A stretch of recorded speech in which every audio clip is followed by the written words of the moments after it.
much, Mr. Speaker. Yes, Honorable Kwame Nyimedwentwi before Patrick Yaobwama. Thank you, Mr. Speaker. Mr. Speaker, I'll pick it from where my colleague left off, that we need specific timelines. But in addition to that, in as much as the conference, that is, we also need to know at what time the conference would begin and probably end. So if the majority leader can fuse them together and give us indications. Thank you. Yes, Honorable Nochukoti. Yeah, thank you, Mr. Speaker. Mr. Speaker, in presenting the business statement, leader mentioned there is an attached list of referrals at committees. This has been occurring for some time now. On that of education, said there are 81 referrals. Actually, we have not gotten access to any of these referrals except 16, which we got, and then we have worked on them. So I want to appeal to the table office or the clerk to Parliament if we can get these referrals released to the committee to enable us work on them. Mr. Speaker, thank you very much. Yeah, thank you. Table office, take note. Yes. Honorable Patrick Yaobwama. Thank you, Mr. Speaker. Mr. Speaker, let me commend you for pushing for members to receive the annual report on the staffing position of the Office of the President last week. We commend you for that order. It's very interesting to read a report, Mr. Speaker, especially if you look at some of the positions. Assistant Manager at the Jubilee Lounge, Kotoka International Airport. Deputy Assistant at the Blaster Executives, whatever. A Deputy Assistant to the Chief of Staff Secretary. Mr. Speaker, you have 4 Ministers of State at the Office of the President, about 190. Which report are you reading? The annual report that you instructed or directed, the table of annual report on the staffing. We are now commenting on business statement. So when the report is to be discussed, then you will have the floor to make your comment on the reports. Any further comment? Yes. Thank you, Mr. Speaker. Mr. Speaker, I'd like to commend the leader of the House for presenting this statement, but I have a big concern, and my concern is with the details for the activities or the questions that will be asked on the Tuesday, the Wednesday, and the Thursday. And I was wondering if the leader has any intention of rescheduling or readjusting the program in such a way that if he gives us the go-ahead as to when to start the conference and when it is ending, we will be able to adjust and reorganize the questions for the days that we'll have full sitting. I'd like to find out from the leader whether he's interested in having a look at that. I know you cannot do it single-handedly. If it calls for an urgent or what is the emergency meeting between the business committee, and I would like to recommend that. Thank you.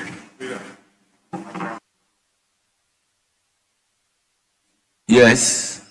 Speaker, for the past 72 hours, Accra has experienced some torrential rains. And if you look at pictures and videos from the western part of Accra, especially where Honorable Ayariga drives through to Winneba and to Cape Coast, some torrential rains. The whole area, if you look at submerged yesterday, videos, and it was very important for us to hear, especially where Honorable Ayariga drives through to Winneba and to Cape Coast. The whole area was submerged yesterday. And it will be very important for us to hear from the Works and Housing Minister on steps that government is taking to get this, the drainage system the Wager Dam, which was open and people are just homeless in Accra. It's very important that government, through the Minister for Works and Housing, is summoned by your good self to tell the good people of this country what steps government is taking to assuage their plight. I thank you very much. So, Majority Leader, you're always on that road. That's Ricketts route to Cape Coast, and you are sitting, you are not talking. Can you give me the basis to summon the minister? Mr. Speaker, this is a very important. This is a very important national matter. I know, as a senior member, you know the tools available for you. Matter that I'm invoking your inherent powers to summon the Works and Housing Minister. Honorable Ricketts, from Kaneshi, Odoko, Weja, Malam, Kaswa, Winneba, Apam, all that route. The rains, people couldn't drive to Cape Coast. A friend of mine left Accra at 12 p.m., got to Takoradi at 10 p.m. It's not a good thing to toy about with. And Atufose must release money to the contractors working on the Accra Cape Coast Takoradi Road. He must make releases and stop hiding under the commitment authorization that he's using to stifle everybody in this country. He must make funds available, not to come here and present facts and numbers to the country. He must release money for contractors. Atufose must pay contractors to deliver. All the ministers are suffering. Honorable Patrick Obama, do you know as a fact that the contractors are being owed? Mr. Speaker, you see, you can't release everything, but people must be given adequate resources to work. All the classroom blocks are stuck. Agenda 111, he's not funding it. He's not funding the road contractors. Even Akachi, your school. Well, the school you decided not to answer the question. So, Honorable Majority Leader, I'll give you the floor.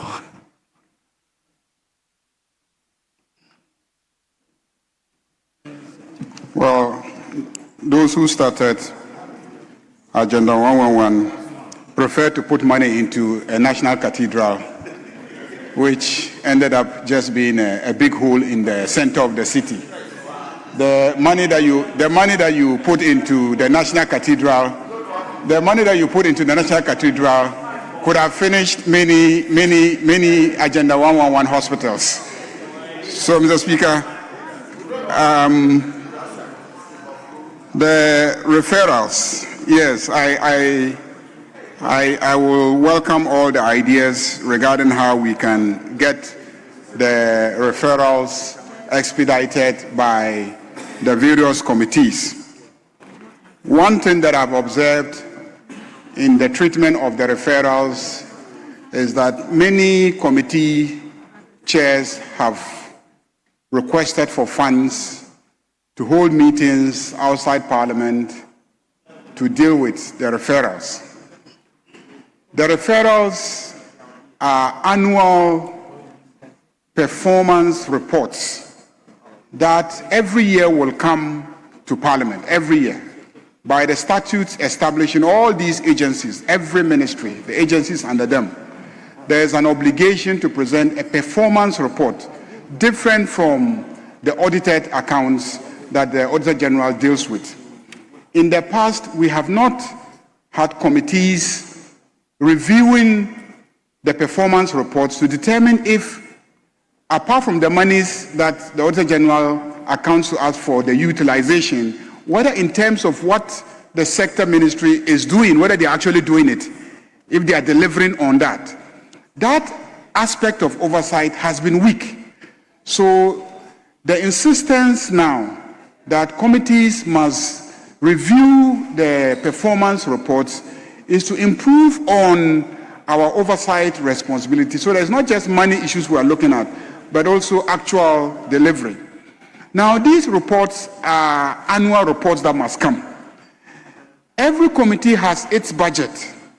If you are going to commit your budgets to holding meetings in hotels outside this house to deal with these reports, the danger is that you are going to draw so much from your budget that you will not be able to utilize a significant portion of the budget for the field trips that we expect that you also undertake.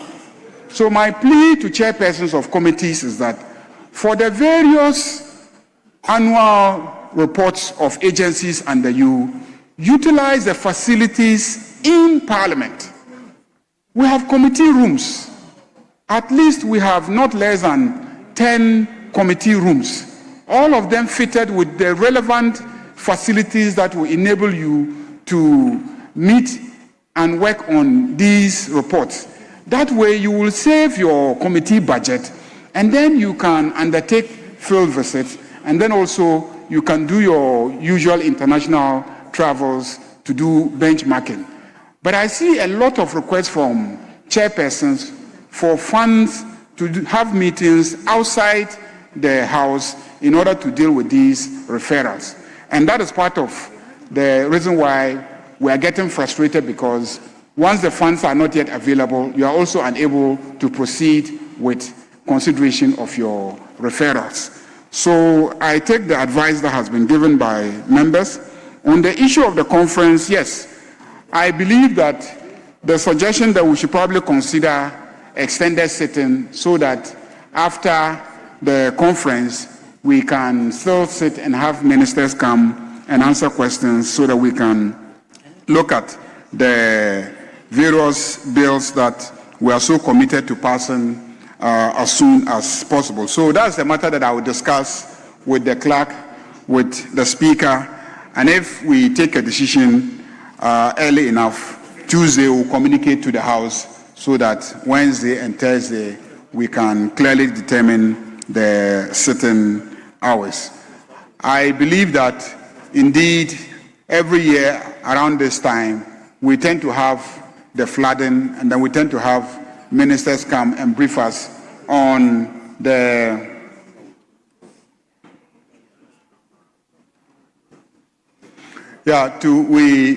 we tend to have these floods, and the minister usually comes to apprise us of what the situation looks like. It won't be bad for the minister to come and apprise us. So we'll follow up with the minister, and based on his availability, I believe he will be able to come and then apprise us of the developments in that regard. But I know that, it is not just about the Minister of Finance disbursing funds. It's also the failure over many years to enforce all the codes that, this Parliament has passed relating to how we plan our cities, where we develop and where we don't develop, how we make sure that the waterways are protected so that when we have heavy downpours, there will not be obstruction to the waterways, and then there will be flooding.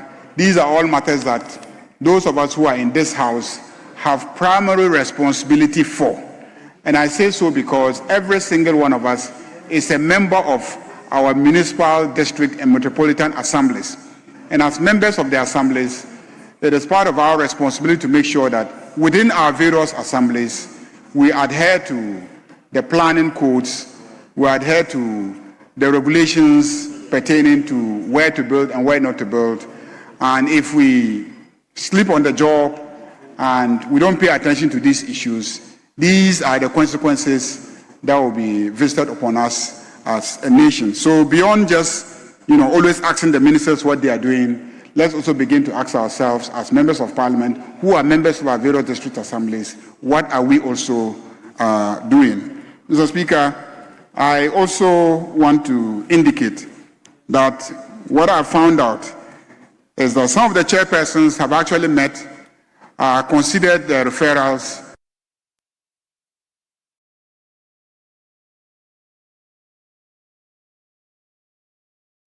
to lay in this House and take. So I also urge the clerk to get the clerks to the various committees to work on the reports and then submit them for us to lay and then take them on the floor of the House. Thank you, Mr. Speaker. Honourable members, that is a response from the chairman of the Business Committee, and The business statement as presented is accordingly adopted. The next item is item numbered 7. Questions. Honourable members, the Minister responsible for education is already seated to respond to questions slated for him. Yes. Speaker, humbly, given the sheer number of questions that he has to answer, so we've agreed that we'll take one supplementary as a follow-up. Yes, so Deputy Minority Leader. Right, thank you, Mr. Speaker. Rightly so. We are requesting for just one supplementary. Very well. Thank you. Very well. Honourable Minister, you are welcome. The first question stands in the name of Alfred Nikote Ashi, Member of Parliament for Ododo constituency, to ask question number 180. Honourable Member, you have the floor. Thank you. Thank you, Mr. Speaker. Mr. Speaker, respectfully, I rise to ask the Minister for Education for an update on the Millennium City Schools project initiated in 2011, and whether the government remains committed to its objectives of eliminating the shift system in the public basic schools. Thank you. Yes, Honourable Minister. Mr. Speaker, let me thank you for the opportunity to respond to the question posed by the Honorable Alfred Nikote on the Millennium Schools project, which was launched far back 2010. The project was spearheaded by the Accra Metropolitan Assembly. It was to address the shift system in public basic schools to improve educational outcomes, learning outcomes. The project was funded through a collaboration between the Government of Ghana and the United States Agency for International Development, USAID. The initiative involved the construction of new school buildings with the provision of libraries, science and computer labs, and other essential facilities to create conducive learning environment to eradicate the shift system. The government, through the Accra Metropolitan Assembly, constructed a number of schools within the metropolis under the initiative. I should commend our colleague, the Honorable Van der Poy. When he was mayor, he initiated this. And Mr. Speaker, as you know today, the United States Agency for International Development, no thanks to present Trump shift and foreign policy, is no longer functional and operational. So naturally, the government of Ghana has to adopt these projects and ensure their completion. However, Mr. Speaker, the shift system is not a national policy, and it has largely been phased out across the country and will be phased out by the time that we complete the construction of some 4 new 400 basic schools across the country. We need to invest in infrastructure. And Mr. Speaker, the President has decided to realign investment to focus more on basic education to improve learning outcome and to reduce the national poverty on literacy and numeracy. The incidence of the shift system is localized rather than widespread. So you may have some in Kumasi, some in Accra, Tema, but not across the country. The solution lies in implementing measures, as I said, which will include the construction of new classroom blocks, expansion of existing school infrastructure, provision of furniture and learning facilities. Mr. Speaker, the Millennium School project was solely under the purview of the Accra Metropolitan Assembly, as I said, and not under the Ministry of Education. So just to assure my colleague, the government will adopt it and ensure its early completion, subject to the availability of funding. Thank you, Mr. Speaker. Honourable Member, any supplementary question?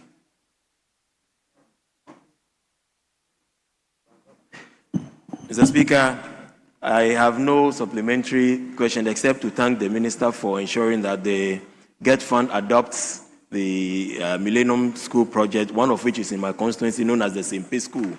And I pray that agencies attached so that we complete it. Thank Thank you, you very members. much. We now move to question number 221, standing in the name of Honorable Peter Lanchini Tobu, Member of Parliament for Wa West. You have the floor. Thank you very much, Mr. Speaker.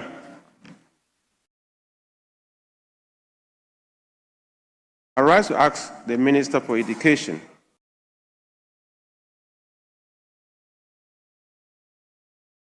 what plans the government has regarding the insufficient furniture situation in numerous schools across the country as it hinders teaching and learning. Thank you so much.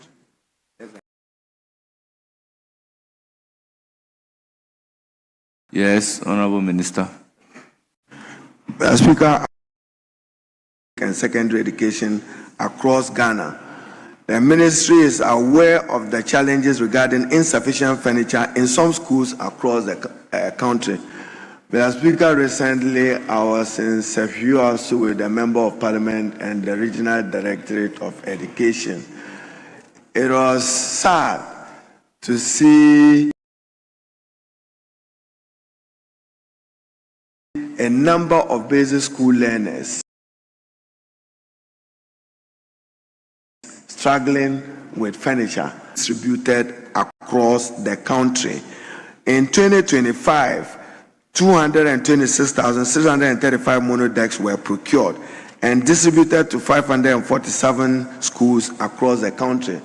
Mr. Speaker, if we were to adequately provide for furniture, we can take 100 schools out of the double track system. I'm currently reviewing the procurement decisions, and it is my view that some of these procurements should be left to the Regional Directorate of Education to procure the furniture to satisfy their own local and domestic needs, not headquarters dictating to them and getting it there. So, Mr. Speaker, the furniture deficit in basic and secondary schools is real. It remains a priority of government. Following the uncapping of the GET fund, some funds have been made available even in the 2026 budget for the procurement of furniture for basic schools and senior high schools across the country. We will deal with it head on, and as I said, I want to revise the way the furniture is procured, not as it was done previously or as it's been done. The Ghana Education Service should be central in ensuring that it makes the request based on the needs of the institutions. GET fund should be reduced to like the BESA quote in quote. Theirs is to fund it, to pay for it in accordance with Act 581, Mr. Speaker. Thank you. Any supplementary question? Mr. Speaker, when government prioritizes a matter, I don't think it's important to ask further questions. I'm so grateful to the Honorable Minister. Thank you. Yes. We move to question number 222, standing in the name of Mr. or Honorable Peter Lanchiri Tobu. Mr. Speaker, thank you once again. I rise to ask the Minister for Education the measures being implemented to complete the abandoned Dormo E-Block project, which has stalled since 2017. Thank you. Yes, Honorable Minister.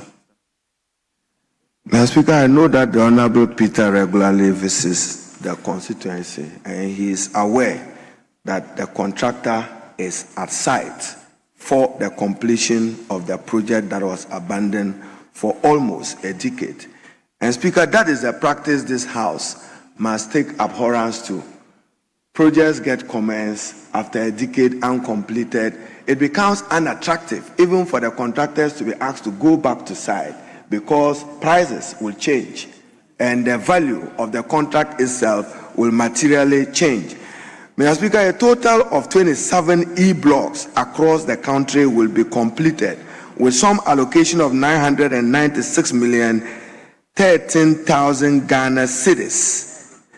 I will provide the detailed breakdown of those projects across the country, from Tanon North through Ada, through Karachi West to Birim, Ten, Karachi Chumuru, Ejura Sechidumasi, Jirapa, Nadole, Laura. So, Mr. Speaker, we are reviewing it.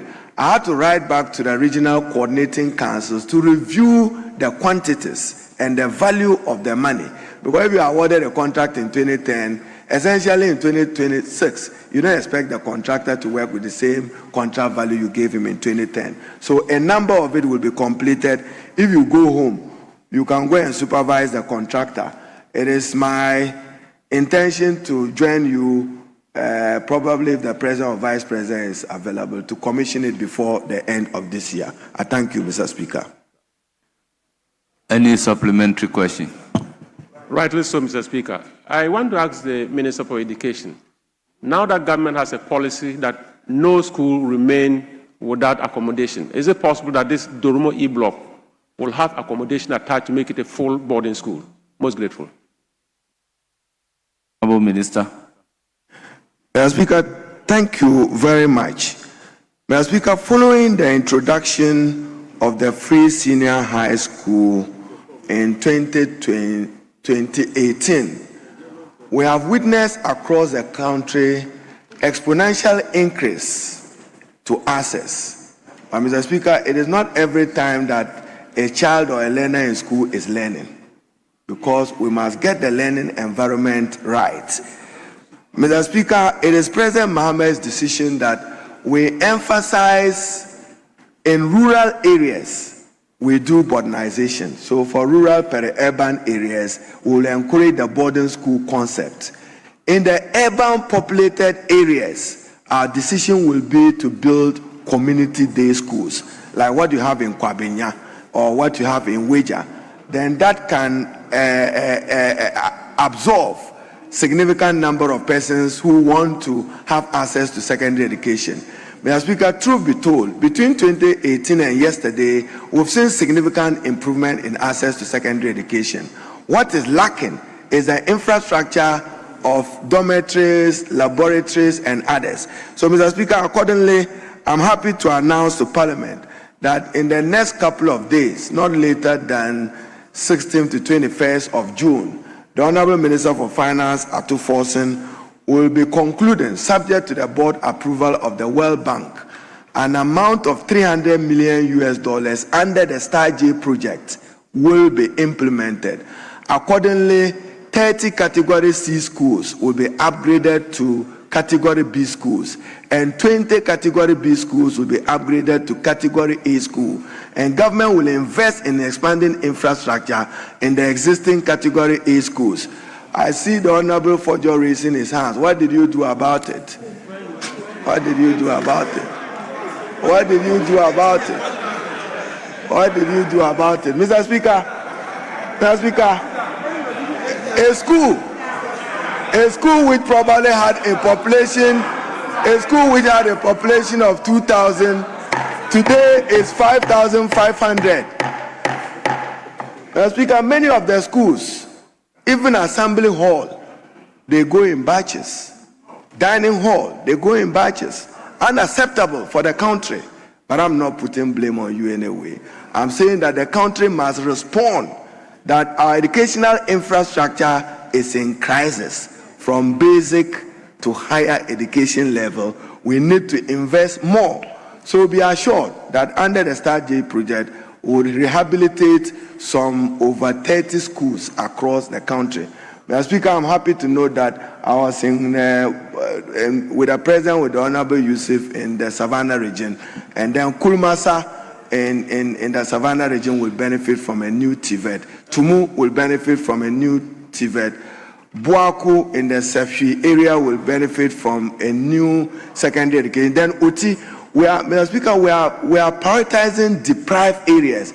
There are some 13 districts that have no senior high school, and there are some regions, Northeast and Savannah region has no Category A school. We will work to improve that with the Star J initiative, which is being funded by the World Bank. The World Bank on 16th of June will conclude and give approval for it, and we'll take it through competitive international bidding and award the contract. We intend to spend about $256 million just on infrastructure, then some $70 million on quality improvement, improving learning assets with learning materials, and the other would be to be able to police and ensure that we improve the secondary education generally in the country. I thank you, Mr. Speaker.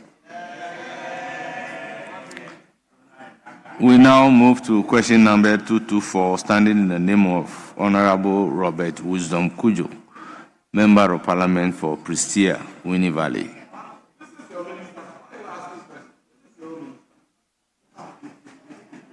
Thank you, Mr. Speaker.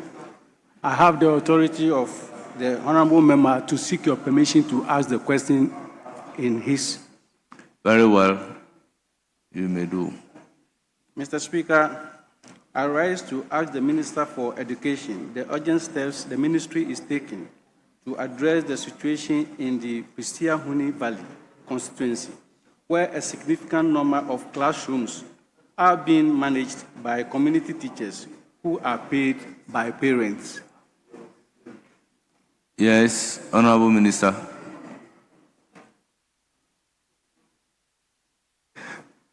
Mr. Speaker, the Ghana Education Service Teacher Development Norms and Guidelines ensure equitable distribution of teachers, improve quality education delivery, and to promote efficient utilization of human resources across the country.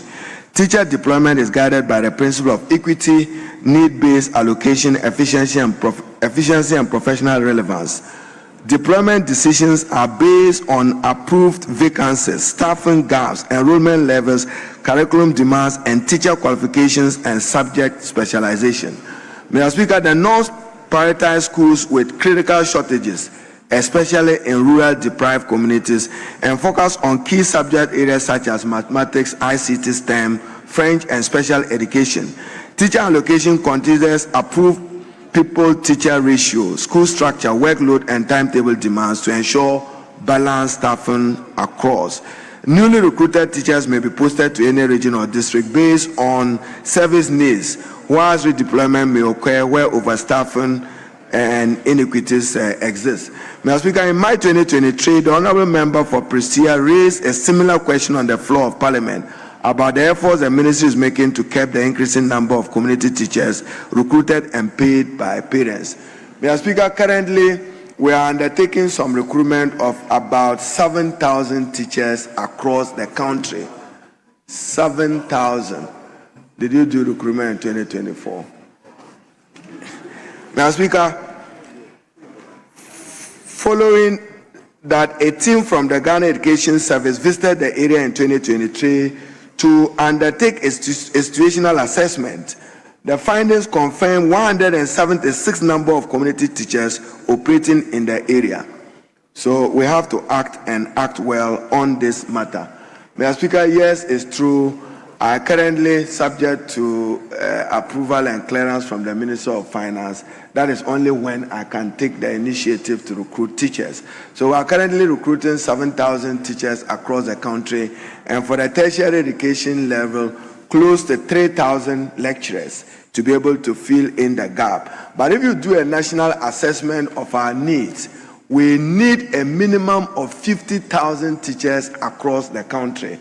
But that is subject to budget, and the budget being able to absorb that. I note that compensation as a percentage of government spending sometimes affects the number of teachers that are recruited. So, Mr. Speaker, 1st of July, a new batch of recruited teachers will start work across Ghana, and some 7,000 teachers will be recruited. I'm still engaging with the Honourable Minister for Finance to increase the numbers for recruitment of teachers, but you know it must be on budget. So maybe when he comes for his mid-year review, he will look at it. So the honourable member should be assured that we currently, Mr. Speaker, my attention was drawn during the May Day celebration when one of the workers was dancing with a placard that blind teachers are also teachers, to remind me that when you are doing recruitment, take care of blind teachers. Mr. Speaker, I have had requests from His Royal Majesty the Government Chair that, look, even in Greater Accra, they have a challenge with Ga teachers and probably Ewe and other languages across the country. In Savannah, it came up. We should be having dedicated teachers because it is our firm belief and faith that when children learn with the local language as first language of instruction, in addition to English, learning outcomes improve. We've seen some evidence from Oxford supported. English remain our official language, but we should do more. So, Mr. Speaker, we are recruiting teachers and will be guided to give something to the people of Prestia Huni Valley. Mr. Speaker, I'm also happy to inform the Member of Parliament that whilst watching a documentary on Joy FM, I saw an appeal from the traditional rulers from the Prestia area over an uncompleted Get Farm project in that area. I've asked the Get Fund to prioritize it for completion to support the Prestia people to access secondary education. I thank you, Mr. Speaker. Honourable Member, any supplementary question? Honourable Speaker, thank you very much. No supplementary question. Thank you. Move to question number 252, standing in the name of Honourable Mavis Kukua BCU, Member of Parliament for Ahanta West. Thank you, Mr. Speaker. Mr. Speaker, please, I have the approval of the honourable member to seek your leave to ask the question on her behalf. She doesn't have the authority to approve. Authority. You have her authority to ask the question on I her have behalf. her approval to ask the question on her behalf. That's why I'm saying that he cannot approve for you to ask the question. Yeah. So I have the authority, Mr. Speaker. Very well. If you to have the seek your authority, leave if you for have the authority, approval go to ahead. ask the question. Go ahead. Mr. Speaker, I rise to ask the Minister for Education when the government will complete and operationalize the Takoradi Technical University campus at Aketechi in the Ahanta West constituency, which has remained abandoned for the past 8 years. Thank you, Mr. Speaker. Yes, Honourable Minister. Mr. Speaker, the development of the Aketechi campus of Takoradi Technical University was initiated by the Commission for Technical and Vocational Education and Training, Citi, formerly covered as part of the Development of Skills project in 2014. The project, understandably, was financed by the Africa Development Bank and was awarded to Measures and NASA contractors for a sum of $6 million. The following facilities have been developed on the campus: a lecture theater, an electrical workshop, a civil workshop, a mechanical workshop, an ICT laboratory, library, and 4 flats for lecturers. Mr. Speaker, currently the Takoradi Technical University transports students from the main campus to the Aketechi campus for practical work. The university has developed a 5-year strategic plan to fully utilize the campus to its full capacity. Mr. Speaker, the full functionality of the campus is within the bosom of the Takoradi Technical University. Thankfully, Mr. Speaker, some few days ago, I accompanied the president to the Takoradi Technical University for the 10th anniversary celebration of the conversion of those polytechnics into universities. That was a vision and wisdom of President Mahama 10 years back. He made a commitment to them that this year, into the 2027 Get Fund allocation, government will allocate 10 million Ghana cedis, a total of 100 million, to support all the technical universities as seed money. I'm sure when they get some of this money, they may be able to bring finality to some of these uncompleted projects. Mr. Speaker, I'm currently before Cabinet, and subject to Cabinet's pleasure, I'll come back to this House for Ghana to establish its first ever TVET fund, Technical Education and Vocational Fund. We intend that 10% of the GET fund be allocated to support technical education with vocation, with skills training and development, and I'm still forcefully pushing for 2.5% of dedicated oil revenue to go into TVET. The President favorably commented on it, and I'm sure if Cabinet finds pleasure to approve it, it will change the ecosystem of the provision of technical vocational education in Ghana. Mr. Speaker, with emphasis, it has the solution to addressing Ghana's unemployment needs, particularly the unemployment of the youth who are looking for basic skills and training to improve their livelihood and to make meaningful contribution to our national development. I thank you. Honourable Member, any supplementary question? No supplementary question, Mr. Speaker. Thank you very much. Let's move to question number 261. Standing in the name of Honourable Kwame Appiah Kondua, Member of Parliament for Fantiakwa North. You have the floor. Thank you, Right Honourable Speaker. Right Honourable Speaker, with respect, my name is Kwame Appiah Kondua. Thank you, Right Honourable Speaker. Very well. I would like to ask the Minister for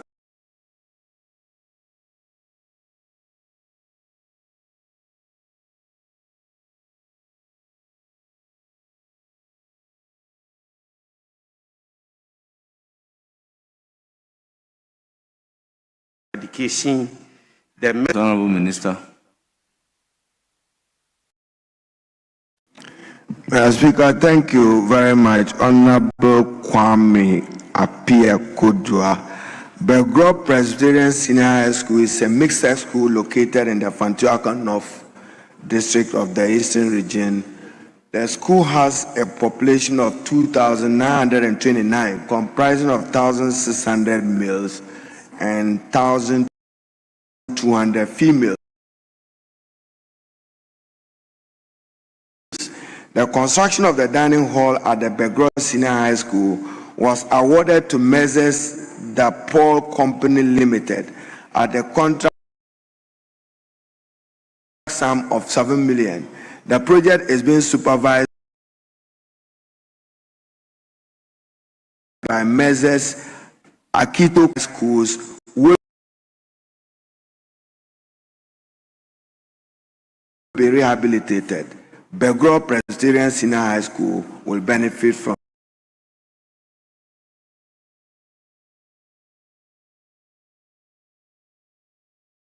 Tobin, Member of Parliament for Anya Suotu.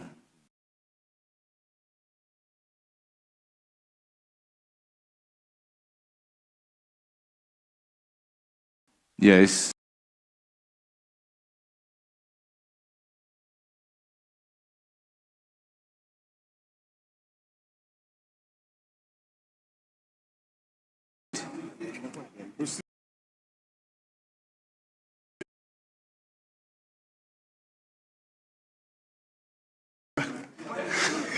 Mr. Speaker, I stand to ask the Minister for... Honourable Minister.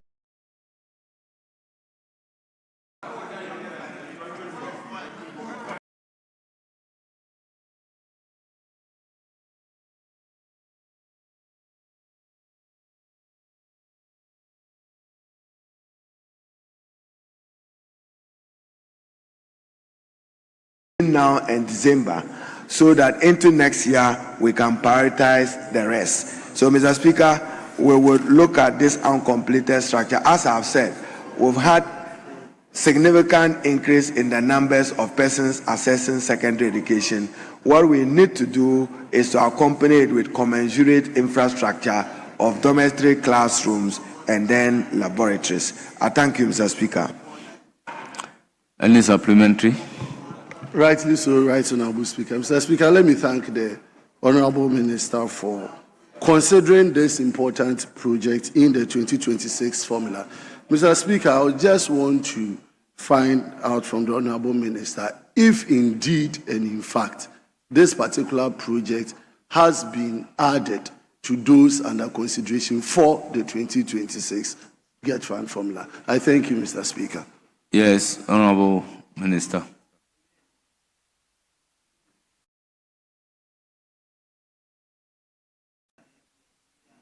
Mr. Speaker, I would share the list with my colleagues, so maybe probably table it, but to be noted that work in progress. I am through the project unit reviewing this for 27 of the uncompleted Get Fund projects to go into completion. For some of them, we have to terminate the contracts because the contractors are not behaving responsibly, even per their own contract terms. And some of them don't find the cost acceptable to them because they are in it for purpose of profit.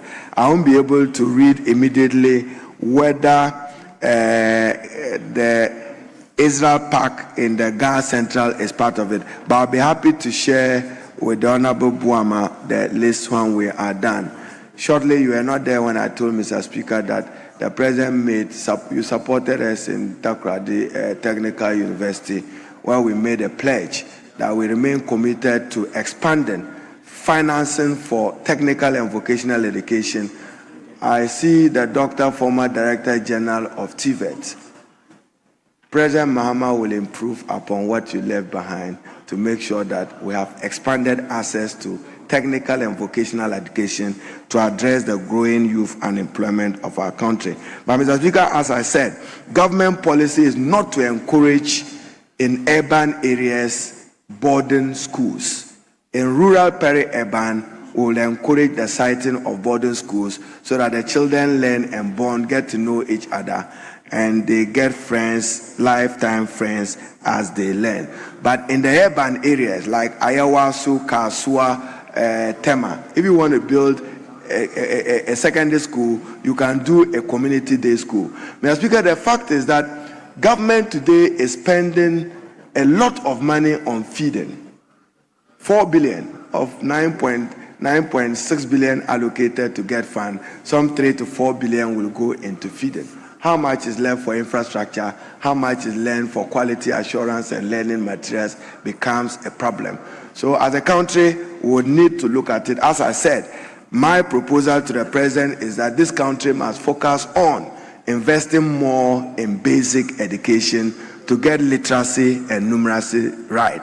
If a child gets it right with literacy, then learning success becomes an outcome that you can determine for that child. I thank you, Mr. Speaker.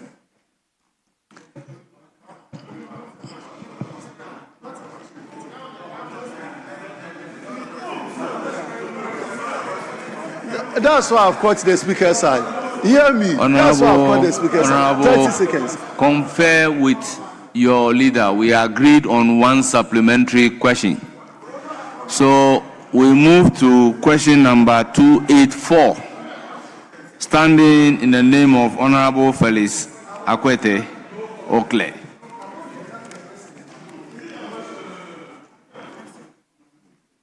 Thank you, Mr. Speaker.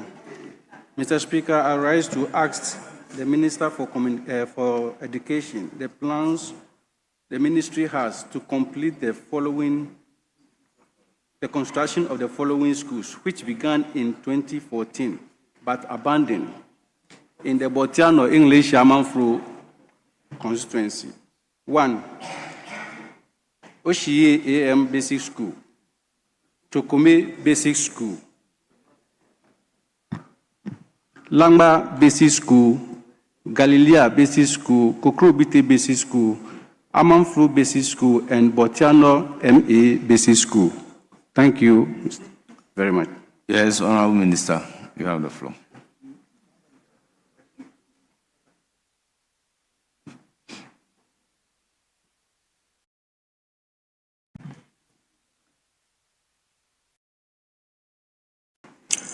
Mr. Speaker, thank you very much. The free compulsory basic education was introduced in 1996 as a major government policy under the Education Reform Program to provide universal access to quality basic education for all Ghanaian children. Mr. Speaker, indeed, it is a constitutional imperative. The Constitution of 1992 provides that government shall take steps to provide for free compulsory universal basic education. As I indicated, Mr. Speaker, this is to ensure that literacy and numeracy is achieved at all levels for learners to begin their careers and academic journey well. The FQ policy was to ensure that every child of school-going age has access to free, compulsory, and quality basic education. The policy aims to increase access to education, achieve universal basic education, reduce illiteracy, and promote equity in improving quality of learning.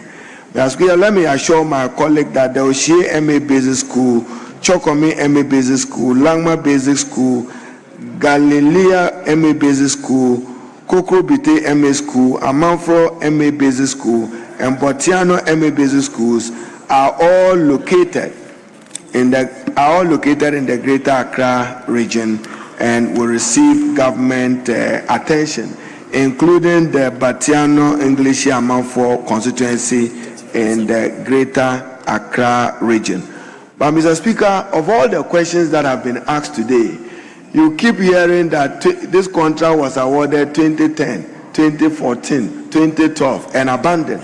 The Constitution of 1992 in Article 34(7) provides, and Mr. Speaker, with your indulgence, I quote, "As far as practicable, a government shall continue and execute projects and programs commenced by the previous government." President Mahama will do just that. But it's regrettable that as a country, we invest taxpayers' money, abandon those projects, start new projects, we don't complete those projects, and yet the taxpayer gets suffered in Ghana. That is not right constitutionally. But Mr. Speaker, the problem with Ghana is that the previous administration introduced free senior high school. And Mr. Speaker, this is a paradox. You haven't achieved free compulsory universal basic education and you have free senior high school. On what foundation? So the country needs to review, and that is why accordingly we reviewed aspects of the free senior high school, particularly in the area of infrastructure and financing. So Mr. Speaker, I'm happy to note that yet the previous government introduced free senior high school. President Mahama and the NDC, following the uncapping of the GET fund, provided adequate financing, sustainable, for the free senior high school feeding under the uncapped GET fund. And Mr. Speaker, I can say authoritatively that there is no food shortage anywhere in the country in any secondary school. What I have asked the GET fund and the Ghana Commodity Exchange and the buffer stock to avoid is the use of classrooms as storage facilities for those food supplied.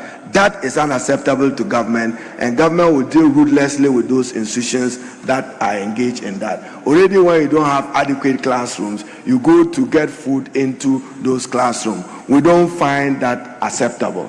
And Mr. Speaker, I can assure them that we are providing financing for feeding across the country, and the senior high school students across the country are happy. What they are not happy about is the infrastructure of dormitories and classrooms and laboratories. I thank you, Mr. Speaker. Honourable Member, any supplementary question? Thank you, Mr. Speaker. No supplementary question except to thank the Honourable Minister for Education. Very Thank well. you very We move to question number 285, standing in the name of Honourable Chiniboa Kodua Fokuo, Member of Parliament for Manso Nkwanta. Yes. Mr. Speaker, with respect, I come under Order 883, having his permission and seeking your prior approval to add a question on his behalf. He cannot permit you, he can only authorize you. Sorry? He can't permit you, he can only authorize you. Yes, so I seek your authorization to ask the question on his behalf. Very well. Thank you, Mr. Speaker. I would like to, on behalf of the Honourable Member, to ask the Minister for Education when the Pechi Applied Technology Institute will be furnished with needed logistics such as classroom furniture, dormitory beds, transport facility, and furnishing of the dining hall. Thank you. Yes, Honourable Minister.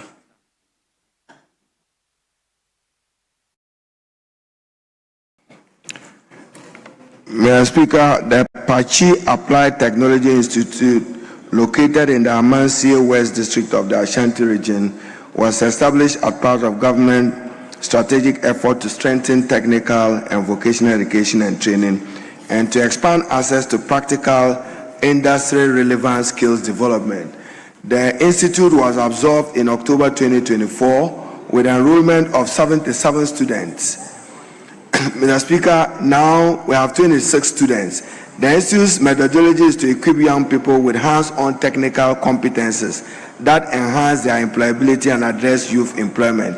It also seeks to bridge the gap between theory and practice by delivering competency-based training aligned with labor market needs, whilst promoting entrepreneurship and self-reliance among graduates, particularly within Pachi and its surrounding communities. Mr. Speaker, the Applied Technology Institute is earmarked to benefit from government furniture for all under the Senior High School and TVET initiative. Mr. Speaker, the previous government expanded free senior high school to free TVET. The initiative has opened access to technical and vocational education across the country.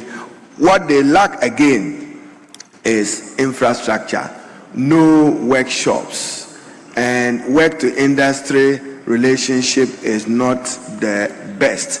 We have the skills development project, which was being run by the Commission for Technical and Vocational Education. The Honourable Minister for Finance has just reviewed it and will be implementing same. Mr. Speaker, it's my intention that in the course of next year, Ghana should establish a Ghana Institute of Technology.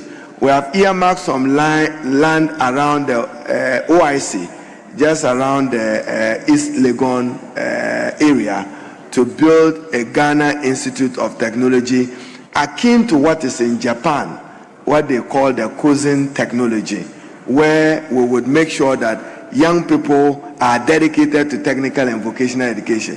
Mr. Speaker, to have a technical and vocational student go and do 70-80% theory, then 10% practical, what's the value of that? We should review it so that they have more practical hands-on exposure and then industry-related assessment. So work to industry relationship will have to improve upon it. I would be seeking for financing to get that done. Thank you, Mr. Speaker. Honourable Member, any supplementary question? Mr. Speaker, I thank the Honourable Minister for his responses. But I want to find out from him, apart from the furniture that you are providing, what about the transport that the member asked? When are you going to provide the transport for the institution? Aside the furniture you are going to provide, you also talk about transport. Thank you. Yes, Honourable Minister. Mr. Speaker, the GET Fund, I understand, is in the process of procuring some 66-seater buses for a number of schools. It may not be adequate, but I'm sure from July, September, we should distribute some buses across the country to some of the senior high schools and technical vocational schools.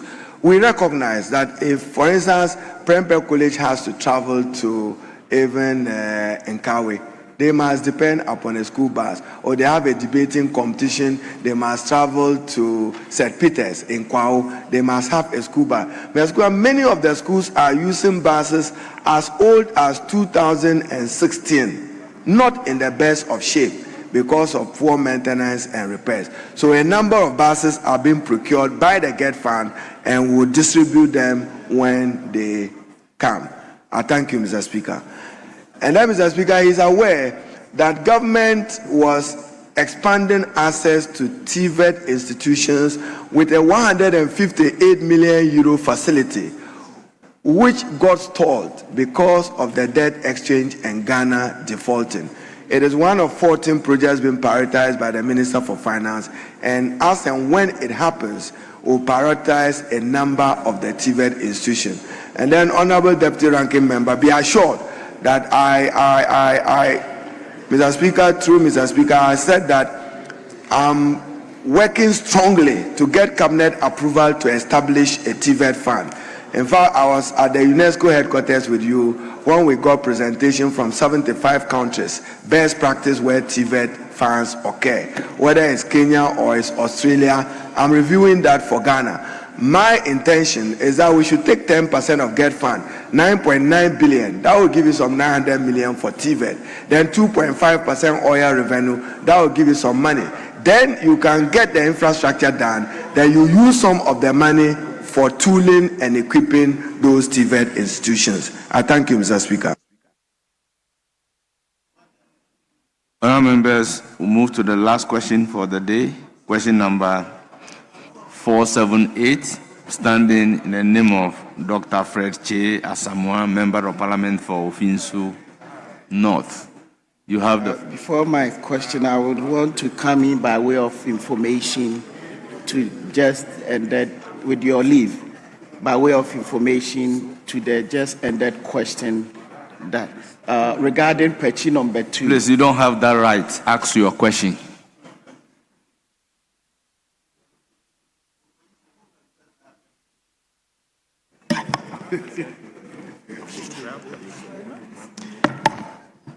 Mr. Speaker, I rise to ask the Minister for Education what steps the ministry is implementing to avert the impending strike over unpaid book and research allowances, and when these funds will be disbursed to prevent disruption in tertiary education. And this question, Yes, this question was Honorable Minister. Mr. Speaker, the book and research allowance form part of the approved conditions of service for lecturers in public tertiary institutions negotiated between government and the University Teachers Association of Ghana in accordance with the Labour Act of 2003, Act 651. The allowance is implemented within the framework of the single spine salary structure, following approval processes coordinated by the Fair Wages and Salaries Commission and administered within the tertiary education regulatory mandate of the Ghana Tertiary Education Commission, GTEC. The allowance was introduced to support continuous research, professional development, and the preparation of quality teaching and learning materials by lecturers. It recognizes the unique nature of academic work, which requires sustained investment to maintain academic standard, promotes research output, and enhance the quality of tertiary education delivery. Mr. Speaker, with respect to the concerns raised by UTAC, I have personally met with them. I invited the lady president of UTAC and her national leadership to engage with me on the outstanding book and research allowance. I've accordingly conveyed a request letter to the Honorable Minister for Finance to pay the outstanding book and research allowance. Mr. Speaker, the debate is about what is going on in Ghana. Whether the exchange rate, we should use the Baumia rate or the John Mahama rate of the exchange rate in order to be able to deal with that. I say, Mr. Speaker, naturally, those of them who would have calculated their book and research allowance at an exchange rate of $15, $16 would have expected to earn more. Thanks to our better management of the economy, the exchange rate is down, so they will get less. They are not happy about it. That's the dysfunction of it. So, Mr. Speaker, the book and research allowance only on Wednesday, I got a text from the president of UTAC again that for them, what is important to UTAC is what exchange rate regime will be used. That is not determined by a minister for education. It's determined by the minister for finance. When he does that, I'll convey same to UTAC. I thank you. Any supplementary question? Thank you, Mr. Speaker, for the answer given by the Honorable Minister. The Minister in his response stated that the 2025-2026 academic year, which will end July 10, has already been initiated. How can you assure this House that the ministry is going to help reduce the anxiety that comes with the delay in payment of this research and book allowance? You know, last year, and that's when this question Honourable was... Member, you have asked your question. Advance your mind to Order 88.7. Yes, Honourable Minister. Mr. Speaker, the Ghana Tertiary Education Commission, GTEC, have conveyed to me some assessment of this, for which I have forwarded to the Honourable Minister for Finance. Mr. Speaker, you will recall a matter which is of urgent concern to university teachers is about their retirement at 60 and the consequential directive that the President gave to persons at 60 proceeding on compulsory statutory retirement. The President gave an exemption, and we stand by that exemption that it does not affect those in academia. So those of them who are lecturers, professors, are not affected by the compulsory retirement age of 60. And Mr. Speaker, sometimes it's good to learn some practical things on the ground, even as minister.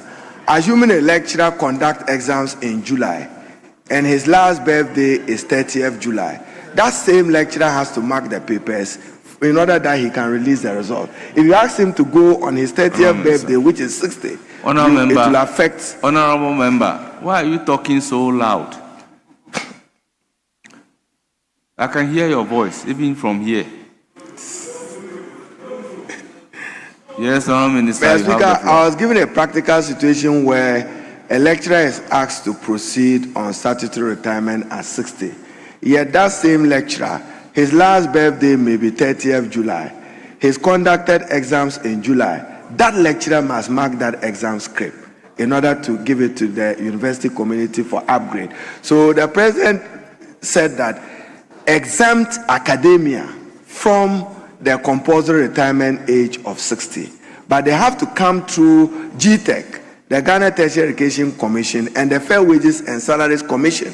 Because if we are not careful, some senior members who may be undeserving of the exemption may want that courtesy or privilege extended to them. So we are managing that in consultation. So my colleagues should be assured that the book and research allowance will be paid at an exchange rate determined by the Honorable Minister for Finance. Facilitation of payments by GTEC. Minister, I'm only responsible for policy. I thank you. Honourable members, question time is ended. Majority Leader, any indication? Honourable Minister, we thank you for attending upon the House and responding to 10 questions slated for you. We are most grateful. You are hereby discharged. Yes, Majority Leader. So, Speaker, let's do the bills. Yeah, he will acknowledge the schools as he normally does, but once he's requested for direction, we have to give him the direction. So we want to start taking the bills, and then we'll start with the community service bill. The chairman is ready with his team to take us through some clauses, after which we'll also take some clauses of the family values bill. Very well. Before doing that, let me crave your indulgence to announce the presence of some dignitaries in our midst.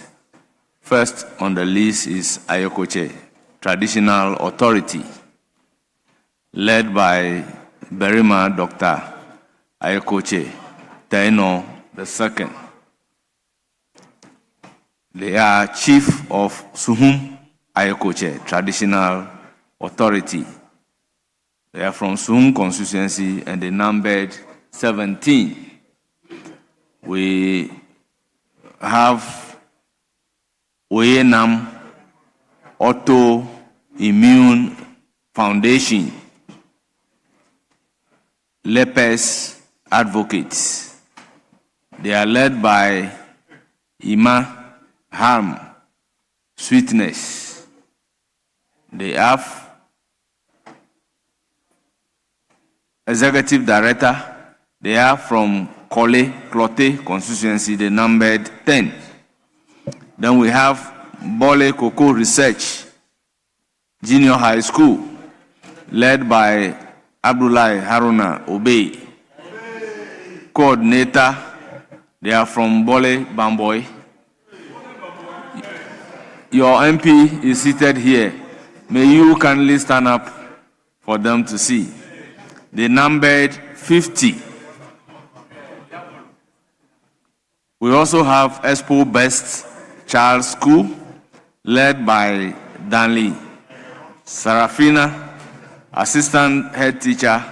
They are from Ayawaso West. They numbered 35. Honourable members, on your behalf, I welcome all of them to Parliament of Ghana and urge them to have a fruitful visit to Parliament.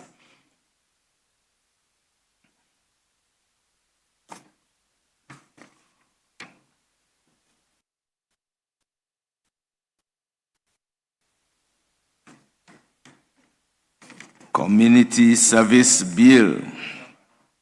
Mr. Speaker, Yes. we have to take motion numbered 31 first Yes. to abridge time for us to move to consideration. Very well. Minister for Interior. Minister is not available, so the Deputy Minister for Lands will want to showcase his capacities to to the students from his constituency. So he will do us the honors, with your indulgence, Mr. Speaker, by moving motion number 31 so that his constituents can see. Deputy Minority Leader. Deputy Minority Leader. The application is for the Deputy Minister for Lands and Natural Resources to move the motion number 31. Mr. Speaker, I don't have any objection. Very well. Yes, Deputy Minister for Lands and Natural Resources, you may move motion numbered 31. Mr. Speaker, I'm grateful. Mr. Speaker, I rise to move motion numbered 31 that notwithstanding the provision of Order 1691 of the Standing Orders, which requires that when a bill has been read a second time, the bill shall pass through a consideration stage which shall not be taken until at least 2 sitting days have elapsed. The consideration stage of the Community Service Bill 2026 may be taken today. I so move. Thank you. Thank you, Deputy Minister for Lands and Natural Resources. Honourable members, motion ably moved. Any seconder? Mr. Speaker, I second the motion. Honourable members, motion moved and seconded. It is for the consideration of the House. This is a procedural motion. I will therefore put a question. The question is, as many as are in favor of the motion say aye. Those against say no. Honourable members, the ayes have it. The motion is accordingly adopted. Now, the Community Service Bill 2026 at consideration stage.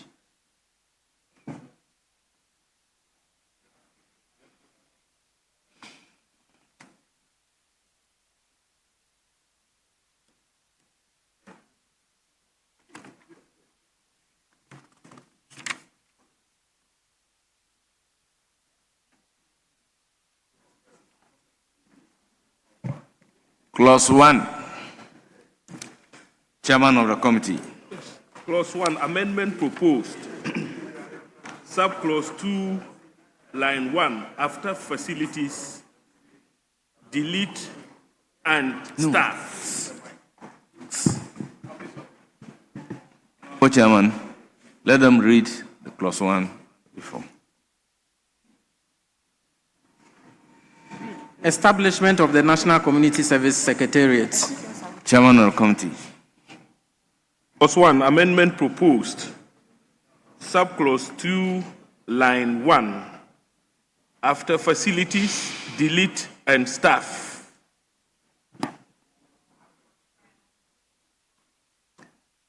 Honourable members, that's the proposed amendment from the committee. It is for the consideration of the House. Yes. Mr. Speaker, thank you very much. Mr. Speaker, the chairman must explain himself. The Ministry of the Interior shall provide the facilities for the performance of the functions of the Secretariat. This is administrative. Why do you want to legislate on it? Because you would end up saying that the minister responsible to this bill is the Honorable Minister for the Interior. So, and two, Mr. Speaker, look at your head note. It reads, Establishment of the National Community Service Secretariat. So, I want some explanation.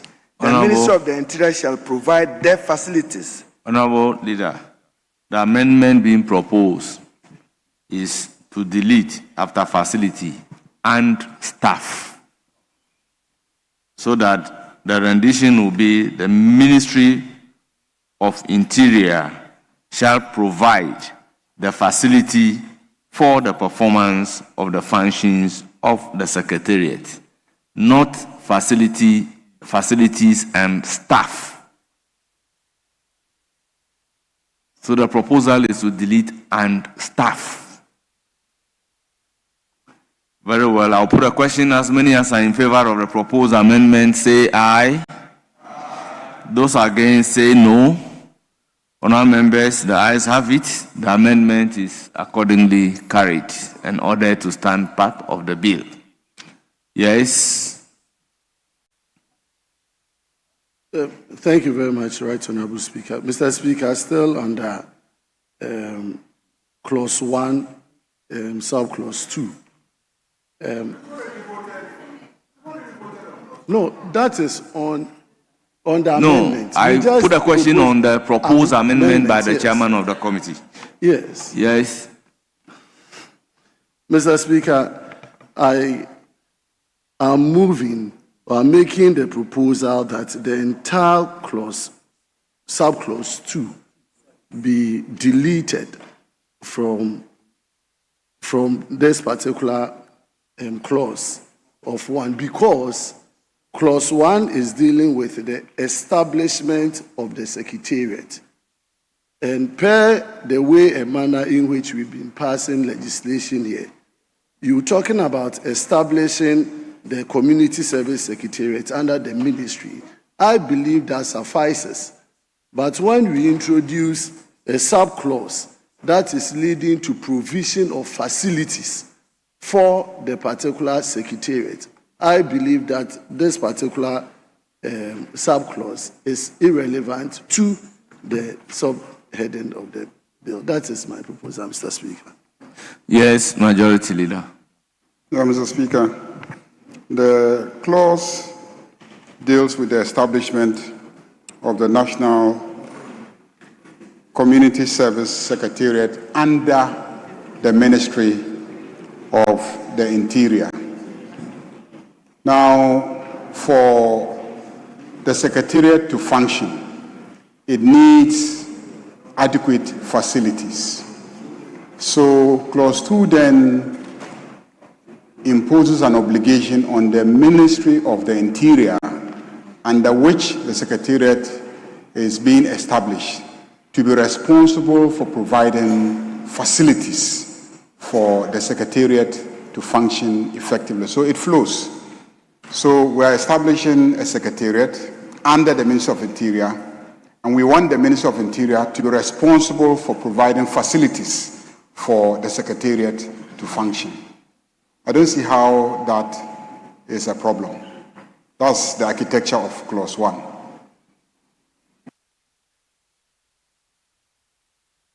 Yes, you have the floor. Yes, Mr. Speaker. I understand where leader is coming from, but I thought I believe that inherent in the establishment of this Secretariat under the Ministry of Interior suffices that the Ministry of Interior will be providing the needed facilities for them. This doesn't amount to legislating on the Ministry of Interior providing facilities, because the Clause 1 is saying is established by this the National Community under the Ministry of Interior. So why are we bringing a legislation to say that shall provide facilities? What is it about facilities here? Unless we define actually the kind of facilities that goes beyond provision of an office space or what have you for the effective functioning of it. So we should be a bit mindful in legislating some of these provisions. That is what I thought. It really, per the establishment of it under the Interior Ministry, we don't need to legislate the provision of facilities by the Ministry of Interior. You see, Honourable Member, there is a difference here. If the establishment clause were to establish the Secretariat as a body corporate, then they are on their own. But in this case, they are establishing it under the ministry, and they do not even have the authority to acquire or enter into a contract. So they are imposing the obligation on the ministry to provide the facilities to ensure that the Secretariat runs. That clearly is the difference between the other renditions, regular renditions, and this particular rendition? Mr. Speaker, you know you've been in this business for long, same as leader, but as a student of legislation, my argument is that if we are not said under the Ministry of Interior, establishing it under the Ministry of Interior, then I would buy into the argument that we need to create that institution that will provide for its provision of services. But once we've said that this secretariat is placed under the ministry, it's like any other agency or secretariat that the Ministry of Interior establishes.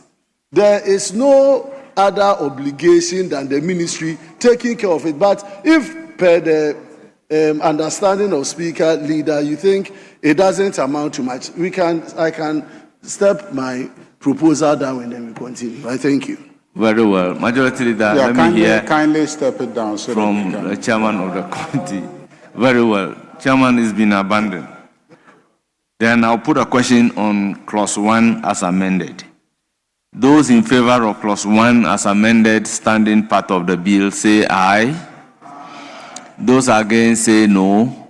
The ayes have it. Clause 1 is ordered to stand part of the bill. Clause 2. Objects of the Secretariat. Chairman of the committee. Mr. Speaker, we have no proposed amendments. It is for the consideration of the House. Any proposed amendment to clause 2? Yes. Mr. Speaker, Minister for Education. Clause 2, objects of the Secretariat.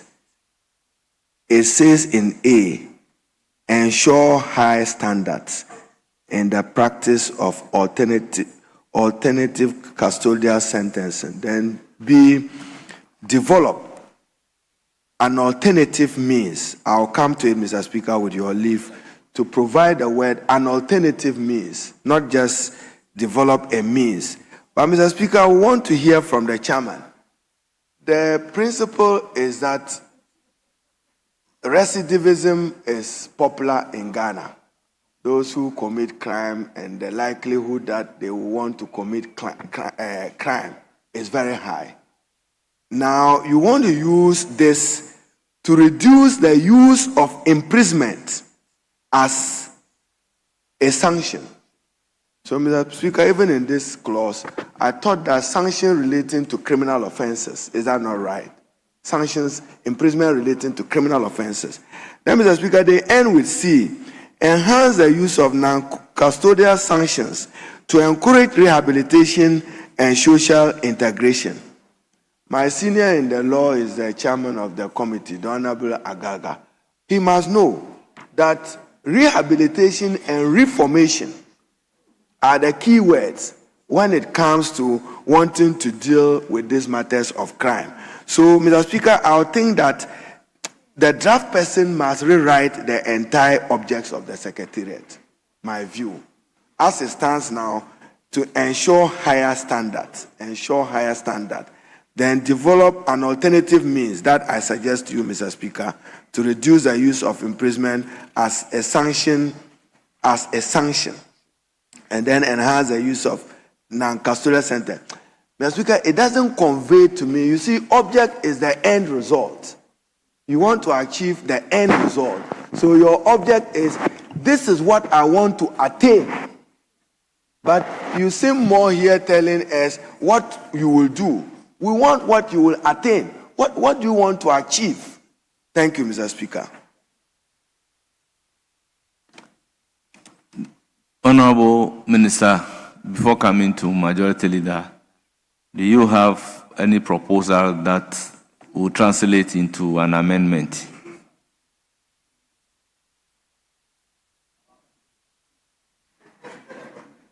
Very well. Very well. I'll put a question to clause 2. As many as are in favor of clause 2 standing part of the bill, say aye. As many as are in favor of clause 2 standing part of the bill, say aye. Those against say no. The ayes have it. Clause 2 is ordered to stand part of the bill. Clause 3. Functions of the Secretariat. Chairman of the committee.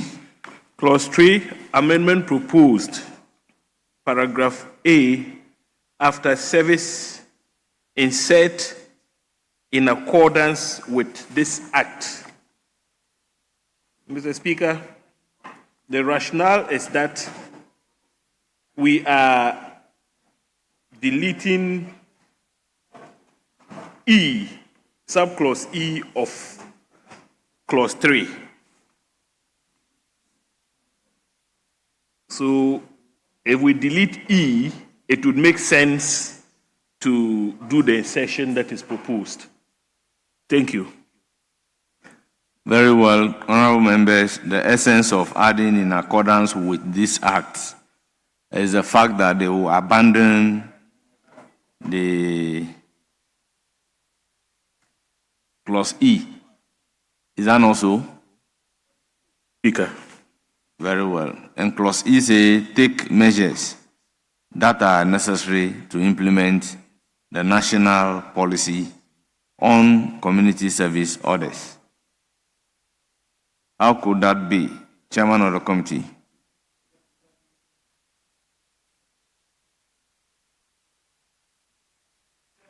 Sorry, the E reads as follows. Take measures that are necessary to implement the policy on community service orders. Now, our argument is that the bill itself is a crystallization of policy. So we don't want to maintain the E to make it look as if reference is now being made to some other policy. The policy on non-custodial measures is what has crystallized into this bill, which is why... Well, if you come to the E, yes, we'll deal with that. That's right. But for now, I so think all we are seeking to say that A, monitor the implementation of the community service in accordance with this act, yes, will not be a problem. So, honourable members, let's deal with that one first. Any further amendment? It is for the consideration of the House. Mr. Yes. Speaker, I don't see any problem with that amendment. Very well. So I'll put a question. As many as are in favor of the proposed amendment to clause 3A, say aye. Those against, say no. Honourable members, the ayes have it. Clause 3A, as amended, is ordered to stand part of the bill. Yes, Chairman of the committee. Clause 3, amendment proposed, paragraph B, delete and insert the following. Coordinate and supervise the activities of regional community service committees.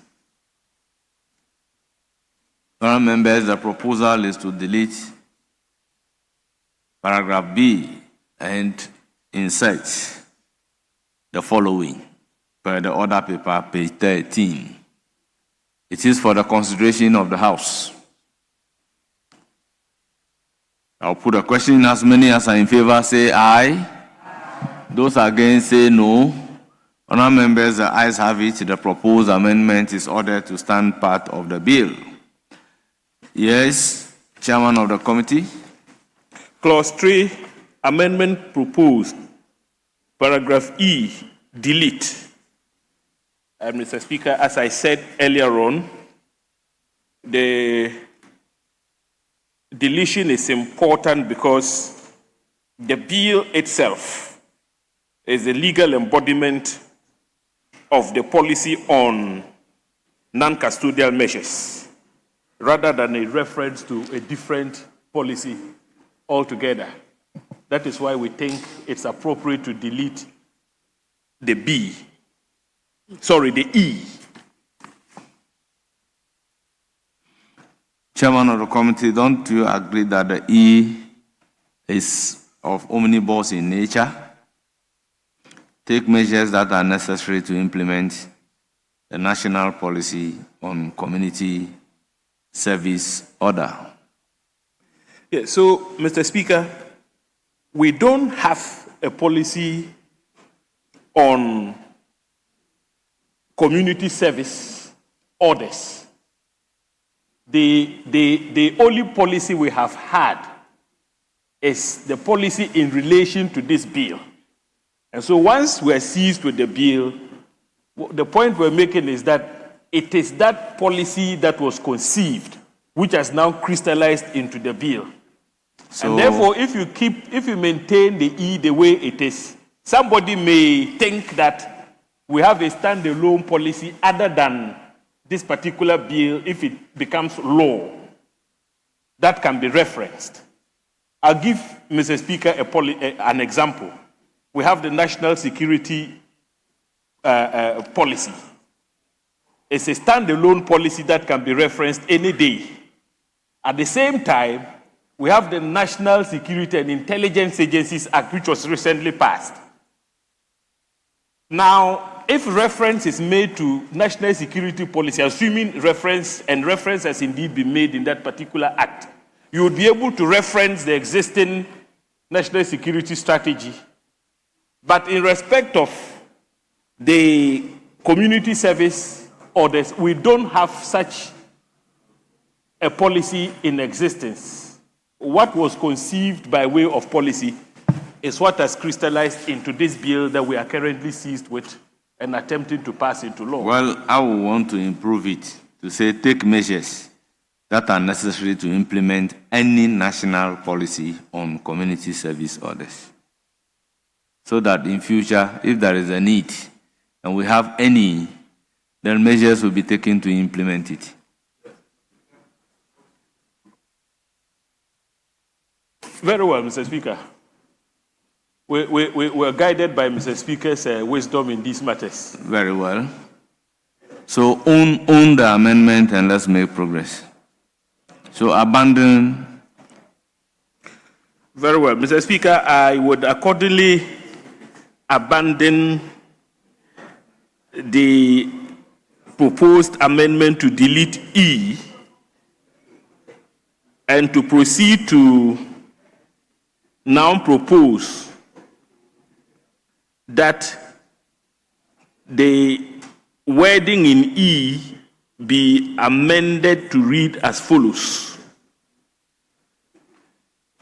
Take measures that are necessary to implement any policy on community service orders. Any national policy. All that we are doing is that in the same rendition, after implement, delete the and insert any. Very well. So the new rendition will be take measures that are necessary to implement any national policy on community service orders. Very well, Mr. Speaker, we are guided. I'll put a question. As many as are in favor say aye. Those against say no. The ayes have it. The proposed amendment is ordered to stand part of the bill. Now, clause 4.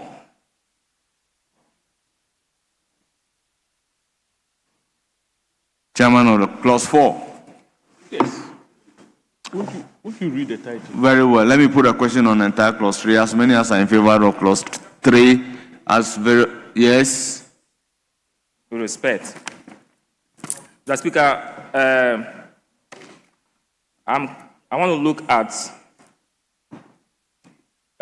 I, manage and monitor the implementation of this act.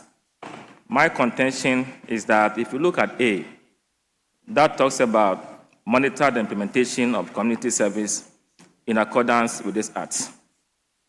I see a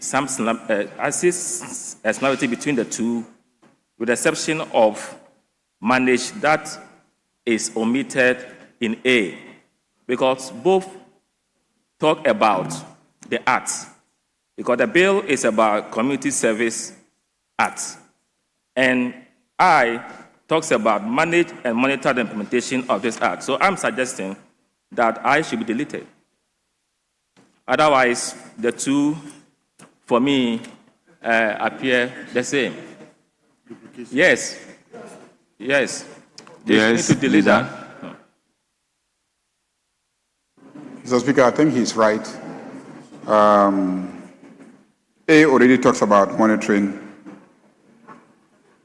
B, C, D, E, F, G, H are all talking about managing.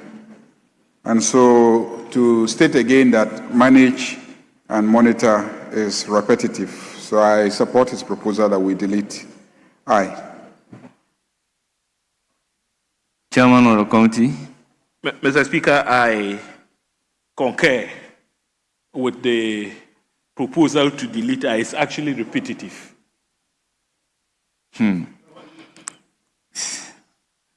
If you look at the entire bill, it goes, the act or this bill, when it becomes law, goes beyond community service.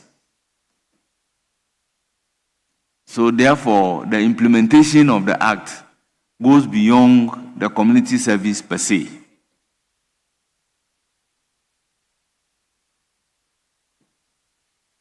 Yes, Speaker. You see, when people are convicted, instead of custodial sentence, then is committed to a non-custodial sentence, and then you have to serve in the community. That is an aspect of the act. But the act is even talking about establishing National Community Service Management Board, Regional Community Service Management Board, District Community Service Management Board. So, to monitor the implementation of the Act has got to do with monitoring of all those things, including payment of allowances and all those things. But the community service per se, somebody is supposed to be in prison 1 year for stealing goats. The judge has the discretion after the passage of this law to say that because of what you have done, we will not sentence you to 1 year imprisonment, but you are going into this community to do A, B, C, D. You understand? And that one must be monitored to ensure that the convicted person is performing what he or she is supposed to perform. But the act goes beyond that. Yes? Yes, Speaker. Per your logic and exposition, I am still convinced and persuaded that one of the two must go. If A is broadened to capture I, it will make much sense than, with all due respect, to keep them. And also, if you look at the last paragraph, J, it talks about the fact that the Secretariat can perform any other function that is necessary for the attainment of the objects of the Secretariat. So without I, it is still in the bosom of the Secretariat to come up with any other function to help them to do the monitoring. So, Mr. Speaker, let us do away with one. No, if your argument is anything to go by, we should have the J and forget about the rest. J is just the omnibus clause, meaning that in interpreting these functions, you have to use them generis. Any other ancillary function that is not included in A to I, this J, once it is ancillary, this J will allow that particular function to be performed. That is the purpose that the J is saying. But if the sense of the House is for us to delete it. Speaker. Yes. I am of the view, and I was actually conferring with my senior colleague, Patrick Boama, that if you take A and I see management as part and parcel of the functions of the Secretariat. The function of the Secretariat is to manage. To manage all of these things that have been outlined. From where you expanded the implementation of this act, as in monitor the implementation of this act, if we take away the manage end and then leave I to be monitor the implementation of this act, that for me would be accommodative. But to say manage and monitor, the management aspect of it for me has already been catered for by the other clauses. But from the extension, because as you rightly indicated, the A is talking about implementation of community service, which is a subset of many other functions of the Secretariat and then the Act. And so it wouldn't be out of place to have a function to monitor the implementation of the entirety of the provisions of the Act. So I would propose that we rather delete the manage and allow monitor the implementation of this Act to stand. I so submit, Mr. Speaker. Very well. The proposal is to delete the word manage, but not to delete the entire I. Yes, Honorable Tim Fojo. Thank you, Honorable Speaker.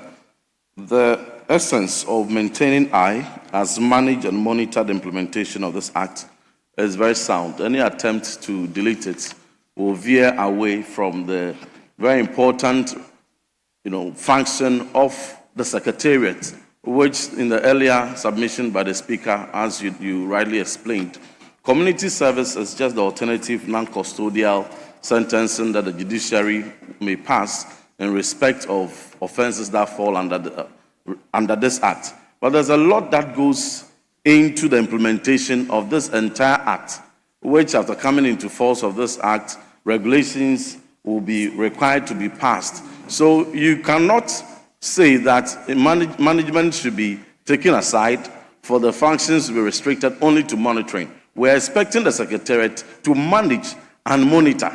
And so the two are very essential. Deleting one will fall short of the intendment of the function. Thank you.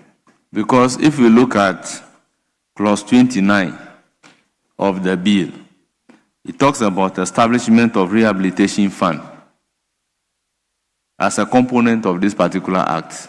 So that fund must also be managed. They will not only monitor the fund, but they will manage that fund too. So if you look at the bill in its entirety, you will realize that the use of the word manage is not misplaced.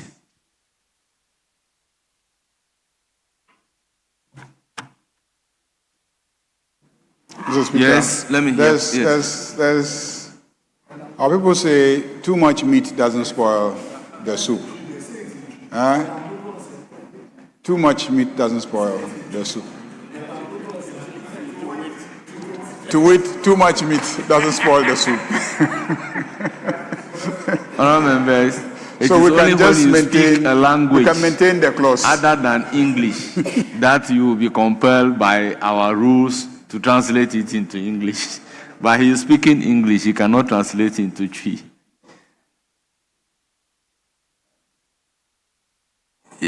Yes. Do I put a question on entire clause 3? All those in favor of clause 3 as amended, standing part of the bill, say aye. Those against say no. The ayes have it. Clause 3 is ordered to stand part of the bill. Now clause 4. Establishment of the National Community Service Management Board. Chairman of the committee. Mr. Speaker, we have no proposed amendments. It is for the consideration of the House. Yes, Honorable Boama. Mr. Speaker, I have counted the members of the board. And on 5. Yeah, we are on 5. We are not on 5. Oh. No, we are on 4. Very well. In the absence of any proposed amendment, I'll put a question on clause 4. Those in favor say aye. Those against say no. The ayes have it. Clause 4 is ordered to stand part of the bill. Clause 5. Composition of the Management Board. Chairman of the committee. Mr. Speaker, amendment proposed, subclause 1, paragraph F, subparagraph V, line 1. After Controller General, insert of the Immigration Service. This... Members, the proposed amendment is for the consideration of the House, is to cure ambiguity as to which Comptroller General is being referred to. So the proposal is to add Immigration Service. I'll put a question. All those in favor say aye.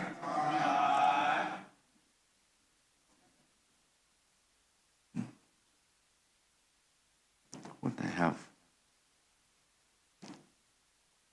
No.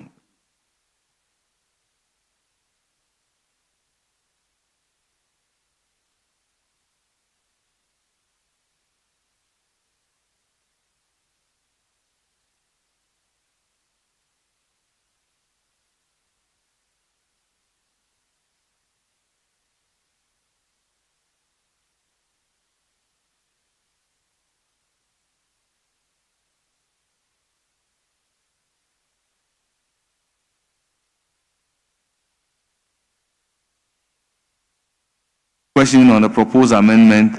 Those in favor say aye. Those in favor say aye. Those against say no. On same clause. Very well, very well. I will rescind my Thank you.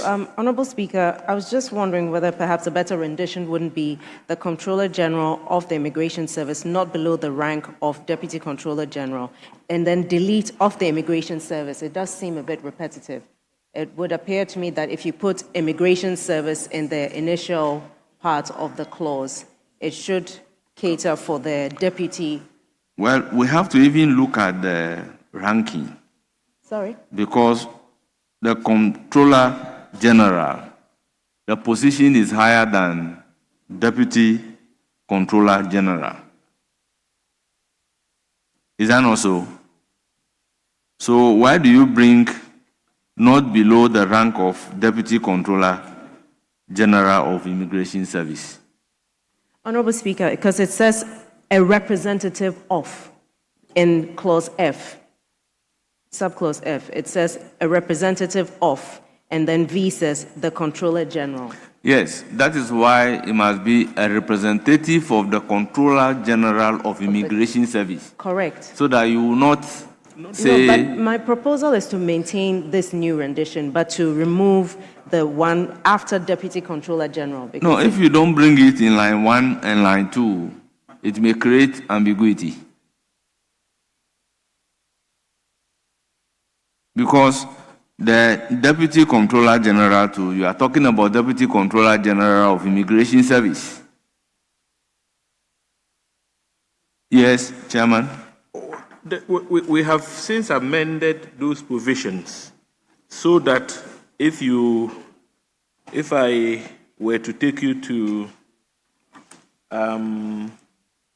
clause 14F, we now have the regional commander of the Immigration Service or a representative of the regional commander of the Immigration Service, not below the rank. Yes. Of a superintendent. That is in conformity with the amendment you are proposing here. Yes. You understand? Yes. Because in clause 14, you mention the Immigration Service in clause 1, in line 1, and you mention it again in line 2. You are stating the full rank of the person, just for clarity.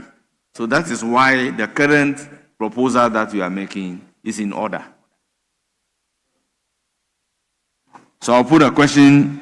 As many as are in favor say aye. Those against say no. The ayes have it. The proposed amendment by the chairman of the committee is ordered to stand part of the bill. Yes, chairman of the committee is still on clause 5. Amendment proposed. Subclause. Yes.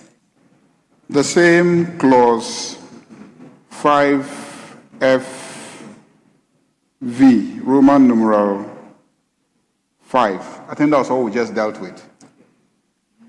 So the last clause still, the last line of that subclause. Yes. The nominated by the Comptroller General, we left that without the fully spelling service. out the of Immigration Service. Yes. Yes, but that one is cured by saying the But we can add the immigration service to it. The first one also has the Controller General. Yes. First one also has the Controller General. Yes, so we can add the immigration service Exactly. to it as So I move for a further amendment yes, for clarity that they should also fully spell out the rank of the Controller Well, I will direct the drafters to tidy this up for us. Yes. Yes. Speaker, I need your guidance because I'm still a student of this particular enterprise. Mr. Speaker, under V. Under? The FV, where we are. Yes. Yes.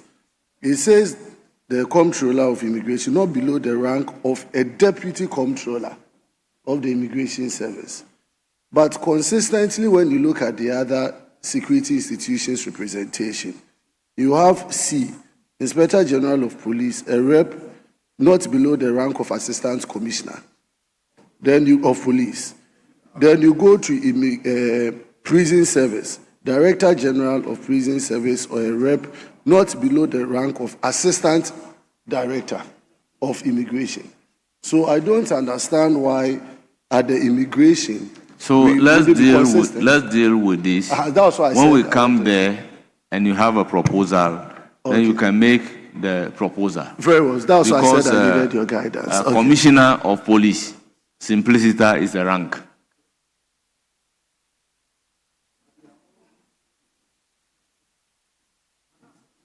Yes, so let's deal with this.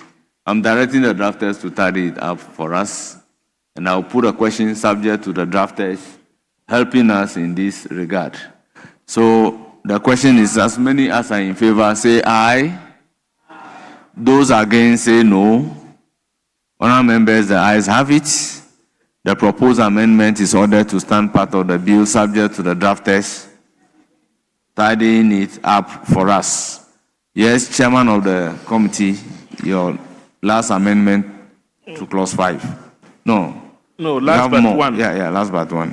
So, amendment proposed, subclause 1, add the following new paragraph after paragraph G. A representative of traditional authorities nominated by the National House of Chiefs. Mr. Speaker, the rationale for this proposed amendment is to provide the management board with the traditional authority and grassroots legitimacy necessary to facilitate the effective reintegration of offenders within local communities through community service. So we Very recognize the important. The proposed amendment is for the consideration of the House. Honourable members, any further amendment? I'll put a question. As many as are in favor, say aye. Those against, say no. The ayes have it. The proposed amendment is ordered to stand part of the bill. Yes, VII. Clause 5. Amendment proposed. Add the following new subclause after subclause 2. The minister shall, in making an appointment under this section, have regard to gender balance.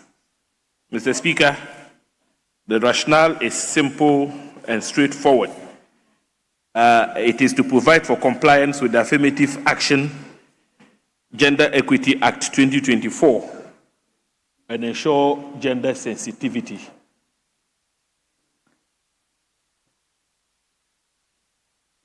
Well, don't you think you are going to create a problem for the minister in view of the fact that all these are institutional representation? How does the minister control this? Mr. Speaker, that is why from the outset, that same law requires. For instance, we're talking about institutional representation from the police service, immigration service, prisons, fire service. If the appointments are streamlined, if gender mainstreaming is adhered to, then at this point where the minister has to take into account gender considerations, he shouldn't be constrained. No, but this one, you are imposing the obligation on the minister. Yes. So if it happens that in the hierarchy, you are saying the person should not be below the Deputy Controller General. And unfortunately, all are men or all are women. And you come to the police service, the commissioners and the deputy commissioners are all one sex. Definitely, the law is saying that the representative of the institution must not go below that particular rank. And the minister is not going to tell the Ghana Police Service or the Ghana Immigration Service that bring this particular person. They do their nomination to represent. So if you are giving this particular obligation to the minister to ensure, the minister may have a difficulty. Yes, Majority Leader. Yeah, Mr. Speaker, you know, our own legislation passed by this Parliament imposes an obligation to meet certain quotas when it comes to employment and appointments. And so once agencies are under you, and the law says that in constituting a board, you must ensure gender balance, it becomes your responsibility as a minister to engineer the various agencies to have the requisite number of women well positioned to occupy that place. So if you write a letter to Ghana Immigration Service and say, bring me a deputy director, not below the rank of X, it now becomes the responsibility of Immigration Service, if they don't have one, to immediately promote one to that rank and now present that person to you for appointment. So by legislating it, we as a parliament have assisted for women to be given opportunities, you know, so that they can serve on the board. I'm all in favor of this. Yes, my worry is imposing that obligation on the minister. Yes, because the agencies that we have enumerated are all under that minister. So the agencies are all under that minister. And so he has to choose among the various agencies which of them he's assigning the responsibility to provide the women who will constitute the numbers that will ensure gender equity. So it's all the agencies are under the same minister. Fire Service, Immigration, Prison Service, and then which other one? And then Police. They're all under the same minister. So he has to balance it and say, okay, I'll take two women. So one will come from Immigration, one will come from Fire Service, then for the men, Police Service, and then, you know, so the minister should do that. Let's innovate and have this provision. Yes. Thank you, Mr. Speaker. I agree that we maintain this amendment that the minister, in making an appointment under this section, have regard for gender balance. Yes, of course, about 3 of the agencies, Police, Immigration, and the other relevant agency under the Ministry of Interior, have interactions with the ministerial oversight of the minister. In addition to that, the minister has occasion to influence 2 more representations, even one, the national coordinator of the Secretariat, and a representative of the Ministry of Interior, not below the rank of a director. So in ensuring all these appointments are made, it is incumbent on the minister, in line with international best practice of affirmative action, which this parliament is a very strong advocacy for, including your good self, that in an event where it turns out that all these representations, institutional representations, turn out to be of only one gender, the minister, in considering the appointment of the other 2, which are now even under his direct, purview, must have such sensitivity to ensure that there is gender balance, or at least there is representation from both. We are speaking the same language. I am only talking about the practicality of it. Yeah, so Mr. Speaker, the practicality of it is that he doesn't have a free role. You are there because you are a deputy controller general. You are there because you are a deputy commissioner. You understand? So that is institutional representation. So you don't have a hand to say that this. What the majority leader said, that you can promote somebody to that particular position to be able to send the person to represent. Would that be in line with their promotion criteria? Oh, Mr. Speaker, that is also another problem. But if the sense of the House is for us to maintain it, Mr. Speaker, practically at any point in time, you find, Mr. Speaker, at any point in time, practically, you are likely to find various gender on the rank of ACP. You are likely to find different two gender on the rank of the equivalent in the prison service and the equivalent in the immigration service. But even where all those institutional representations fail to have regard for gender balance, then the minister, in appointing the national secretariat, the national coordinator for the secretariat, and in nominating a representative of the Ministry of Interior, not below the rank of a director, will now balance out to ensure that there is gender balance. So, Mr. Speaker, practically, this this provision is very much in line. Then I can put a question. Okay, I'll come to the chairman and then put a question. Mr. Speaker, just some few comments here.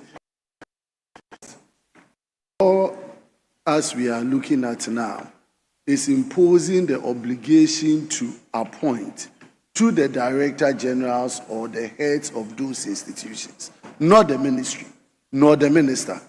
So we shouldn't suggest that in the minister doing this appointment, he is going to control and determine whom and the representation that should come from the sector ministry of the sector security agency. So we should be very careful. If we want the representation to be women, then let's legislate clearly and say on that the institutions. On these institutions, the representation should be women. But you cannot. The institutions in bringing the representation to have regard to gender balance. Yes. Because the minister is going to appoint the people that the institutions bring. Yes. That is the responsibility of the minister. So for instance, if they say Ministry of Health, it is the responsibility of the Ministry of Health to ensure that whoever is representing the ministry is a woman. Speaker, exactly. But you are rather imposing the obligation on the minister. Exactly. So yes. Okay. Mr. Speaker, I have a difficulty here. The proposal from Honorable Boamang, because the institutions are presenting only one person. Yes. So if you tell them they should have regard for a woman, yes, and all of them present male nominees, what happens? If they are presenting two people, then they can make provision for a woman. Yes, Honorable Richard Champo. Presenting one each. Honorable Richard Champo, we are speaking the same language. The same language in the sense that the minister doesn't have the obligation to ensure that it is A that will represent immigration service, it is B that will represent the police service. That responsibility is on the institution. Because it's an institution that is supposed to send representative. For instance, if you are asking that Ministry of Health should bring a representative to Parliament, it is the Ministry of Health that will decide who they should send to Parliament. You understand? So if the Ministry of Health so decides that whoever they are bringing is a woman, the minister shouldn't have a problem.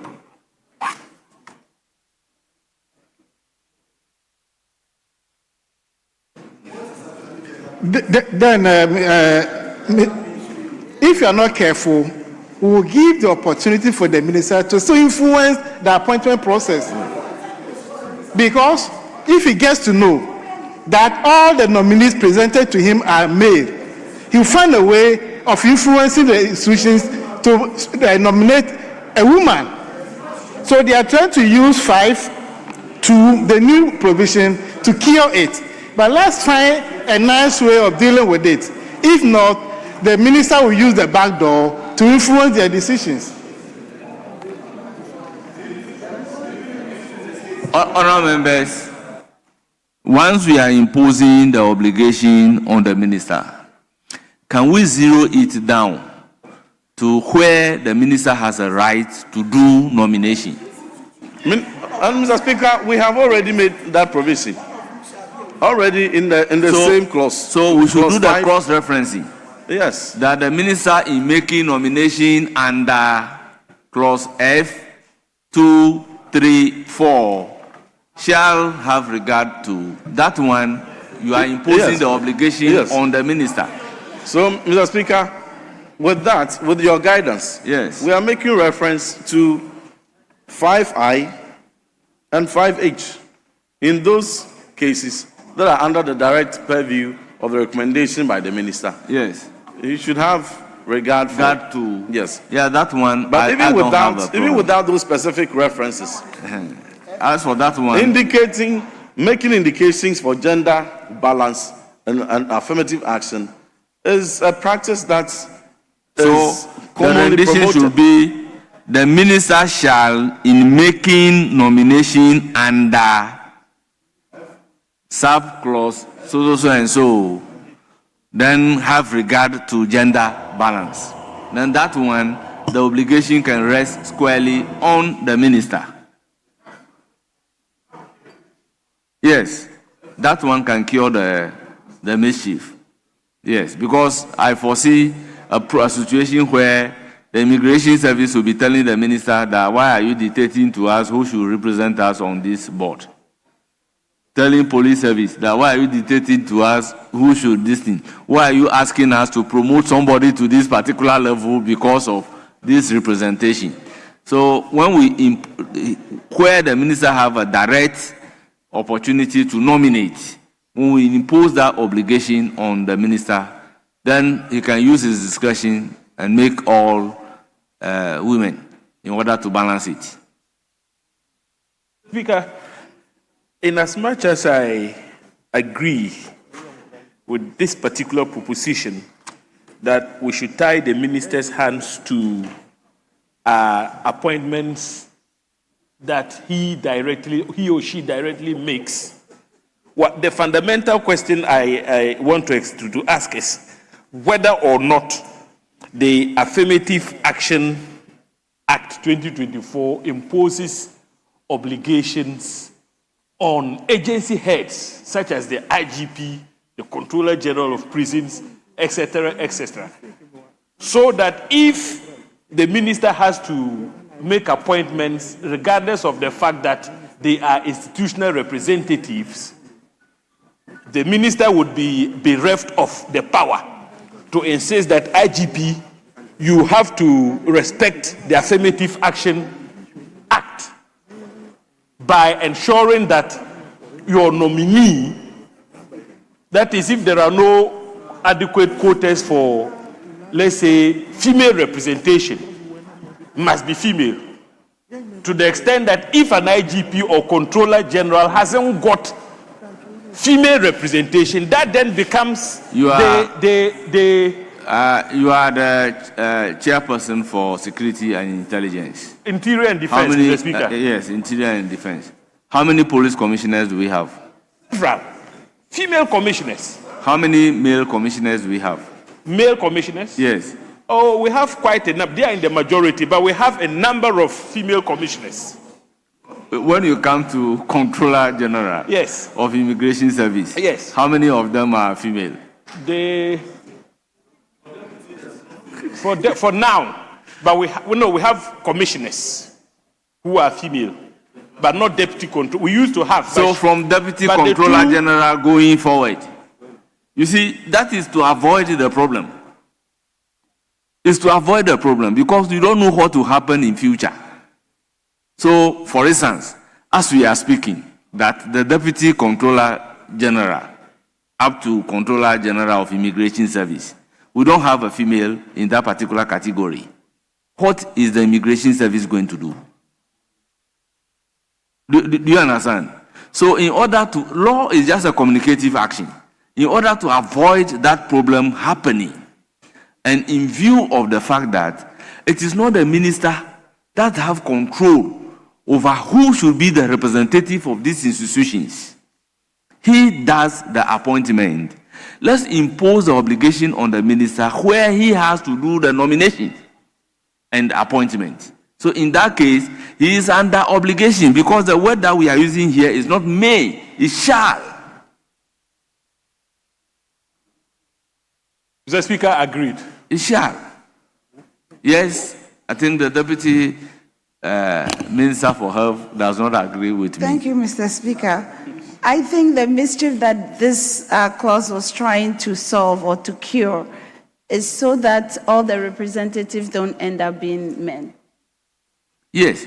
So this one, all the representatives will not end up being men in the sense that the minister has a say in nominating. I think that even from where the institutions are bringing in the representative, we need to build into it so that even if... Let me ask you this question. As we speak right now, currently, if you are to appoint a person below the rank of Deputy Controller General, there is no female in that particular category, what will the minister do when it is shall? Leader said then he promotes a woman and the woman is representing. You see, you are going to distort the promotion criteria. That will be more problematic. You see, for me, what will happen is that I'm on the same rank with you. We all deserve to be promoted. We have to attend promotion interview. But as a result of this, you are going to promote a woman over men. That will bring a problem in the structure. You understand?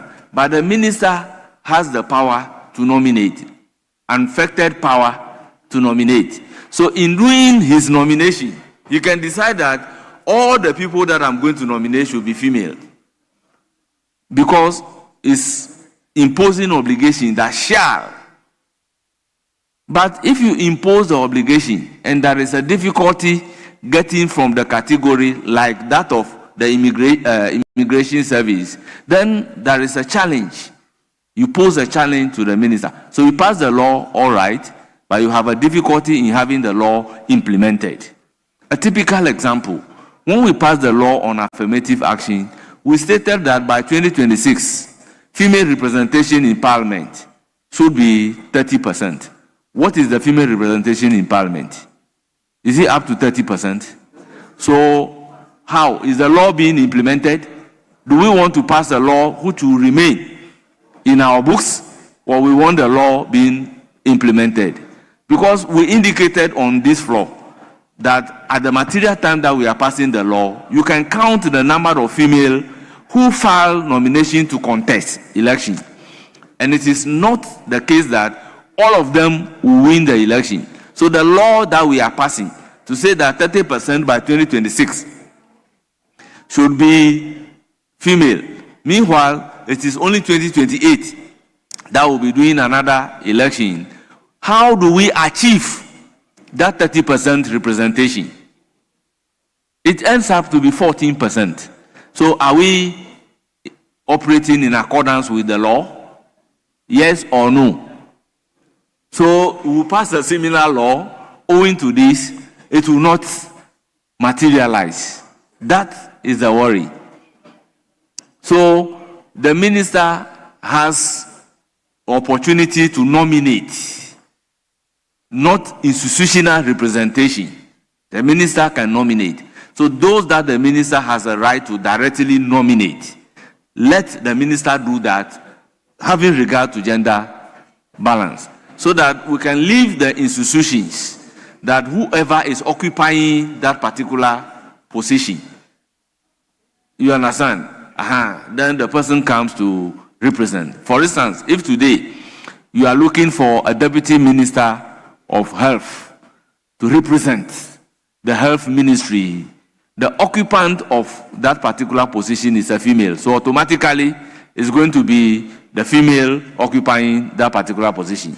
On the other hand, if you are looking for deputy minister of health, and the deputy minister of health is a male, automatically, once the law says deputy minister, it is that deputy minister that will go. That is the understanding of institutional representation.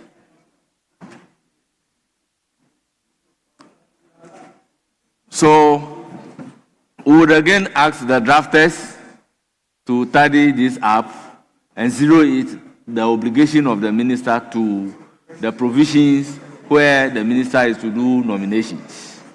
So I'll put a question. As many as are in favor say aye.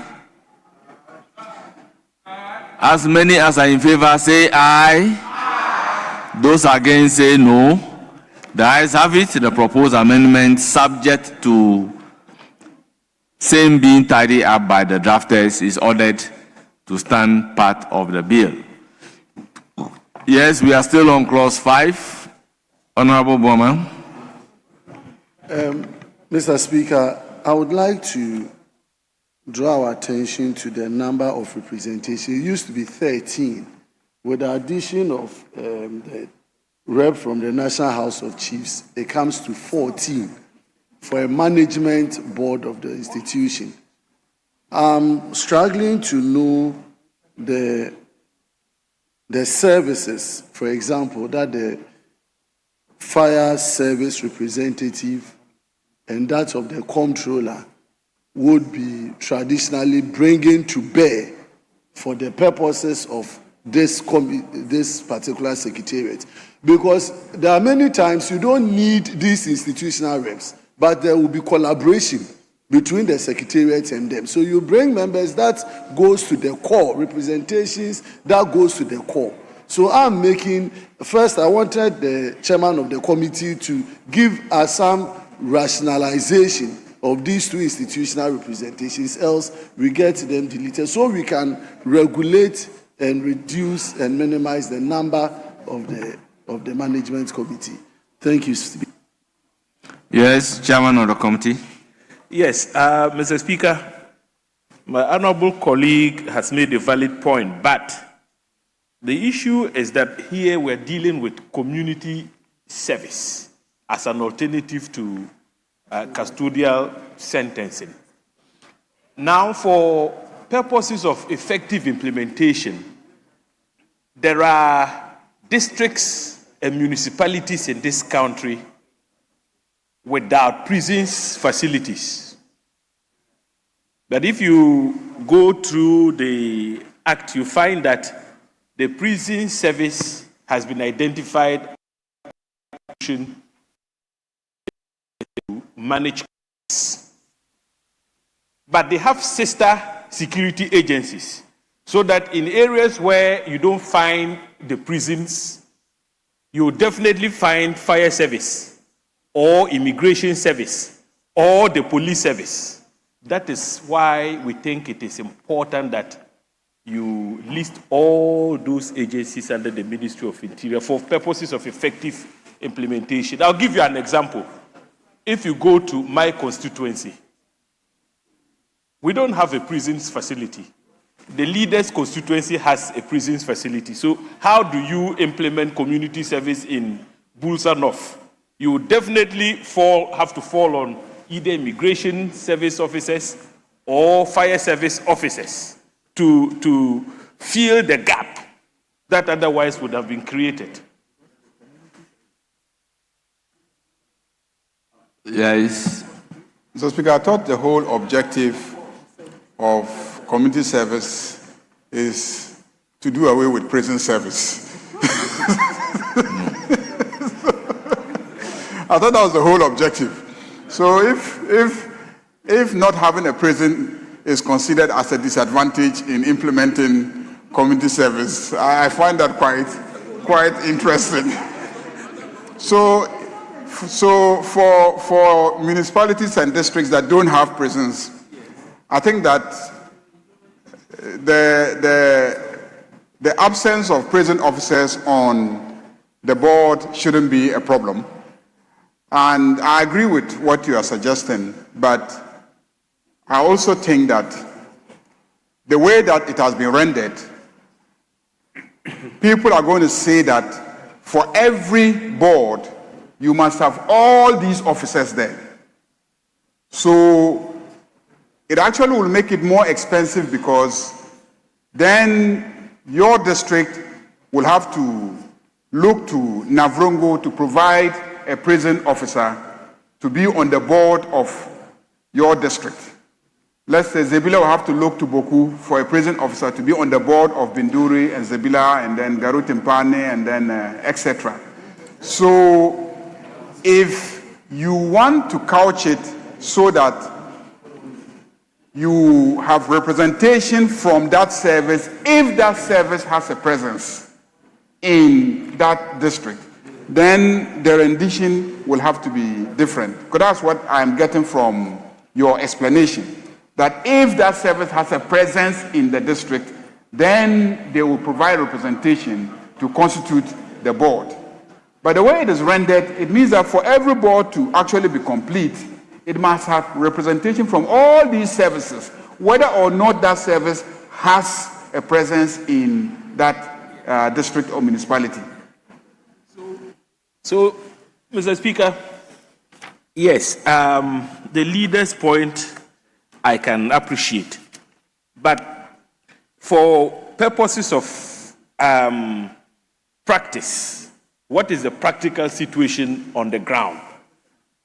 And here we have to take into account the overall population of our prison service. It is. So given that for purposes of implementation, you would have to fall on the ground.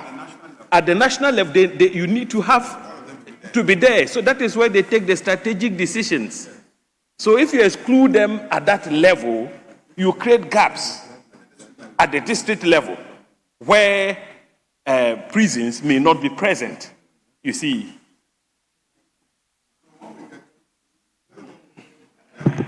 Okay.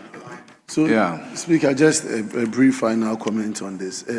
Leader, I'm looking at the functions of the management committee.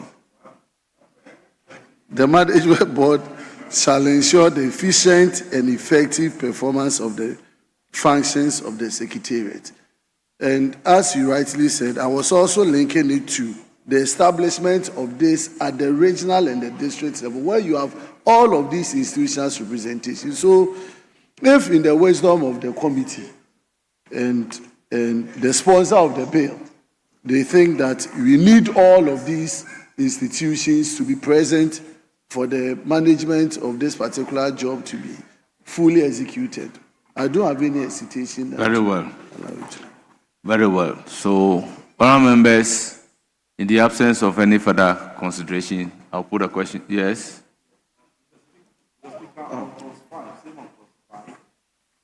Okay.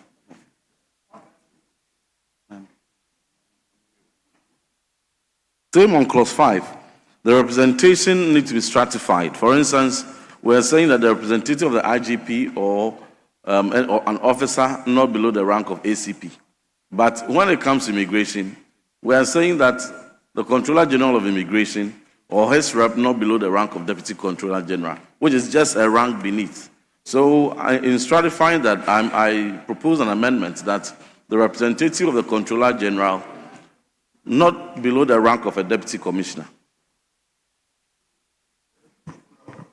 Deputy Commissioner. Your Deputy Commissioner has about 3 ranks, and these are all very senior roles. And any of these... Which clauses are you referring to? Clause First, 5. we refer to C. Clause 5. C.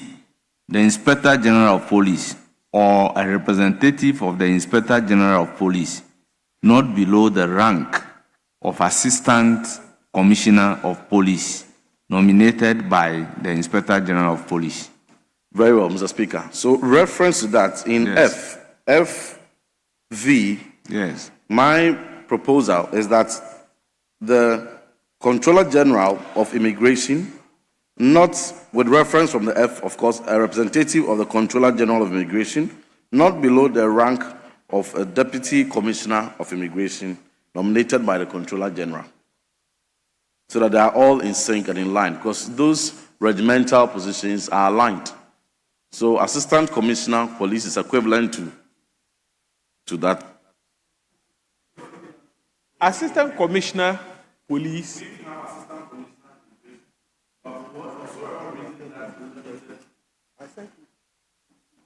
For whatsoever reason, that limited the representative of the Controller General to a rank just beneath him. Me, my position. No, we have commissioners. We have commissioners in immigration. So from Controller General, come to Deputy Controller General, you come to Commissioner, Deputy Commissioner, and then Assistant Commissioner.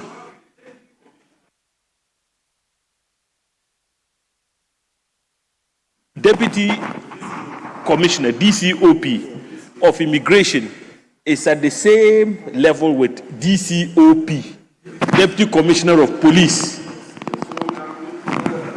But here, they've pegged it at ACP, Assistant Commissioner of Police. In this case, I'm moving that the equivalent rank in immigration, which in this case will be Assistant Commissioner of Immigration, must be the rendition in FV. Below. FV. Thank you. We should step it below. Yes. Yes. Below the Deputy Controller General. To ACI, to Assistant Commissioner of Immigration. That's the FV.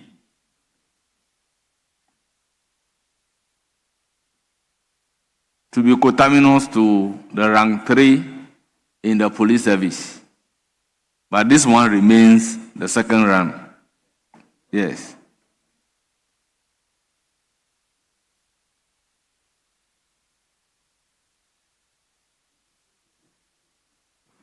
Mr. Speaker, the agencies have come of age.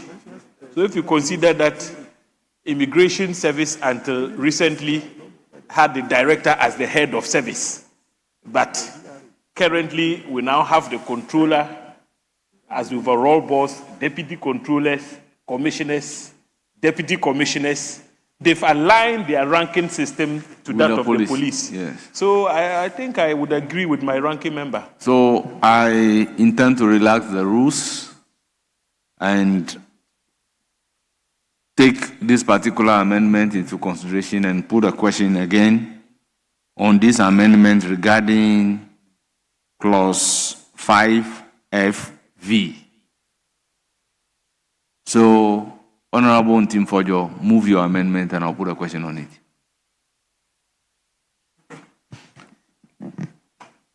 Thank you, Mr. Speaker. I propose that clause 5FVI be read, the Controller General of Immigration, not below the rank of Assistant Commissioner of Immigration Service nominated by the Controller General. I so move. As many as are in favor say aye. Aye. Those against say no. The ayes have it. The proposed amendment to clause 5FV is ordered to stand part of the bill. Now I'll put a question on entire clause 5. As many as are in favor of clause 5 standing part of the bill say aye. Those against say no. The ayes have it. Clause 5 is ordered to stand part of the bill. Clause 6. Functions of the Management Board. Mr. Speaker, we have no proposed amendments. It is for the consideration of the House. Honourable members, any proposed amendment? In the absence of any amendment, I'll put a question. As many as are in favor of clause 6 standing part of the bill say aye. Those against say no. The ayes have it. Clause 6 is ordered to stand part of the bill. Clause 7. Duties and liabilities of a member of the Management Board. Chairman of the committee. Mr. Speaker, we have no proposed amendment. It is for the consideration of the House. Honourable members, any proposed amendment to clause 7? In the absence of any proposed amendment, I'll put a question. As many as are in favor of clause 7 standing part of the bill say aye. Those against say no. The ayes have it. Clause 7 is ordered to stand part of the bill. Clause 8. Tenure of office of members of the Management Board. Chairman of the committee. Mr. Speaker, we have no proposed amendments. It is for the consideration of the House. Yes, Honorable Boama.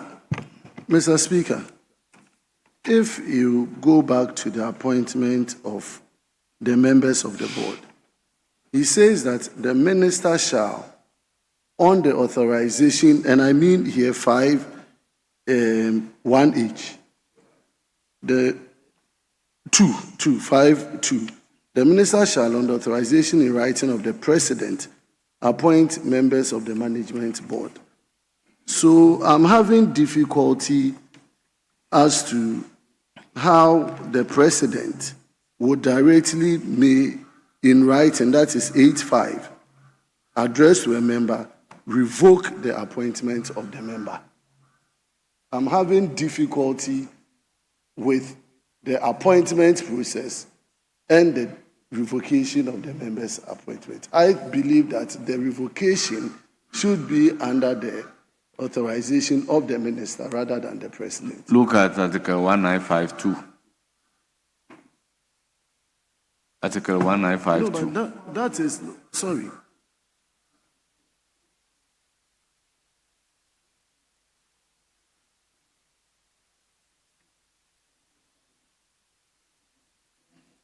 Yes, 1952.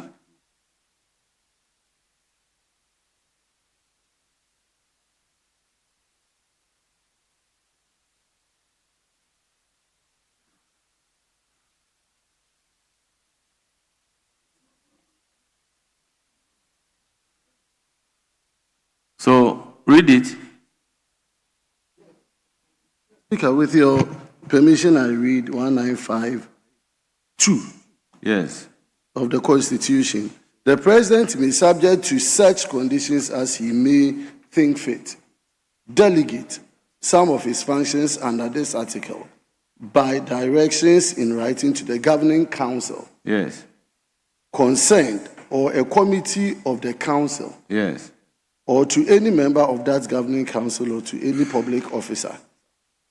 3, the power to appoint persons to hold or act in an office in a body of higher education, research, or professional training shall vest in the council of that one is different. So if you read 1951, the president has the exclusive reserve to do the appointment. Now, 2 is saying that the president may, however, delegate this particular power. But the fact that the president has delegated the power does not take away the ultimate responsibility. So if the law is saying that though you are appointing, if a position becomes vacant, I give you the authority to appoint. Inform me of that particular vacancy. I don't think it is in violation of the Constitution. Yes, Honorable Tim. Yeah, rightly so, Honorable Speaker. I think that the very legitimate concern of my colleague, respected colleague, is addressed in Clause 21, where it talks about the appointment of the national coordinator. Herein, the President shall, in accordance with Article 195 of the Constitution, appoint a national coordinator for the Secretariat. Yes. So in that regard, that concern is taken care of, because the President appoints and under same condition has the power to revoke.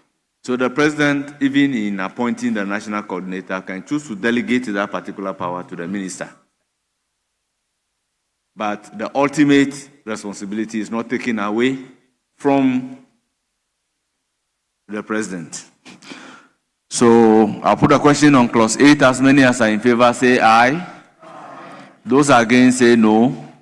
The ayes have it. Clause 8 is ordered to stand part of the bill. Clause 9. Meetings of the Management Board. Chairman of the committee. Mr. Speaker, we have no proposed amendments. It is for the consideration of the House. Honourable members, any proposed amendment to Clause 9? In the absence of any proposed amendment, I'll put a question. As many as are in favor of Clause 9 standing part of the bill, say aye. As many as are in favor of Clause 9 standing part of the bill, say aye. Those against, say no. The ayes have it. Clause 9 is ordered to stand part of the bill. Clause 10. Disclosure of interest. Chairman of the committee. Mr. Speaker, we have no proposed amendments. It is for the consideration of the House. Honourable members, any proposed amendment to Clause 10? In the absence of any proposed amendment, I'll put a question. The question, therefore, is as many as are in favor of Clause 10 standing part of the bill, say aye. Those against, say no. The ayes have it. Clause 10 is ordered to stand part of the bill. Clause 11. Establishment of committees. Chairman of the committee. Mr. Speaker, no proposed amendments. It is for the consideration of the House. Honourable members, any proposed amendment to clause 11? In the absence of any proposed amendment, I'll put a question. As many as are in favor of clause 11 standing part of the bill, say aye. Those against, say no. The ayes have it. Clause 11 is ordered to stand part of the bill. Clause 12. Allowances. Chairman of the committee. Mr. Speaker, we have no proposed amendments. It is for the consideration of the House. Honourable members, any proposed amendment?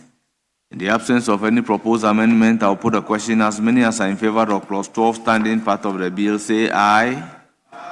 Those against, say no. The ayes have it. Clause 12 is ordered to stand part of the bill. Clause 13. Policy directives. Chairman Mr. of the committee. We have no proposed amendments. Thank you. It is for the consideration of the House. Honourable members, any proposed amendment? In the absence of any proposed amendment, I'll put a question to clause 13. As many as are in favor of clause 13 standing part of the bill, say aye. As many as are in favor of clause 13 standing part of the bill, say aye. Those against, say no. The ayes have it. Clause 13 is ordered to stand part of the bill. Yes. Majority Leader. Mr. Speaker, we agree to stop at clause 13. So let me thank the chairman and his team for taking us up to clause 13. Mr. Speaker, if we can continue the consideration stage of the Human Sexual Rights and Family Values Bill as well. Very well. Yes. Speaker, I'm not opposed to the application by the majority leader for us to suspend consideration on this bill, since there was an agreement to end it at clause 13. But, Mr. Speaker, I would want to strongly propose to the leader of the House to make room for us to winnow the bill, though we've started. I have some very serious proposed amendments, but I feel that it can be of greater value if we discuss it at winnowing so that we can build consensus prior to coming to the House. Because, Mr. Speaker, this bill is talking about community service, but the minister drew our attention to a serious concern regarding how bail is abused by the police and the judiciary. That was the minister's concern. And I believe that looking at the bill as it is, it appears that nothing at all is said about bail conditions, terms of bail. In fact, Mr. Speaker, some members in the academia have been reaching out on whether or not Parliament could pass a bail act. And I mentioned to them that this community service bill is being introduced. So, Mr. Speaker, it appears that there is some appetite to look at a broader way of ensuring that rights are protected, especially when people face criminal charges. So, Mr. Speaker, it's a very humble application that I would want to put across to the leader of the House, and perhaps if that is considered, we would be able to enrich this law to address some of the onerous bail conditions that in itself is more than a punishment, as if the person has been convicted, especially the recent news we've been hearing about misdemeanor offenses, being subjected to very onerous bail conditions.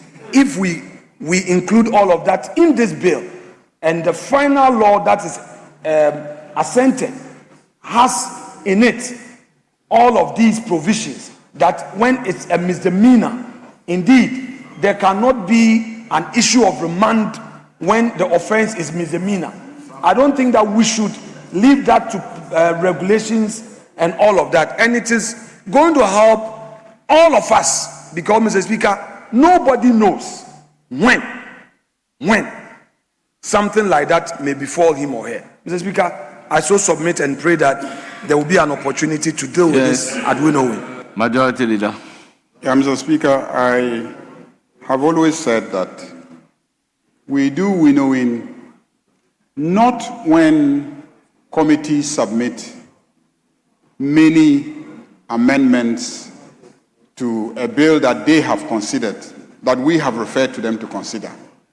We only do winnowing, in my opinion, when members have proposed amendments and the numbers become unwieldy.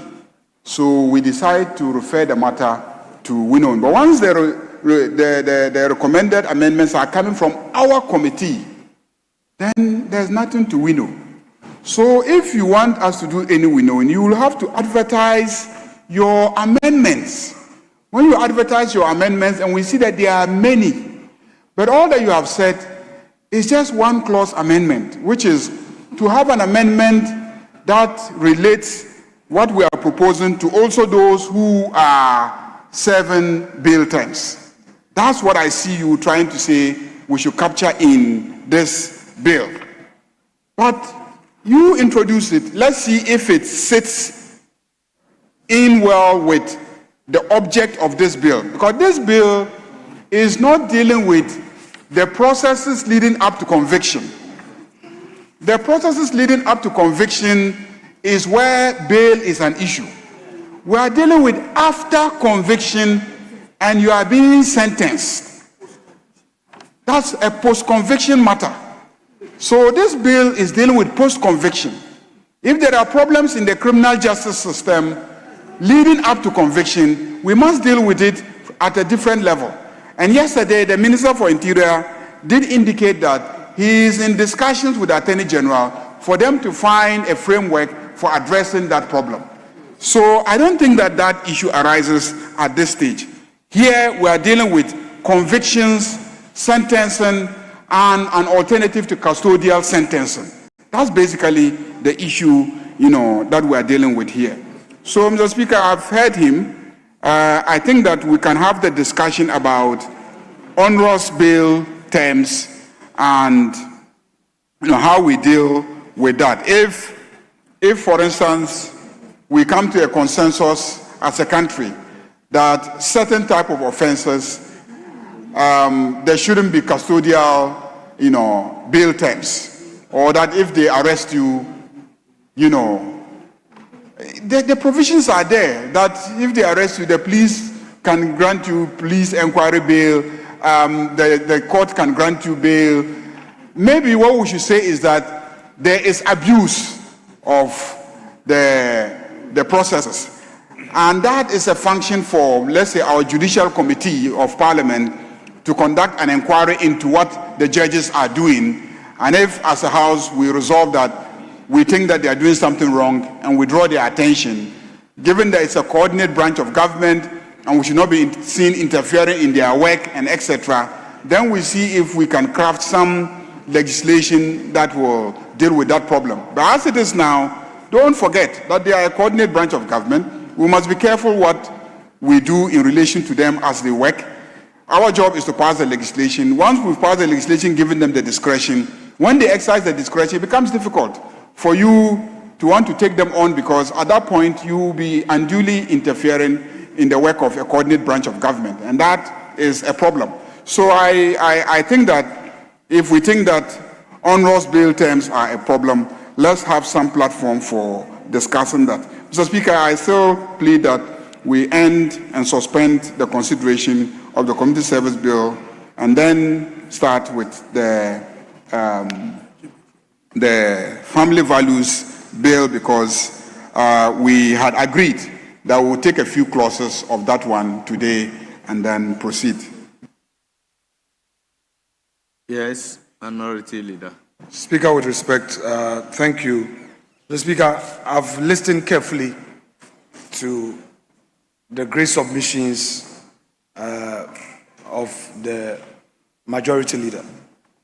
But I believe the burden of my submission earlier was to look at the issues as a whole. rather than dealing with them in silos. There is no difference in substance between a post-conviction relief contained in this bill and a pre-conviction custodial orders. They are one and the same. And it's a reason why I'm saying that let us take a parliamentary step to address it. Mr. Speaker, the Honorable Leader of the House has cautioned that we should be careful in dealing with a body with coordinate mandate as enshrined in the Constitution. I agree with him without more. But the point is that where the judiciary itself has made a pronouncement to guide, in the Martin Kpebu number 2 case, the judiciary had the occasion to even pronounce on these onerous bail conditions and provided a guideline to the lower court.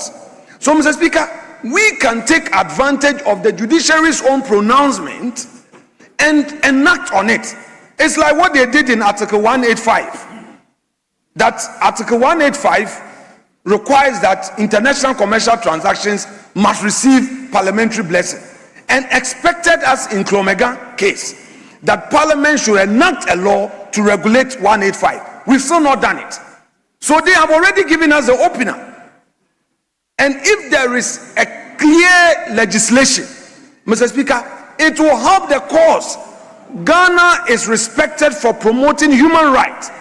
The time has come for us to deal with the gaps in our laws and address them to give full confidence. Oftentimes you hear political actors crying foul here and there, depending on which side they are. If they are in opposition, you hear them loudest. If they are in government, you don't hear them. But Mr. Speaker, whether government or in opposition, once it's injustice, it's injustice.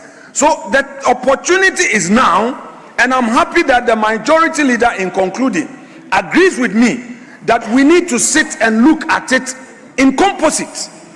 If we say it is basically a post-conviction law, then we would be denying ourselves an opportunity to address the very concerns that the minister responsible for this bill put out in his own argument. We need to address this issue of bail once and for all, and do so by law and in clear language. And I couldn't agree with the majority leader the more when he said that we perhaps may have to look at legislating clearly that when it is a misdemeanor, the court, no matter what, would have to ensure that the accused in the box is granted bail in terms that would not be onerous. Mr. Speaker, I would want to end here, but I am pleading with majority leader that let us have win-win on this matter.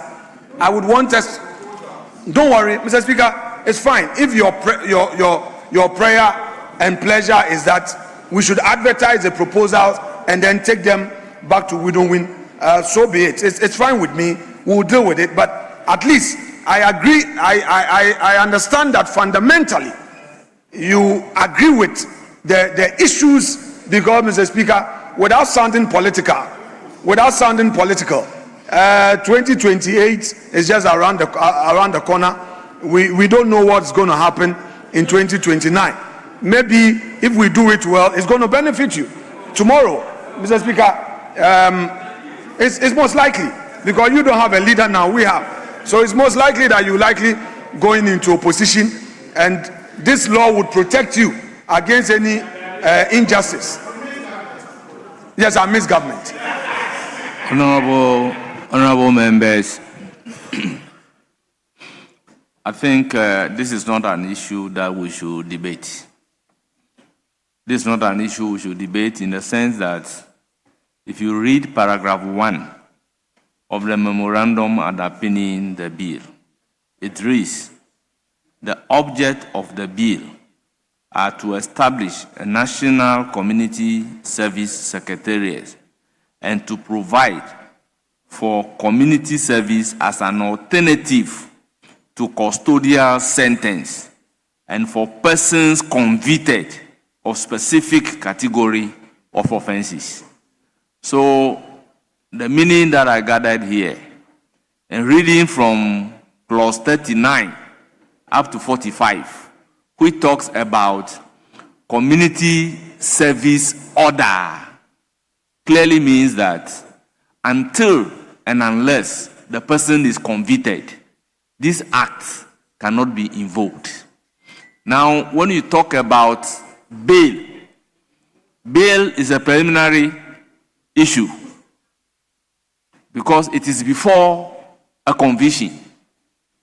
And this act is talking about a person who is convicted to be given an alternative sentence to custodial sentence. That is when the law kicks in. So to do a win-win and take into consideration bail in this particular law may pose a problem.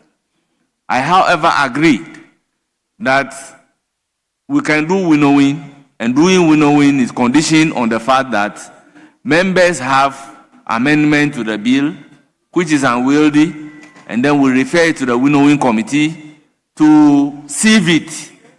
That is by our own standing order. That is where win-win is conducted. But as we speak right now, apart from the committee's amendment, we don't have any other amendment from the members. So, honourable members, I think until then, we can make progress with this particular law. But I have a difficulty referring the bill for win-win only to go and be talking about bail and bail conditions in this law. This law will only come into effect when a person is convicted for certain category of offenses. Yes? Speaker, I agree with you in substance. Every single thing you said, including the reading of the memorandum accompanying the bill, is right and fair.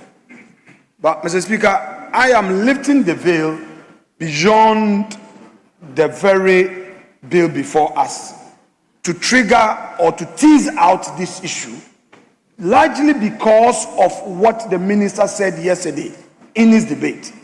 And, Mr. Speaker, you and I know that we've had instances where bills are introduced, and based on the thinking of the House, same had been withdrawn and enriched considering other factors. So, Mr. Speaker, it was on that basis that I raised that issue. But I would bring my amendment, we will discuss it and see the way forward. But it is important, and I want Hansard to take note of this important view of mine, that we cannot deal with post-conviction sentencing regime in the form of a community service when we know that as part of the criminal jurisprudence, the ecosystem of the criminal law also gives way, allows for bail or some pre-custodial sentencing custody. The court is empowered to remand. So, Mr. Speaker, if we are dealing with it, and you are right, if the law says let's deal with only post-custodial sentencing, and we know that there's already a problem with regards to certain interim orders, we better address that also. That is where I am coming from. But yes, I don't disagree with you. But I would want to advise and humbly crave your indulgence that with the concerns that you have raised, then you must bring a private member's bill to come and amend the Criminal Procedure Act. Mr. Speaker, already there's a judicial pronouncement. Mr. Speaker, the Supreme Court in Martin Kpebu number 2. Yes. Mr. Speaker, the Supreme Court of Ghana was very loud and laid out a procedure and gave the grounds and cautioned itself, especially when it comes to the discretion being exercised. And Mr. Speaker, the Constitution itself, let me read the Constitution Article 296, Mr. Speaker, for the avoidance of doubt, it provides, with your leave, it says, where in this constitution or in any other law discretionary power is vested in any person or authority, that discretionary power shall be deemed to imply a duty to be fair and candid. Yes. The exercise of the discretionary power shall not be arbitrary, capricious, or biased either by resentment, prejudice, or personal dislike, or shall be in accordance with due process of law. So, Mr. Speaker, basically, if in considering this bill, we want to legislate, Mr. Speaker, 296 takes the power or takes the discretion away from a judge in granting bail or not. To factor in these predicated issues provided for in the Constitution, Mr. Speaker, this country will be seen to be upholding the rights of citizens fairly and across board, and it will be beyond debate. So, Mr. Speaker, it's only a caution. It is not a matter of disagreeing with you. I agree that the law as it is, the proposal as it is for post-conviction. Yes. But the minister himself, Mr. Speaker, raised serious concerns about bail. Not my argument. That is the minister's argument. The minister said bail is being abused by the police and the judiciary. I will say that is the minister, regard not to me. the community service bill, anything relating to bail is out of place. Very well, Mr. Speaker, that is understood. But Yes. I'm bringing an override submission for us to consider that instead of dealing with it in isolation, it is an opportunity for us, a golden opportunity for us as a house to deal with the issue as a whole. And I expect the lawyers in this chamber to rise up on this occasion to support this call. That once we are dealing with post-conviction, let's deal with the issue of bail and enact on it collectively. With all due respect, not when we are considering a bill unrelated to bail. Yes, Majority Leader. I was just going to say that he's been out of order for far too long. But I understand he's been away for a while, so he wants his presence. He wants his presence noticed. He wants to register his presence. Honourable members, Human Sexual Rights and Family Values Bill 2025 at consideration stage.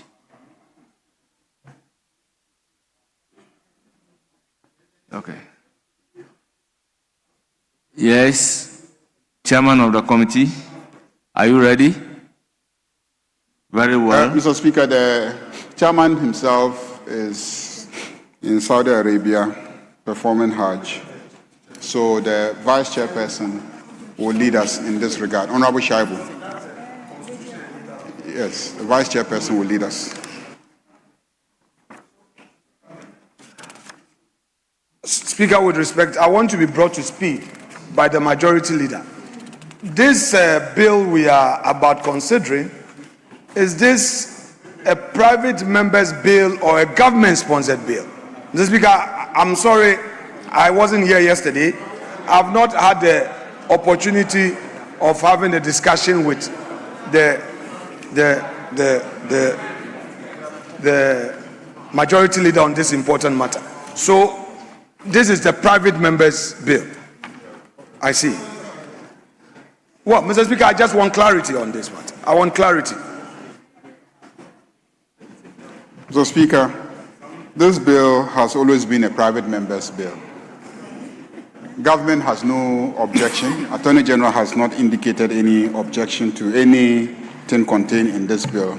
But it has always been a private member's bill, sponsored by members of this House. And it is a bipartisan bill because we have members from both the majority and minority appending their names as sponsors. So that's what it is, and it remains that way.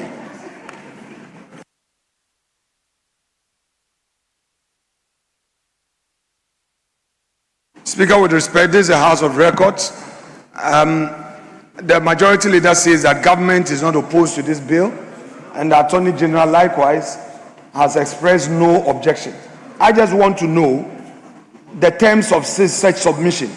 Is he saying it in terms of a written record to this Parliament or a no objection memo to that effect? I just want clarity, since he's the leader of government. Honorable Minority Leader, when you are confronted with a bill and the bill is a private member's motion, whether the consent by the government, the consent by the Attorney General is in writing or not, is neither here nor there. So we'll proceed with the bill. Clause 1. Application. Chairman of the committee. Thank you, Mr. Speaker. Clause 1, amendment proposed. Paragraph A, opening phrase.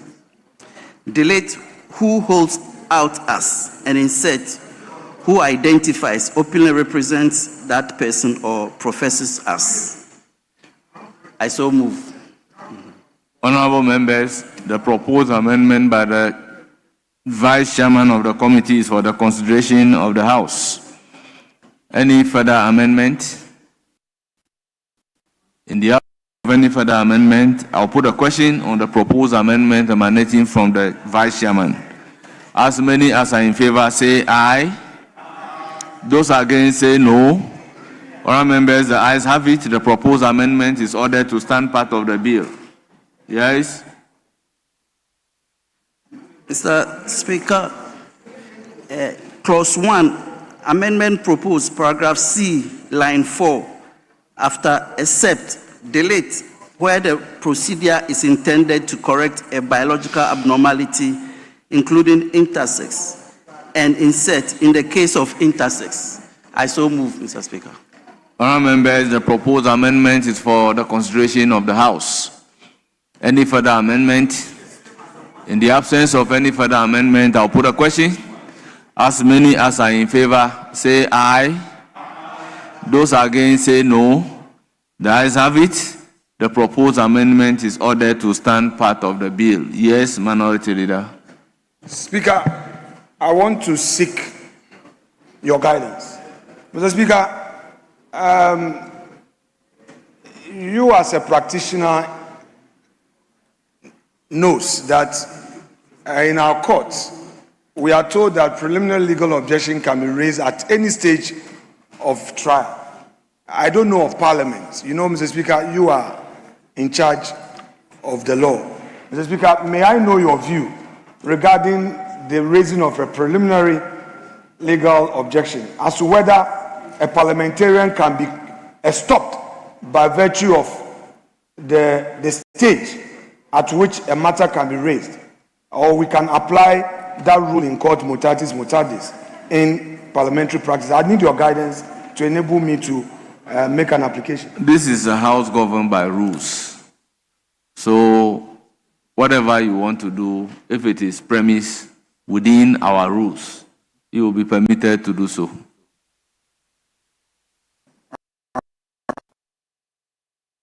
This House is governed by the Constitution.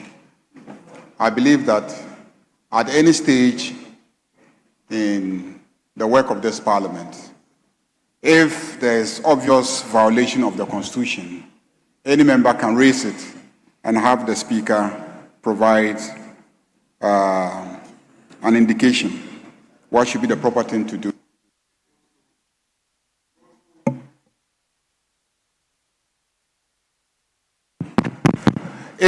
If there's also a violation of our standing orders, you can raise it.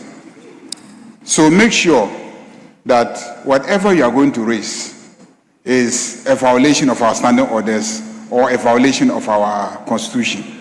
Because if it is not any of these two, we will have an issue in this chamber today. Yes.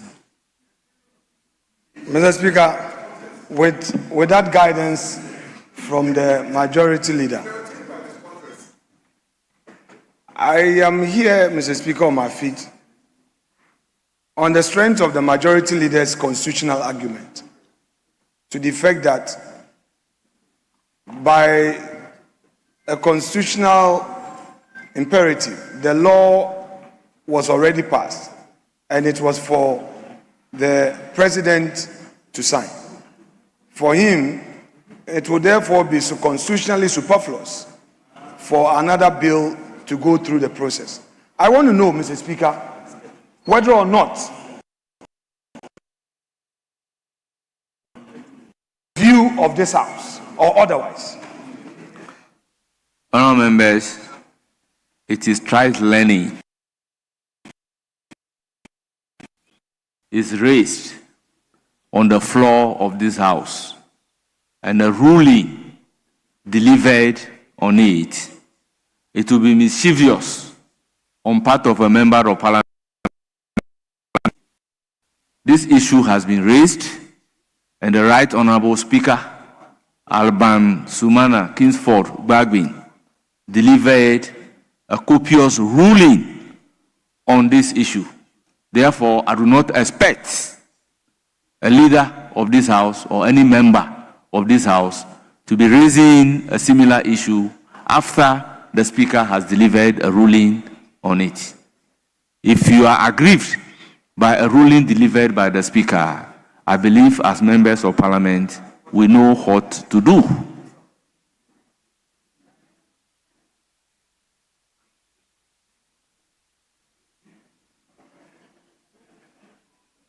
Yes.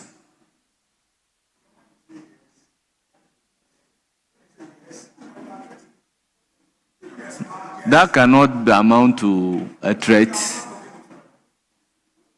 Well, that cannot amount to threat.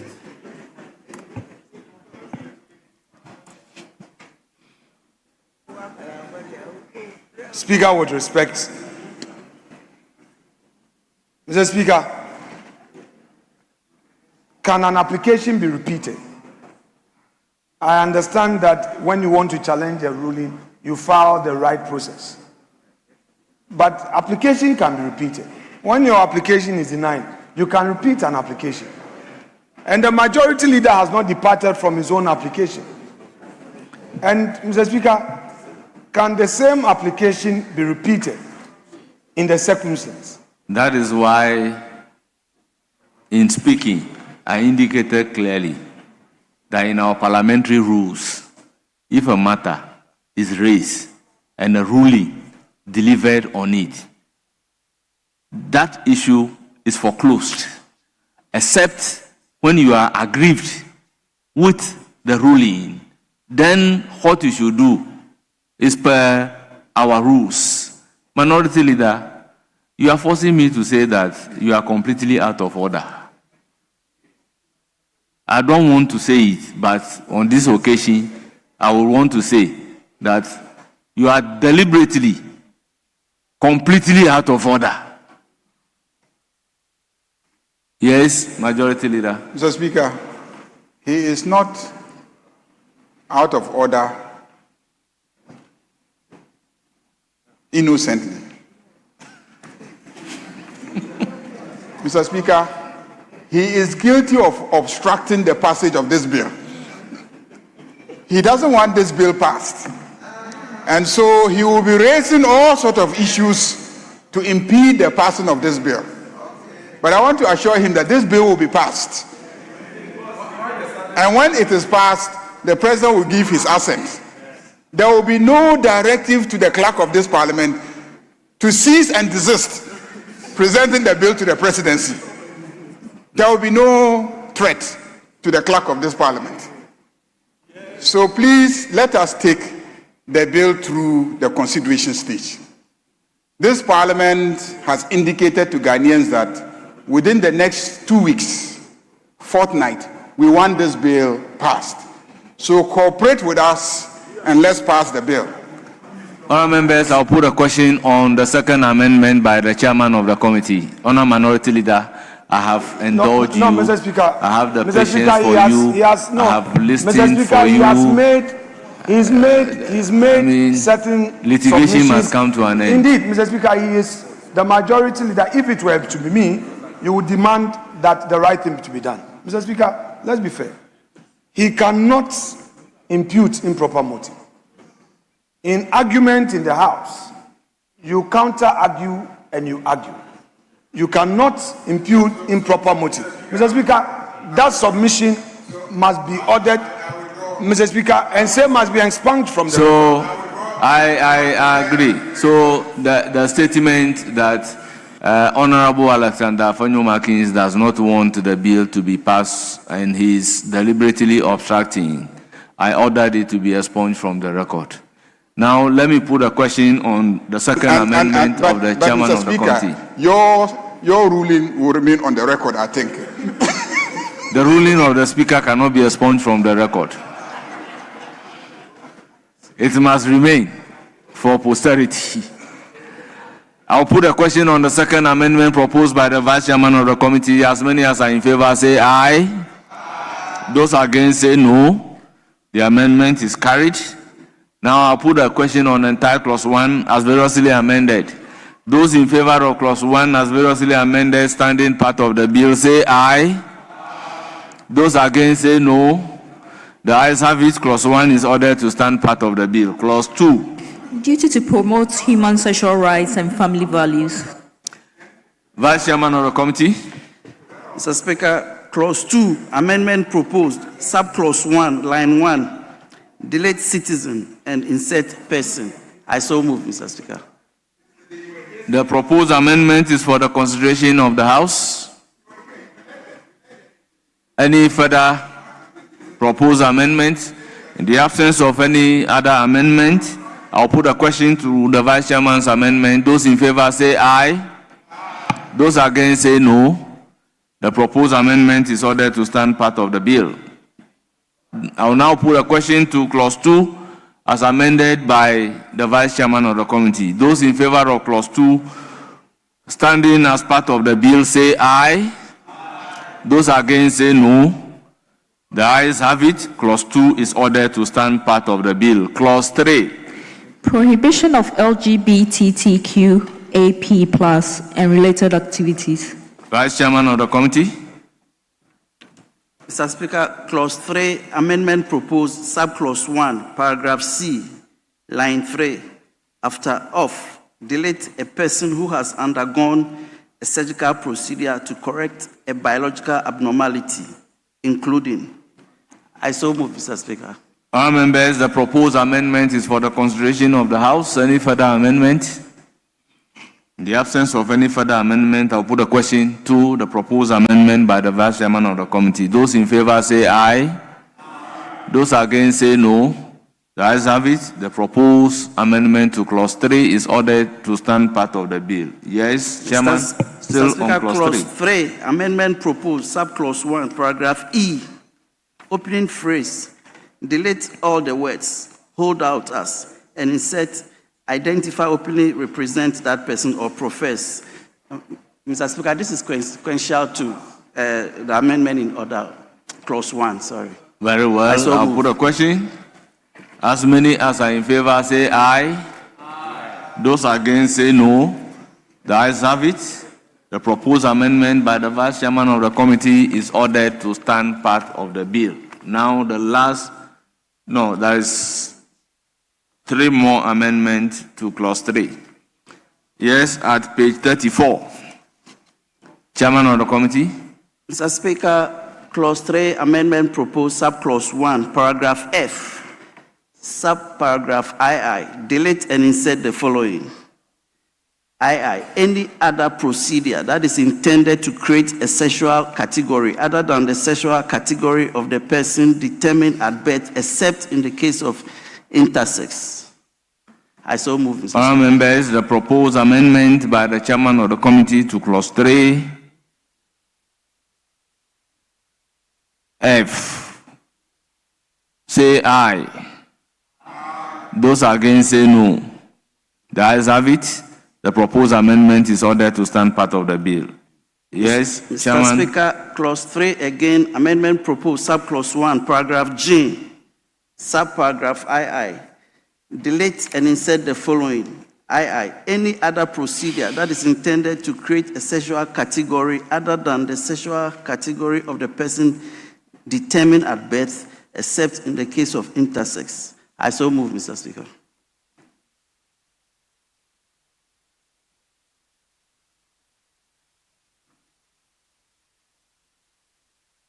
Very well, I'll put a question. As many as are in favor say aye. Those against say no. The ayes have it. The proposed amendment is carried. Now, the last amendment to clause 3. Once again, clause 3, amendment proposed, subclause 3, delete and insert as follows.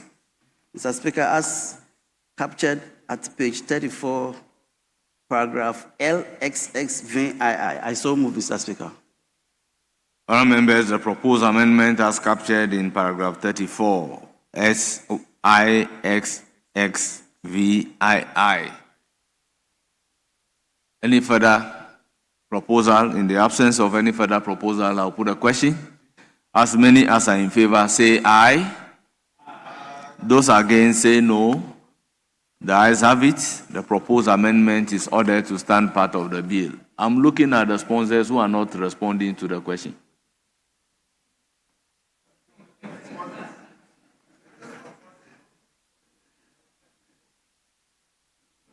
They are not responding to their own proposed amendments. Now I'll put a question on clause 3 as variously amended. Those in favor say aye. Those against say no. The ayes have it. Clause 3 as variously amended is ordered to stand part of the bill. Clause 4. Procuration. Vice Chairman of the committee. Mr. Speaker, clause 4, amendment proposed, subclause 1, delete and insert as follows. 1, a person shall not by threat, obstruction, deterrence, molestation, intimidation, inducement, false pretense, false representation, or any other means procure another person to engage in a sexual act prohibited under this act. I so move, Mr. Speaker. Honourable members, the proposed amendment is for the consideration of the House. I'll put a question. As many as are in favor of the proposed amendment say aye. Those against say no. The ayes have it. The proposed amendment is ordered to stand part of the bill. Now I'll put a question on the entire clause 4 in the absence of any further amendment. The question is, as many as are in favor of clause 4 as amended standing part of the bill say aye. Those against say no. The ayes have it. Clause 4 is ordered to stand part of the bill. Clause 5. Detention with intent to commit prohibited sexual activity. Vice Chairman of the committee. Mr. Speaker, there is no proposed amendment. There's no proposed amendment, but it is for the consideration of the House. Honourable members, any proposed amendment coming from members? In the absence of any proposed amendment, I'll put a question on clause 5. As many as are in favor say aye. Those against say no. The ayes have it. Clause 5 is ordered to stand part of the bill. Clause 6. Keeping a brothel for a prohibited sexual activity. Vice Chairman of the committee. Mr. Speaker, clause 6, amendment proposed, delete and insert as captured at page 35. Paragraph LXXIX of today's order paper. I so move, Mr. Speaker. All members, the proposed amendment is for your consideration. Any further amendment? In the absence of any further amendment, I'll put a question. As many as are in favor say aye. Those against say no. The ayes have it. Clause 6 is accordingly, the proposed amendment to clause 6 is ordered to stand part of the bill. Now I'll put a question to entire clause 6 in the absence of any further amendment. The question is, as many as are in favor of clause 6 as amended standing part of the bill say aye. Those against say no. The ayes have it.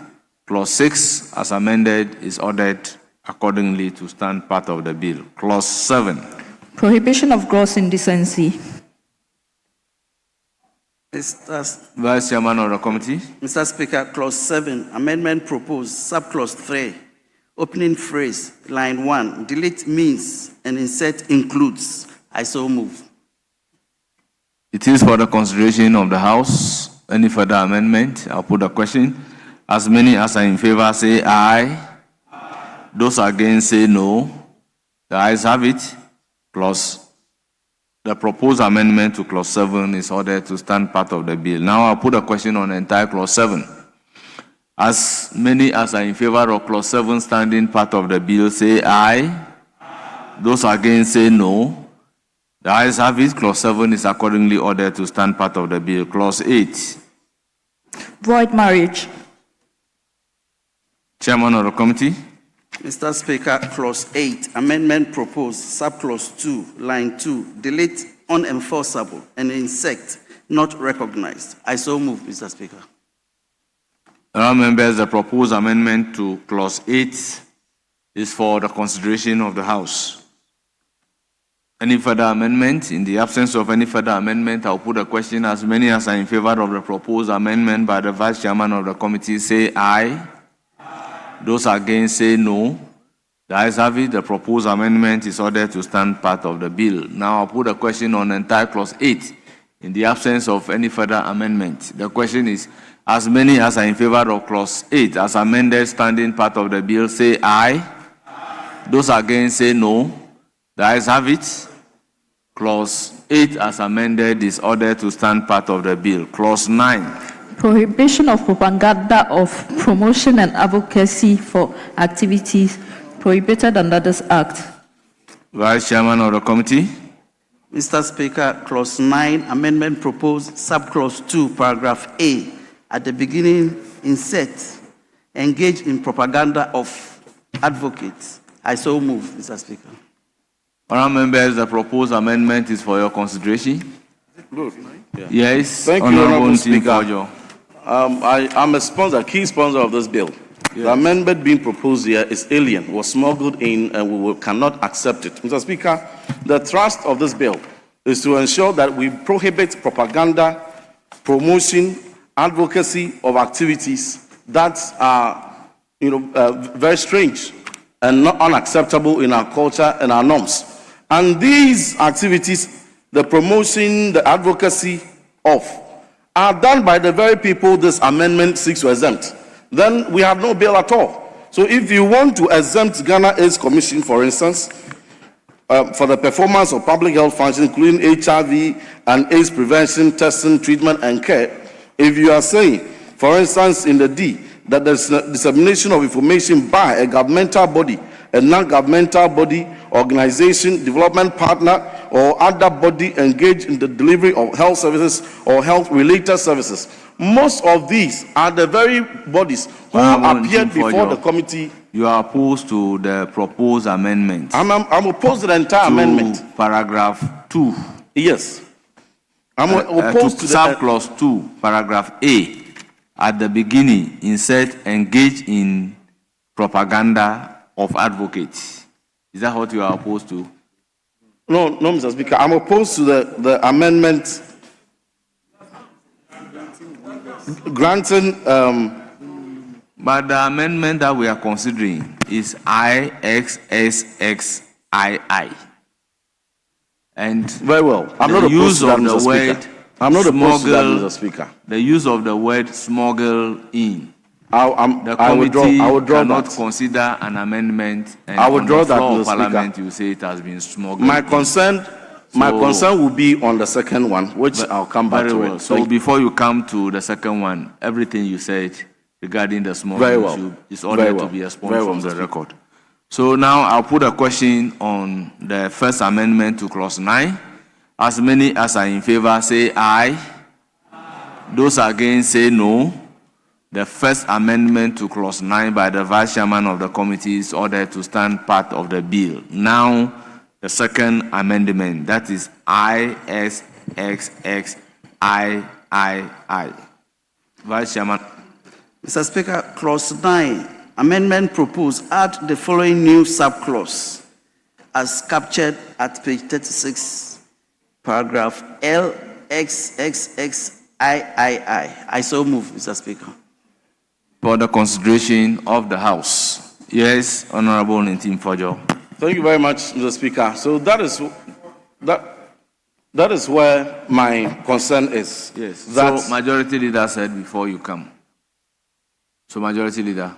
Mr. Speaker, perhaps the chairman of the committee needs to brief the House on what informed the committee to propose this new subclause.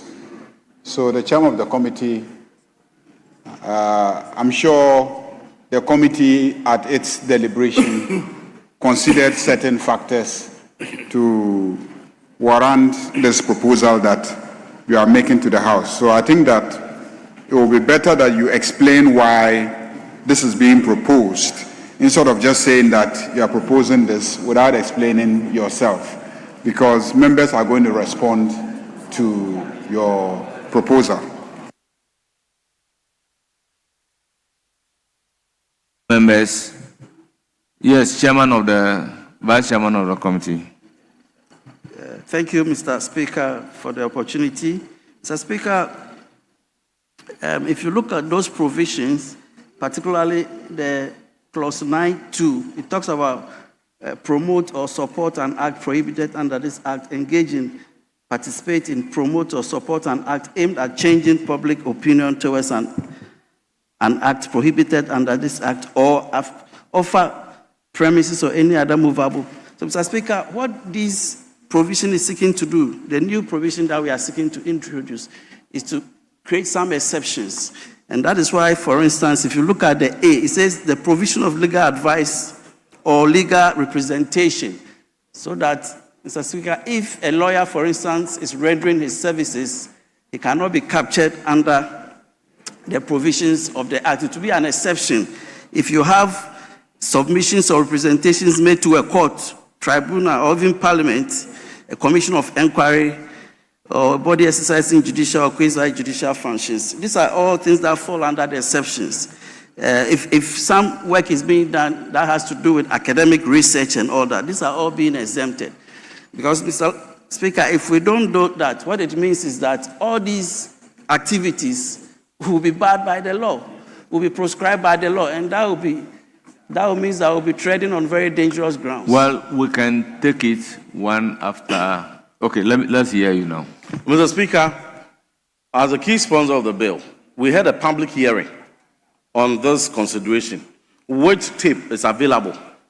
At no point in this live telecasted deliberation and consideration did the committee accept that this must be a new clause that must be introduced. Because, Mr. Speaker, the very thrust of the constitution of the bill that we have introduced, which we introduced previously, and same we are introducing now, is to be able to gag, prohibit promotion and propaganda and advocacy of these abominable practices. And we well know that the very clandestine avenues where these propaganda and advocacies are championed are through these NGOs, international organizations, bodies, and under the guise of medical interventions. Mr. Speaker, in the course of the deliberation live on TV, there were some of these bodies who were ably represented and vocally confessed that they even supply condoms and other aids to persons engaged in these abnormalities that we are prescribing. It is for which reason that you would notice in this bill that the sentencing regime for prohibition, propaganda, and advocacy is even higher and stronger than those committing the act itself. So for you to say that you are introducing, and forgive me for the word I previously used, but this is why it applies, for you to smuggle in a whole new clause, which is now going to give exemption to the very avenues. I advise you that when a bill is referred to a committee, it is in the domain of the committee. So, Mr. Speaker, the committee cannot therefore propose an amendment, and you will refer to those proposals as having been smuggled in. Mr. Speaker, it was never part of any of the proposals. Are you a member of the committee? I'm a key sponsor. Yes. And if you are a sponsor of the committee, for instance. And Mr. Speaker, my co-sponsors, for instance, who are members of the committee, have given me indication. Just hold it. If Attorney General brings a bill to Parliament and the bill is referred to a committee and the committee came out with a proposal, Attorney General cannot come and say that this is not part of my bill, therefore that aspect has been smuggled into the decision. But what I want us to do is to take these exemptions one after the other. Are we saying that the provision of legal advice or legal representation to anybody who is accused or arrested for the prohibited acts should in itself be a criminal action. That we have to consider it as a house. No, Mr. Speaker, the prohibitions are clear. It says that subject to the Constitution, a person shall not produce, procure, market, broadcast, disseminate, publish, or distribute through a medium, technological platform, technological account, or any other means, or a film, the internet service, or electronic device, or any other device capable of electronic storage or transmission. Then again, the person shall not promote or support an act prohibited under this act, engage in, participate in, promote or support an act aimed at changing public opinion towards an act prohibited under this act. Okay, Mr. Speaker, the instances you have raised, yes, they do not in any way intend to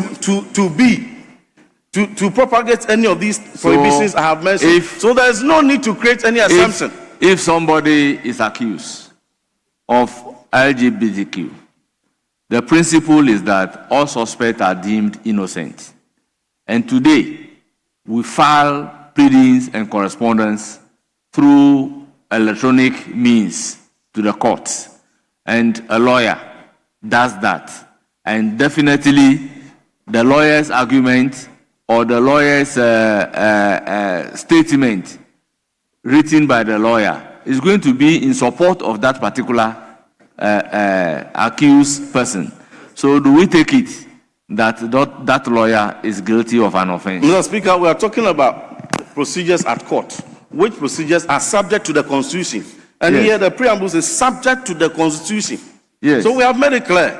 Any activity that we are talking about, and the very groups that whoever puts this amendment in is seeking to exempt, whatever they are doing, subject to the Constitution. If it is subject to the Constitution, so no need to exempt them. This provision in A, is in consonance with the provision in the Constitution? And we are making it clearer. Yes. So if it is making it clearer, let's move away and look at the B. Submission or representation made to a court or tribunal, parliament, commission of inquiry, or a body exercising judicial or quasi-judicial function. Is it also in consonance with the provision of the Constitution? Mr. Speaker, the point I want to make is that we as sponsors are opposed to these assumptions being created. Because without these assumptions, the bill is sound as we propose it.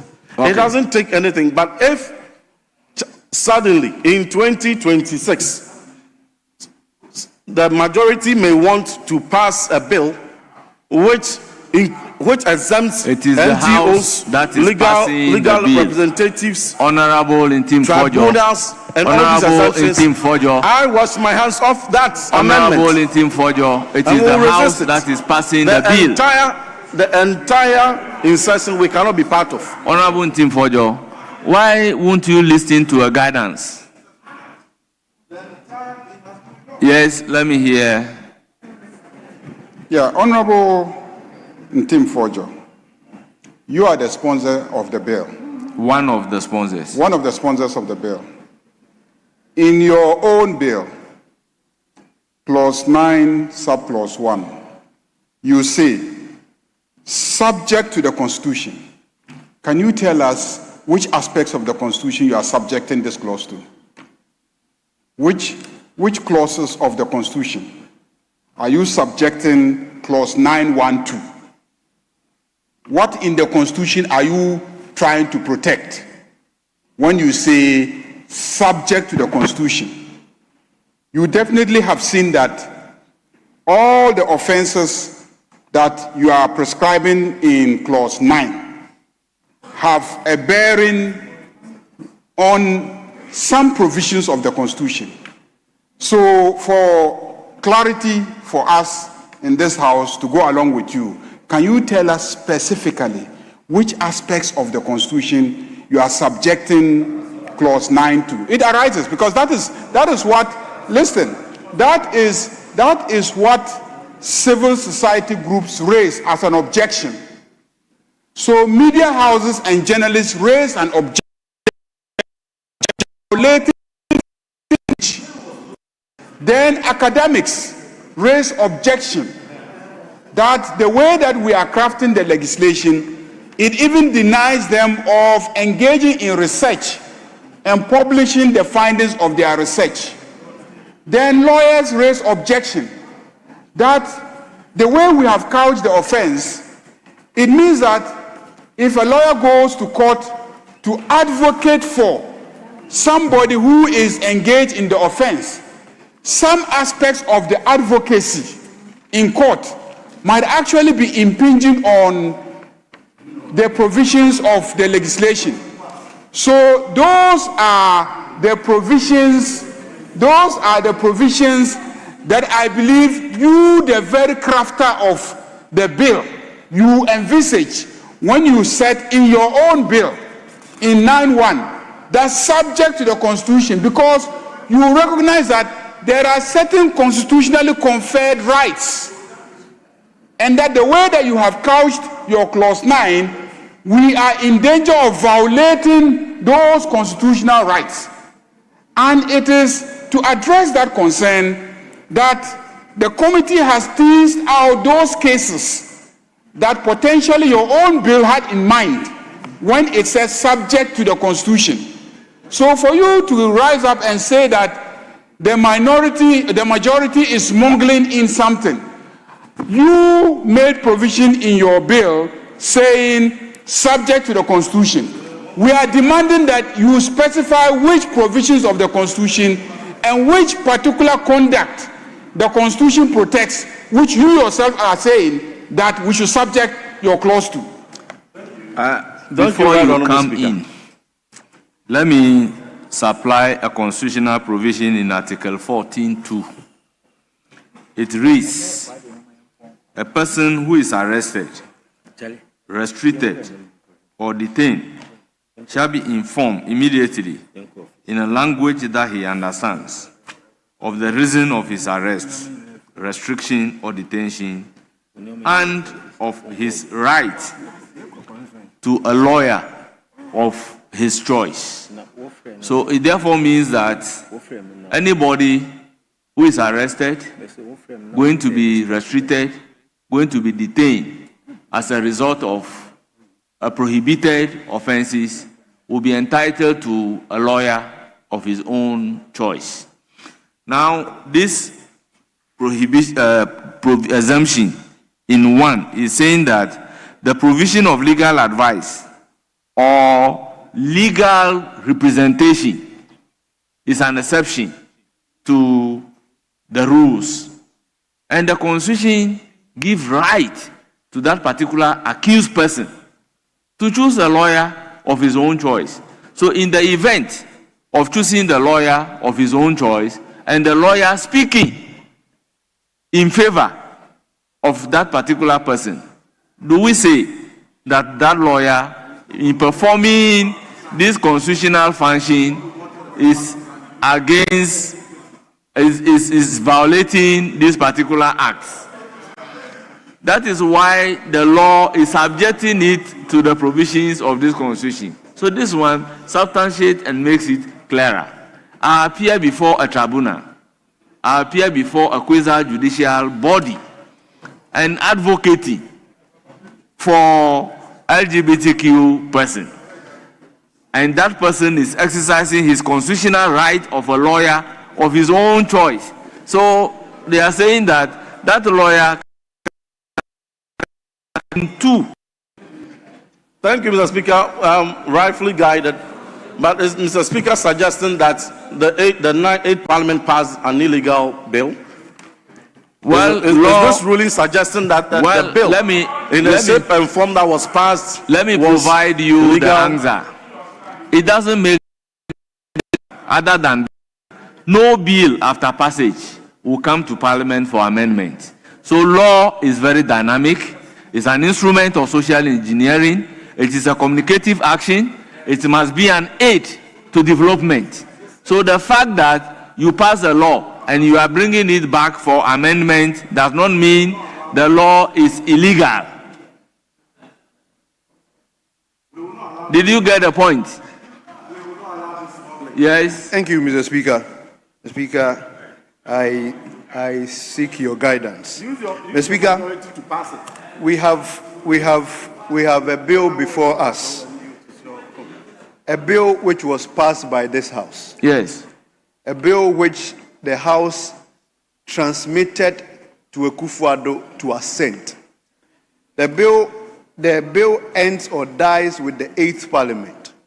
The reintroduction of the bill now sees 31 different amendments, which suggests that the bill we wanted the Akufo-Addo to sign is not the same bill today we are discussing to pass. Now, Mr. Speaker, hold on. Mr. Speaker, clause 9. Mr. Speaker, they will relax. The clause 9 we are talking about, Mr. Speaker, in the bill we wanted the Akufo-Addo to sign, Mr. Speaker, the bill was clear. It has some provisions. I said the 9.2. A person shall not promote or support an act prohibited under this act. B. Engage in, participate in, promote or support an act aimed at changing public opinion towards an act prohibited under this act, or offer premises or any other movable or immovable asset to provide any form of assistance for purposes of promoting an act prohibited under this act. Mr. Speaker, the new bill we wanted Akufo-Addo to pass is now exempting all these people under this clause, including NGOs, including academic publications and for science and medical opinions, Mr. Speaker, including the report of news and current affairs by the media house or journalists in other courses of the journalism. Mr. Speaker, the point we are making here is that if you even see the proposal and the footnote, it said the rationale is to create an exemption for these categories of activity that may impugn and into. Mr. Speaker, this is just watering down the point that you wanted the Akufo-Addo to sign in 2028, for which reason people had issues. So today it is clear, Mr. Speaker, today it is clear that you are exempting all these people under this bill, which is not the same bill you asked Akufo-Addo to sign. Mr. Speaker, about 5 different pointers in this bill, which is different from the bill you wanted the Akufo-Addo to sign. Mr. Speaker, the House has the majority. We will pass it anyways. No, hold on. We will pass it anyways. But what I'm proposing, what I'm submitting here is that the bill we are now going to pass is not the same as the one you want Akufo-Addo to pass. The bill that you see, for me, it's not the bill I sponsored. For me, if this House will use their majority to pass the bill, it is not the bill I sponsored. It is an NDC bill and it's an entirely different thing. When you get up, you must be granted the space before you speak. Do you understand? You understand? It is the House that passes a law. It doesn't lie within you. If the bill before us, you are not comfortable with it as one of the sponsors, you can advise yourself. But you don't have the authority to say that Parliament will not pass this particular law. At the time material you are complaining about, you are in the chair of this particular committee. So you don't put blame on any other person today.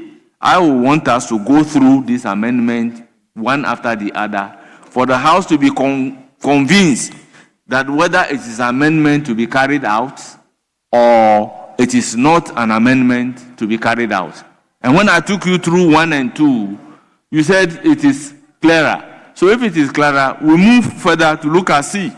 So the one that is not clearer, then we decide to take it out or this thing. If you say there should be no exemption, that is why I am asking that if I am involved in such an offense and the deputy minority leader is coming to be my lawyer because I have a right to a lawyer of my own choice constitutionally, that is why you are subjecting the bill to the provisions of this constitution, and they ask you a simple question: what are the provisions of the constitution you are referring to? I'm supporting you with Article 14(2), and I choose the first deputy,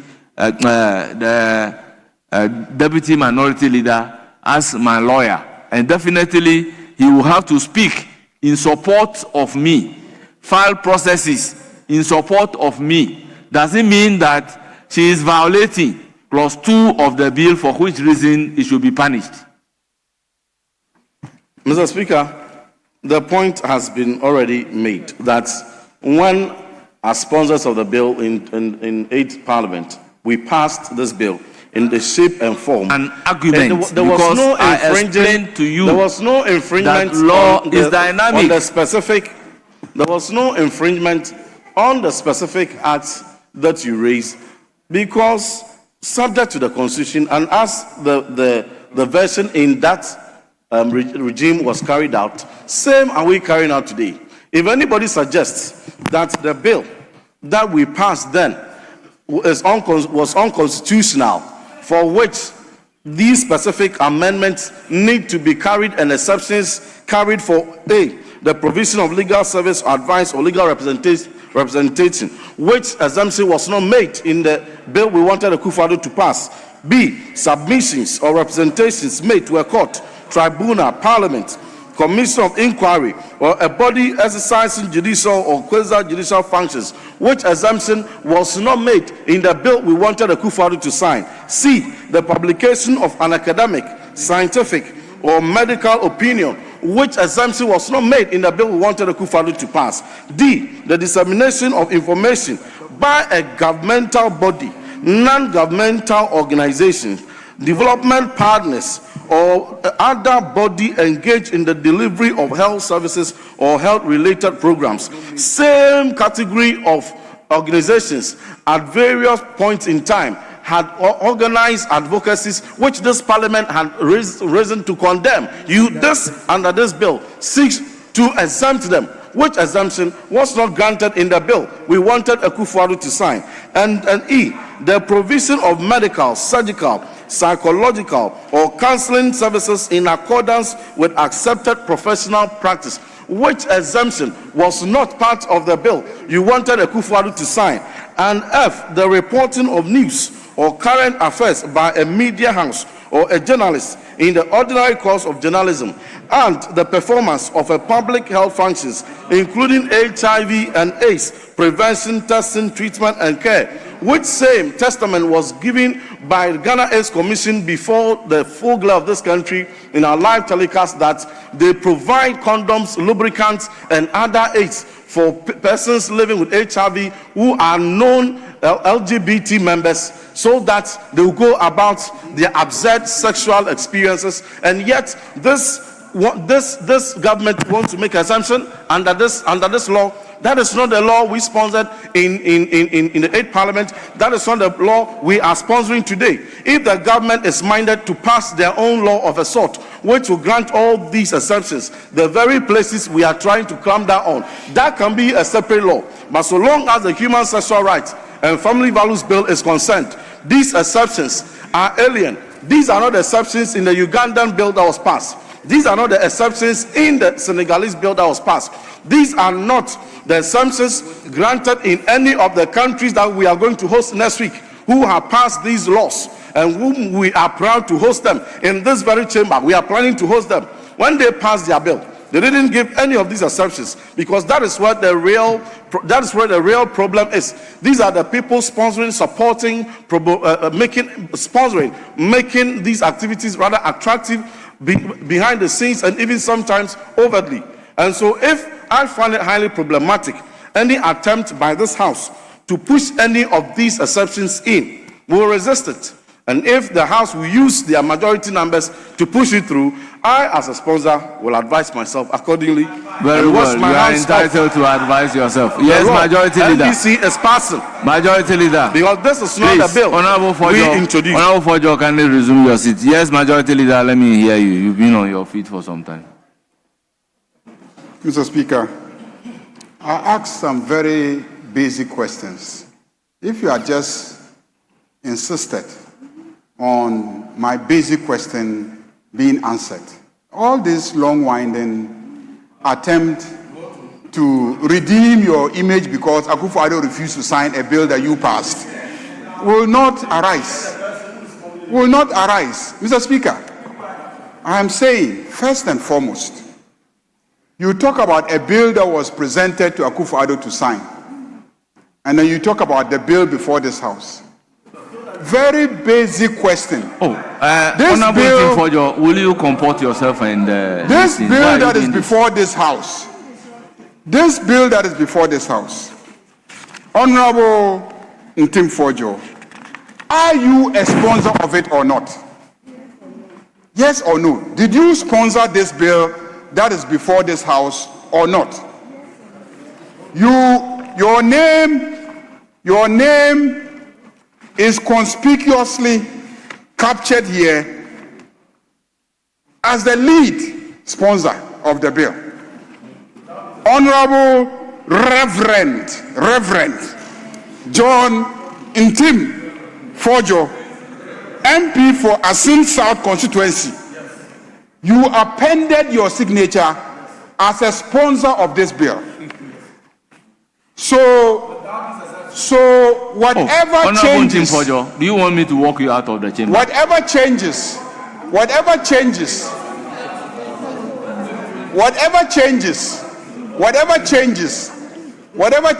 there are in this bill, different from what was contained in the bill presented to Akufo-Addo, the fact remains that today you remain a lead sponsor of this bill. When you read clause 9 of this bill and you read clause 9 of the bill that was presented to Akufo-Addo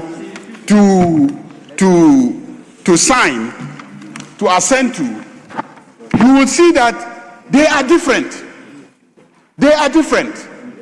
In clause 9 of this bill, you start by saying, subject to the Constitution. Subject to the Constitution. But if you go to the same clause in the previous bill which was presented to Akufo-Addo, you yourself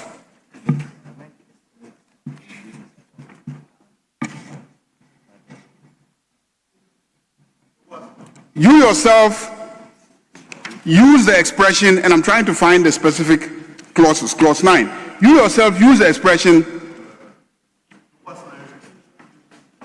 Yes, so in the previous bill, it is not clause 9, it is clause 12. In the previous bill, it is clause 12. So in clause 12 of that bill, you say a person who through media technology platforms, blah, blah, blah, uses an electronic device. Then 2, a person who engages in or participates in an activity that promotes or supports sympathy for an act, and so on. 3, a person who offers premises and other movable. So you see, if you go to the clause 12 and 13 of your original bill, you did not say subject to the Constitution. You did not.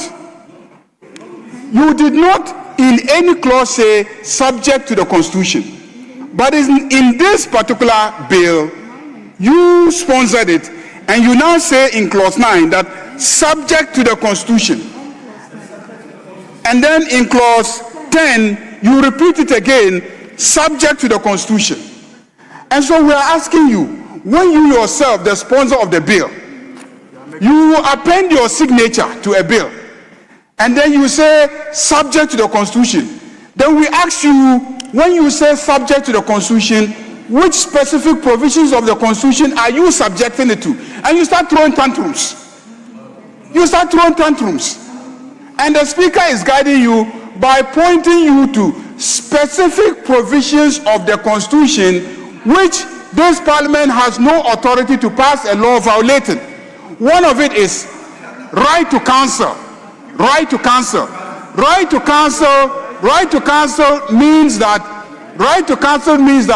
the council must have the space, the immunity to be able to defend you, to advocate for your rights. Mr. Speaker, that is why in this chamber, every member of parliament is given immunity. Whatever you say here, you have immunity. The same way a lawyer advocating in court must also be given immunity. So when the committee goes and teases out specific constitutional provisions, which you yourself want to subject this bill to, you said that's subject to the constitution. So when the committee goes and teases out those specific provisions and now proposes to us as a house that we should consider it, you cannot sit there and say that the majority side of this house.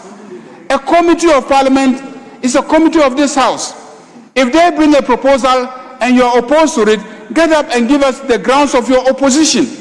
But don't start throwing tantrums and saying that the NDC government, how does the NDC government come into this? Because in the first place, this is a private member's bill. The government has no interest in it. We as members of parliament are working on the bill as members of parliament because you, our colleagues, have sponsored a bill that we are working on. So on what basis are you accusing the NDC government? Except that you are just seeking to equalize because Akufo-Addo will refuse to sign the bill that you presented. That's all that you are seeking to do. You believe that in saying all the things that you are saying, in doing all the things that you are doing, you will redeem Akufo-Addo. You cannot redeem Akufo-Addo in this matter. President Akufo-Addo is irredeemable in this matter. The bill that, and Mr. Speaker, take note of his expressions. He says that the bill that you presented to Akufo-Addo to sign, is it we who presented to Akufo-Addo to sign? You brought the bill to this house. The bill was passed for you the way you wanted, and then you are now accusing us of being the one who presented the bill to Akufo-Addo to sign. So when the bill was passed, you were not committed to it being presented to Akufo-Addo to sign. So you are lying to Ghanaians. You didn't believe that Akufo-Addo should sign the bill. You were sponsor of the bill. Today you are saying that the bill that you presented, are we the one who presented to Akufo-Addo? You brought your proposal, and then we passed your proposal for you. And you are now today accusing us of the ones who gave it to Akufo-Addo. How did we give it to Akufo-Addo?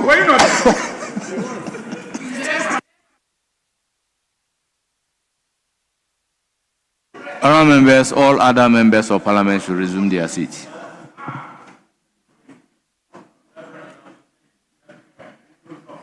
Honourable members, I believe strongly that the bill that the sponsors brought to parliament was not passed the way it was brought.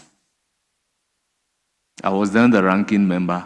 When we look at the bill, we proposed several amendments to it. Some were carried by the House. Some were not carried by this particular House. And as I indicated, law is dynamic. The bill as we are passing today, if you put it before the 10th Parliament, you have a cause to amend certain provisions.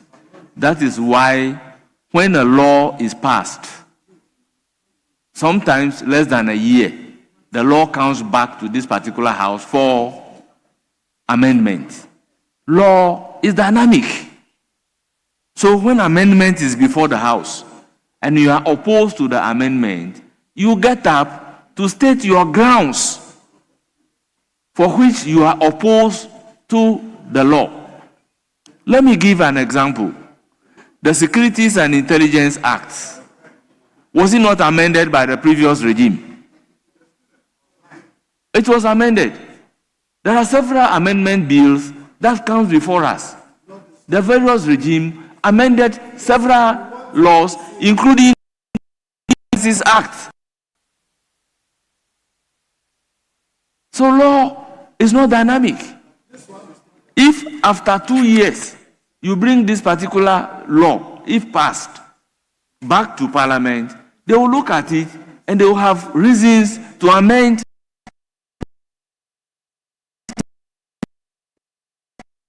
Not as if law when passed is static. That's not the way it is. So, Honorable Anthony Imie, let me hear you. I've heard you, so I won't give you the chance. I'm giving the chance to Anthony Imie. Very grateful, Mr. Speaker.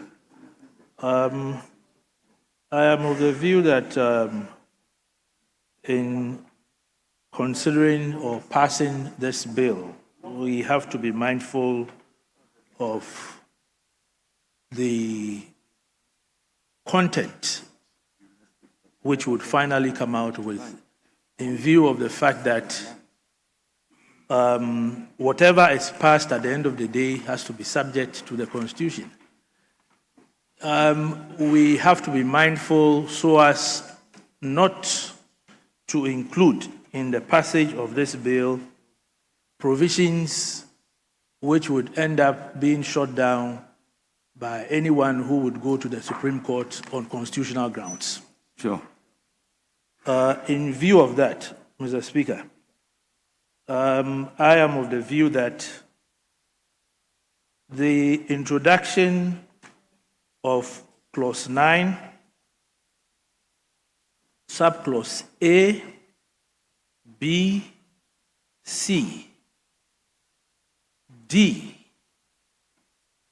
and F, as well as H, could be made to stand. My problem is with E and G. E and G.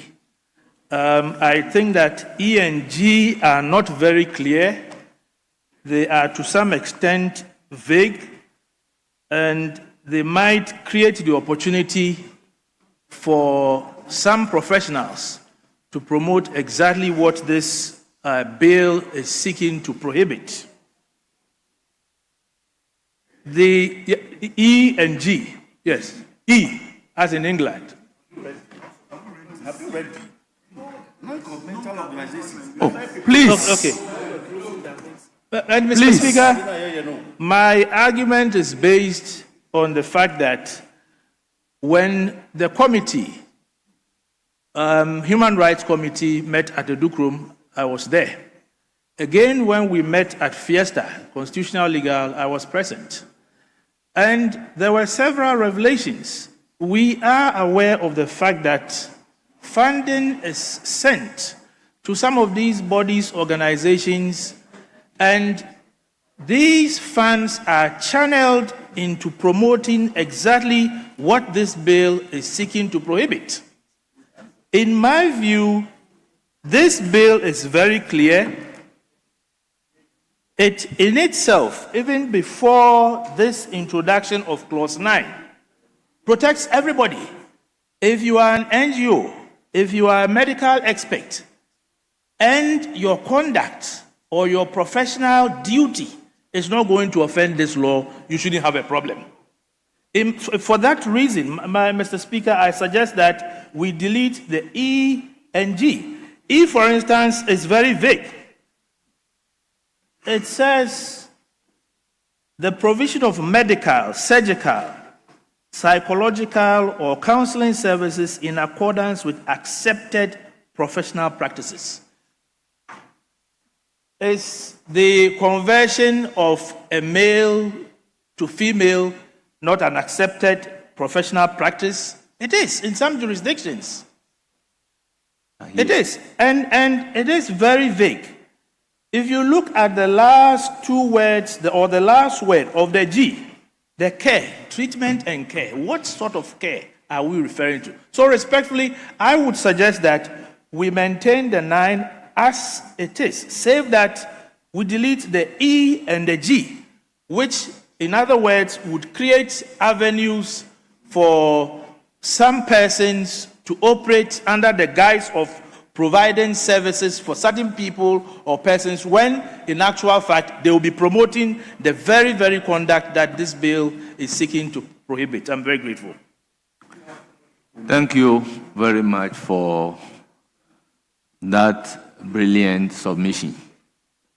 In fact, this is what is expected at consideration stage of a bill. At consideration stage, we propose amendment and justify the amendment that we are proposing. Yes. Yes, you propose deletions, you propose additions, you propose amendments, you tidy up the provisions. And he made a categorical statement that we should be careful not to pass a law that tomorrow will be taken to court and be shot down on the principle of the very constitution that we are subjecting the law to. So let me hear Honorable Soini. Thank you very much, Right Honorable Speaker. Mr. Speaker, I wish to commend the honorable colleague who spoke just a while ago in relation to the subsection D and E under clause 9. Mr. Speaker, I tend to have similar observations. The D is quite vague. When you talk of dissemination of information by a governmental body, non-governmental organization, it is quite specific. But when it comes to development partners or other bodies engaged in the delivery of health services or health-related programs, then it opens the gate wide for, what we are legislating against to, come through the window. And so, Mr. Speaker, I think that we should either delete that or modify it in such a way that it will not, negate the purpose for which this bill is made. Again, if you look at E, the provision of medical, I don't have a problem. Psychological, I don't have a problem. Or counseling services in accordance with accepted professional practice, I don't have a problem.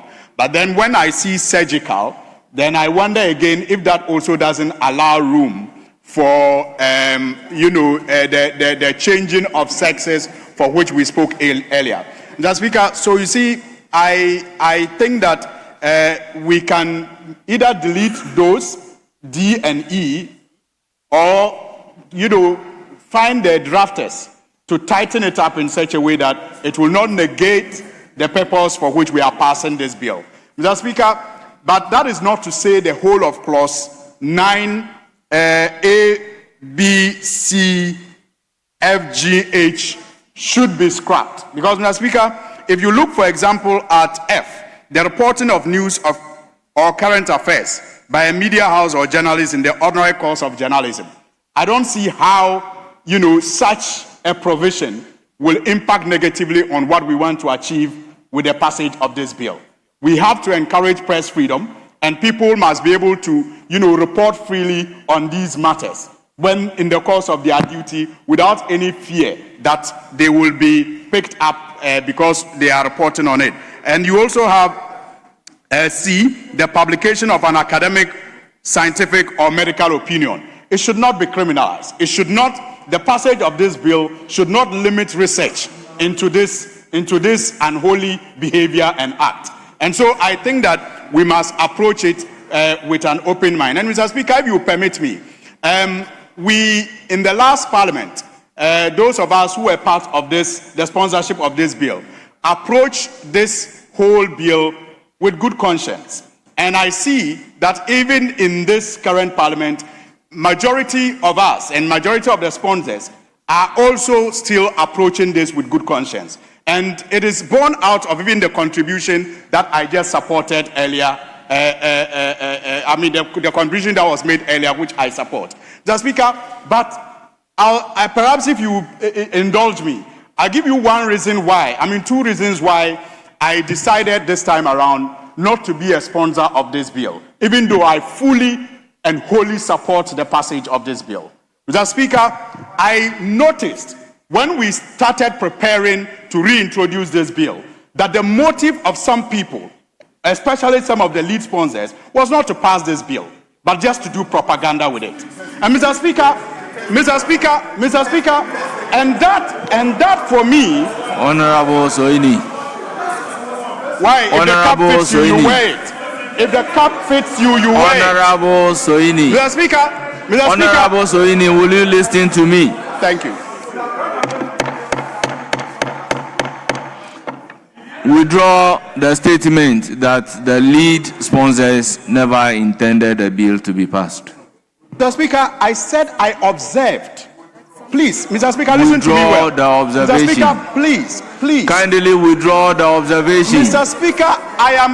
Speaker, this is a house of record, a house that members are allowed to express themselves freely.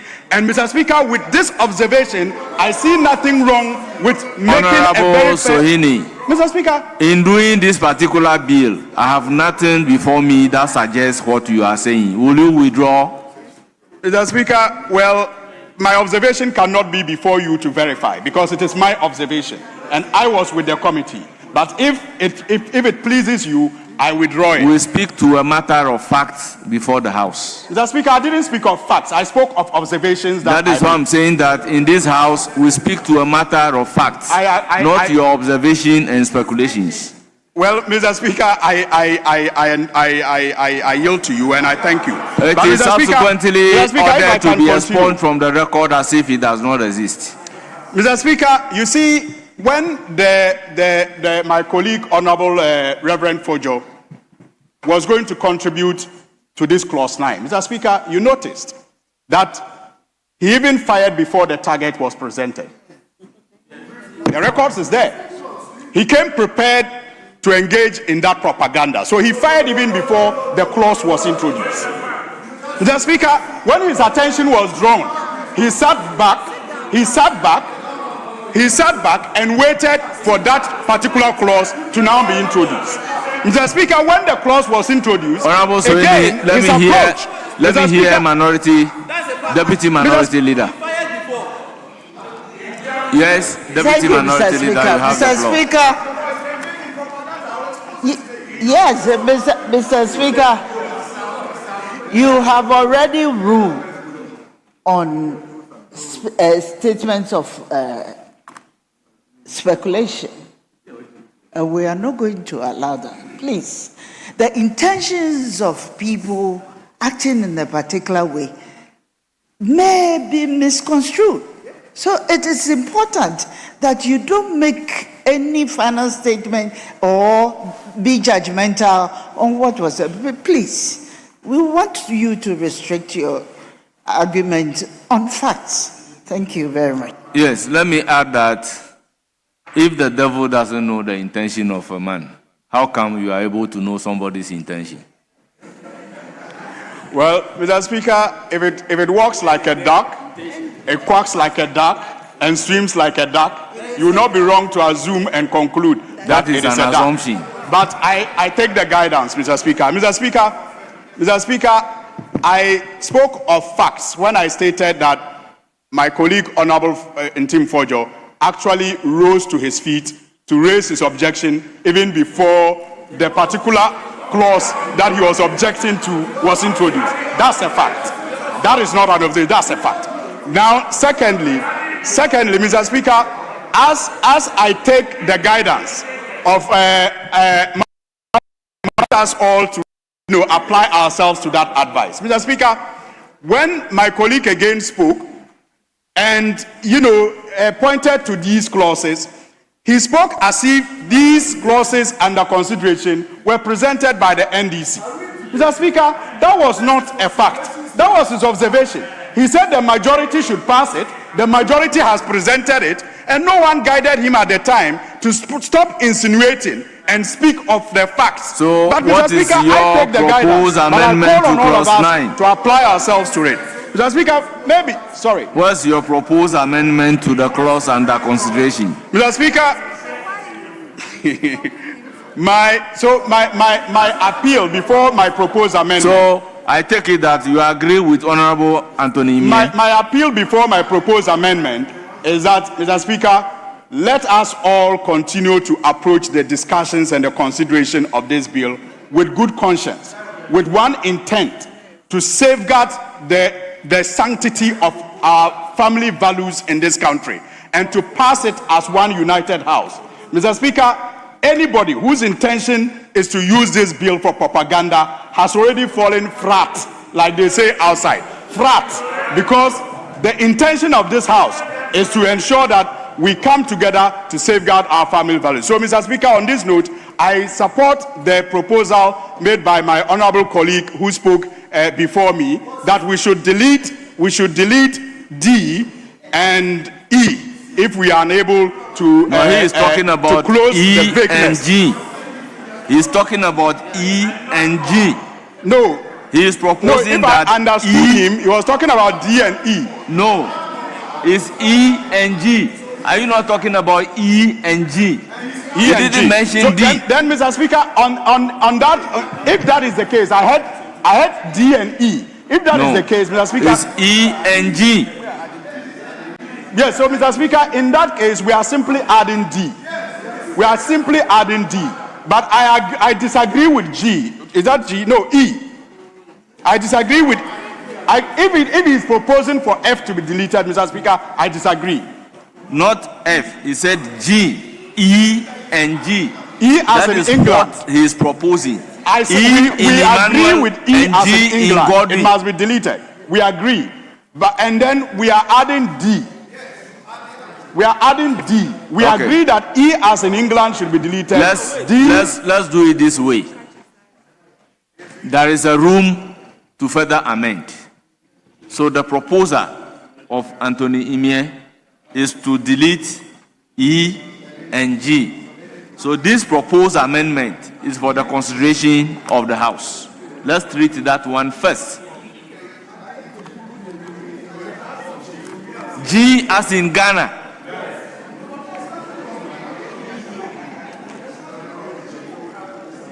Yes, I will put a question on the proposed amendment by Honorable Anthony Imie.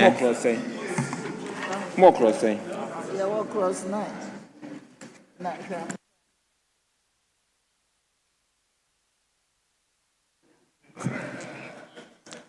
Very well. We'll take it one after the other. So, all those in favor of the proposed amendment to E by Anthony Imie.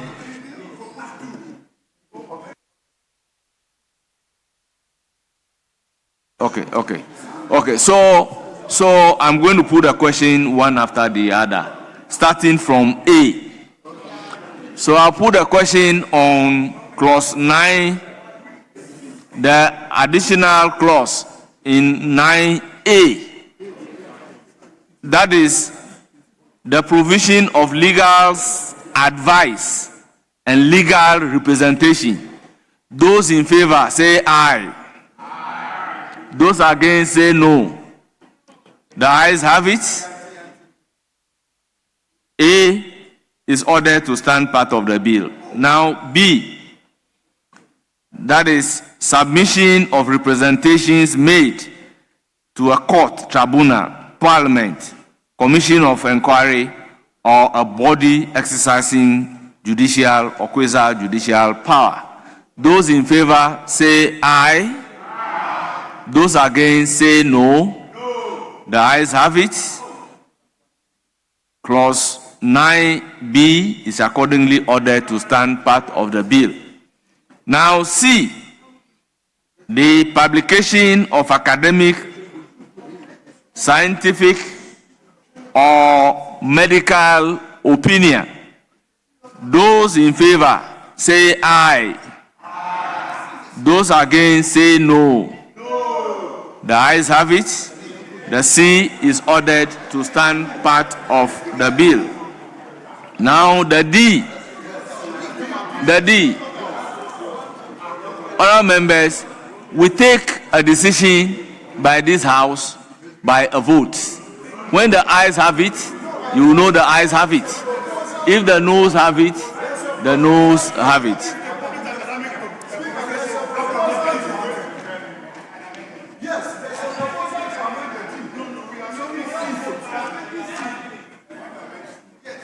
So it says the dissemination of information by a governmental body, non-governmental organization, development partner, or other body engaged in the delivery of health services or health-related programs. So, Speaker, I do not believe that a governmental body will deliberately violate our laws, because a governmental body is bound by all the laws of the country. So I think that we should maintain D, except that non-governmental organization, development partner, or other body,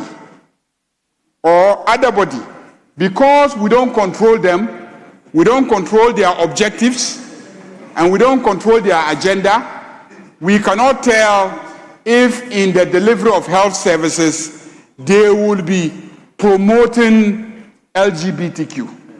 So I think give that us the new rendition. yes, so I think that the rendition of D should be the dissemination of information. Clause 31. We've made an omnibus clause there, which takes care of all that we are discussing, Mr. Speaker. And I invite you to that this additional problematic new clause to be inserted and clause 9 is not necessary because clause 31 has already clause 9 is not necessary because clause 31 has already made provision. It has been advertised there. It takes care of all these discussions. And that is what I've been trying to draw the attention of the House to know what institution. Mr. Speaker. Yes. Mr. Speaker. Yes, majority leader has the floor. I think we are making a lot of progress because the Honorable Intim Forger has given indications that he's not opposed. In fact, he says that he has already made provision for all the things we are discussing in an omnibus clause.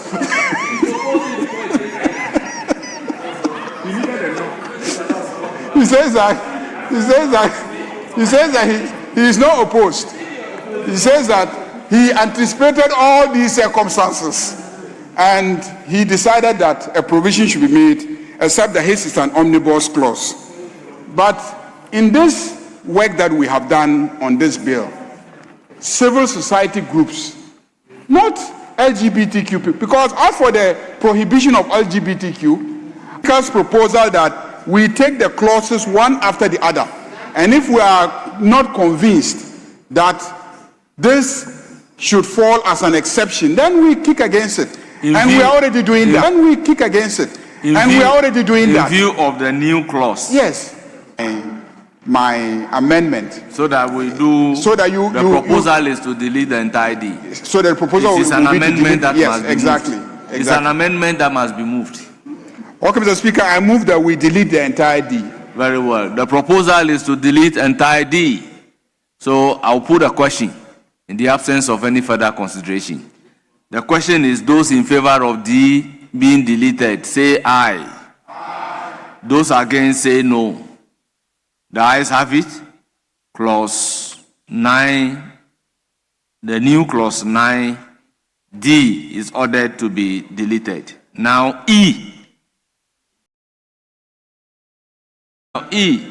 Honorable Antonimie.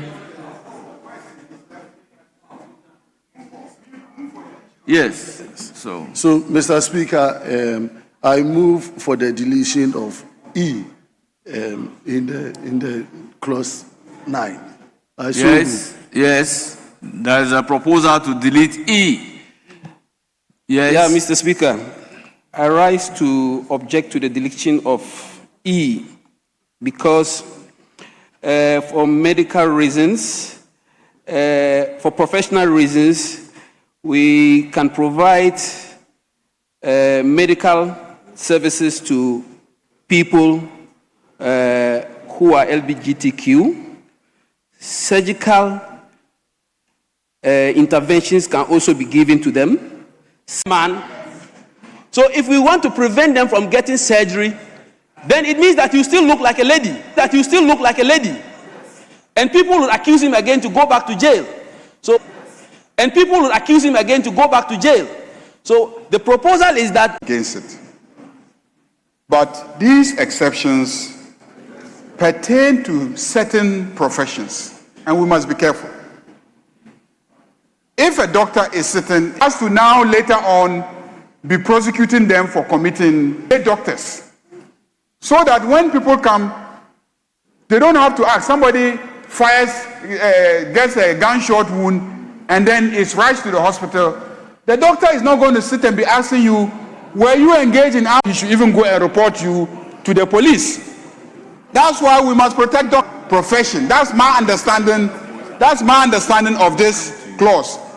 We want to listen to colleagues and what their views are, but that's my understanding of this clause. Institutions or people who have fundamental rights of seeking medical care. So what we are saying is that the moment what this crime has the lawyer committed, if anybody accused of undertaking any such act, accused, seeks representation, the bill does not prescribe that. That misconstruction should not be allowed. You want to exempt. The moment you exempt, if you read it together, what you are saying that any person, because of academic, by reason of being an academic, by reason of being a lawyer, can undertake acts which will promote, because if he does it and he doesn't promote, he is not culpable. That is all I'm trying to say. You see, the interpretation that you are giving, they are already exempted. There is nothing wrong if you make a categorical provision in line with the interpretation that you are giving. It's not wrong. That's why people say for the purposes of emphasis. For the purposes of emphasis, do that. That is why we are doing all these things. So the fact that it is categorically stated here does not mean it derogates from the provision in 2. I agree. We are speaking the same language. The same language. But what I'm saying is that if you leave it this way, all that it does is that clause 9(1) and 2 just states that any person at all shall not promote, engage, advocate for an act prohibited under this act. Yes. Then engage in, participate in. So Yes. the moment you say that if you are legal advice or legal representation, what that by interpretation says is that you can engage in or participate in because you have been exempted. No, you see, and that is why the A is saying the provision of legal advice or legal representation. So it is limited to legal advice or legal representation. So that does not insulate a lawyer who participates in LGBTQ activity. So long as it is not legal advice, it's not legal representation in court, you can be caught. Mr. Speaker, the dangers with all these is what in the omnibus clause we had made provision that so long as the activity of the professional, the institution are legal, lawful, you see, they are exempted. You but see the interpretation. You do, for instance, you see the interpretation that you put on it. Your interpretation is right, but it's not everybody that will have the understanding that you have, and you are interpreting it that particular way. If you give this provision for even 2 lawyers, they are likely to interpret it in a different way. Somebody can hold a view that once you have written an opinion in support of LGBTQ, you are supporting or you are promoting LGBTQ. How can you be a lawyer writing an opinion in support of the LGBTQ activity? Somebody can interpret it that way. That is why the provision is saying that so long as it's within the provision of legal advice or legal representation in court, you are not caught by the law. So this and what you are saying, that there is a clause that allows the legal services and the legal advice, it is the same thing that we are talking about. In the same way, the other possible interpretation also is that some lawyers may now boldly undertake advocacies and promotions under the guise this provision, because there is not express protection. It's not talking about advocacy. it is never talking about advocacy. It is they here. say legal advice or legal representation. And at what point do you do legal presentation? Is here A, the provision of legal advice or legal representation? Advocacy is not included. So if you interpret advocacy to include a lawyer speaking in favor of a client in court, then it means that when I go to court speaking for my client, you can tell me to be an advocacy that I'm doing for that matter. I should also go to prison because I'm engaged in LGBTQ activity. Meanwhile, I am performing my professional responsibility as a lawyer. If you interpret the legal representation to mean advocacy, then it means that somebody with LGBTQ do not have a right to a lawyer, which is violating the provisions of the Constitution in Article 14.2. That is why I agree with Honorable Anthony Imie that we should be careful not to pass this particular law, and tomorrow they will take it up in court. Mr. Speaker, okay. Let me hear Honorable Sorini from this Thank you, side. Mr. Speaker. So Mr. we Speaker, are moving from the E. We are now on E. Yes. Mr. Speaker, I have a new rendition for E, but before I share that, I just want to agree and remind all of us that our legal system operates on the assumption that one is innocent until proven guilty. Every other person, since when did I act like I didn't? No. Sometimes you behave that way. Please address the chair. Mr. Speaker, that is, tried knowledge, that any accused person is assumed to be innocent until proven guilty. In that case, such a person is entitled to legal representation or legal advice. And so in providing so, it cannot be criminalized. It cannot also be said. Hold it. If the bill is not criminalizing that, and that has been stated categorically, does it offend the bill? What's the problem? Because see, the exemption, Mr. Speaker, if I can move on, the exemption, I think, was carefully thought through, and that is why advocacy is even removed. It talks about legal advice or legal representation, and legal advice and legal representation cannot amount to advocacy. And so clearly, it is just to allow for the professional duty of the lawyer in relation to our jurisprudence that says that a person is considered innocent until pronounced guilty. Mr. Speaker, let's not also even forget that in this same law, even people who are accused of that practice, even if they are guilty, are also they also have some reliefs. For example, if you attack an LGBT person, you are subject to prosecution. In that case, it is a relief that they can also seek through a representation that they get from a lawyer, or advice that they get from a lawyer. And so let us understand it in that context. But Mr. Speaker, my new proposed rendition for E is that we can look at it this way: the provision of professional, medical, surgical, psychological, or counseling services in accordance with law, or in accordance with this act. That one. No, that is why I start by saying the provision of professional. Yes. Professional medical. The rendition provided by the doctor. Yes. That it should be the provision of corrective, medical. But it will not. Surgical. Mr. Speaker, corrective may not always be professional. So that's why I'm saying that it should be professional, medical, surgical, and counseling in accordance with law. So that's why I said so professional. So you qualify these services with the word professional. So that it's only doctors, professional doctors who can do that. Let's look at it this way. A medical doctor can act professionally by giving artificial breast. He's acting professionally.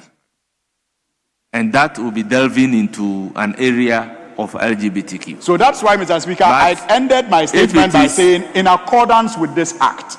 Yes, if it is... so in this act, he cannot do that. If it is a corrective in the sense that the person is already having the LGBTQ breast and have realized that this is not what to do, I now want it corrected. So the doctor is permitted under the law to do that particular correction. Mr. Speaker, let me hear from the doctor. Okay. And then I'll hear from the former Minister for Education. Thank you, Mr. Speaker. I think that qualifying the surgical with corrective is also not right. Mr. Speaker, when you look at some of the issues that come up, it is not necessarily corrective surgery alone. People who practice end up with, like you said, I think someone mentioned anal cancer. Sometimes they have anal tears. Sometimes there's a lot of surgeries I do on people who practice LGBTQ.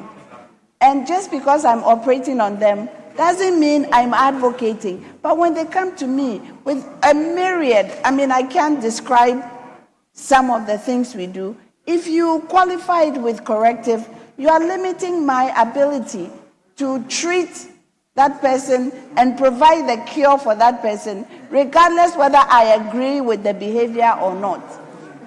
So let's leave it as surgical, because there's a lot of, it's not about breast and the gender change alone. There's a lot of things that come up, Mr. Speaker. I can go into details of some of the things we have done, and some of these are real clinical, has nothing to do with LGBT issues, but it has to do with maybe some of the practices, the anal tears, the anal prolapses. There's all kinds of things that happen, Mr. Speaker. So I don't agree that we should qualify it. I think we should leave it open and let the surgeons make the decision, just like the lawyers are making the decision to represent them. Let the doctors make the decision to represent them provide them with the proper medical care. Very well. Former Minister for Education. Mr. Speaker, thank you for finally giving me the opportunity. Mr. Speaker, speaking on the clause we are discussing now, the challenge you have is how do you distinguish between the process that promotes and the one that doesn't promote. So far, the medical issues are concerned. But, Mr. Speaker, these assumptions sometimes present major challenges. For example, on C, when we said publication, maybe we are using the academia term publication, which is general research. Otherwise, anybody can publish any book on these practices and put it on the shelf to be sold anywhere. But I think when we were reading this, we were looking at research publication and not just anybody publishing anything and selling it anywhere to children. So if we are not careful, the clause then, the assumption then give license for people to do what we don't want them to do, because you can go to any bookshop and the books will be everywhere because we exempted publication. We did not say research. I think we were thinking more about professors doing research and publishing, and not necessarily blanket provision publication, which now exempts anybody to go out there. But there is an academic here. You said? There's an academic. No, he said the publication. The publication. Yes, it says the C says if publication of an academic, scientific, or medical. But if you are doing curriculum, you remember recently the issues came up. Yes. Somebody can look as an academic. He's publishing a book that students will use. It's academic. It's not research publication. So in academia... So what do you think would have been the correct rendition? I think it's something where we say research, if it's research. Otherwise, we take it out. Because some people will hide behind... the publication of an academic, scientific, medical research funding. Okay, we'll come back to that. Because otherwise, people will hide behind the publication and we are in trouble. Very well. When we are putting the question on it variously, move your amendment for the consideration of the House. Yes. No. So let me hear him and I'll come to you.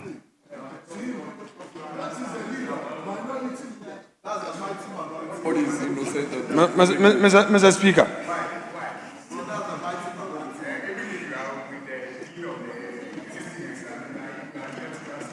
Yes, you have the floor.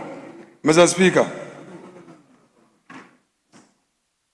I'm supposed to speak to facts, and that's what I'm going to do. Our friends in opposition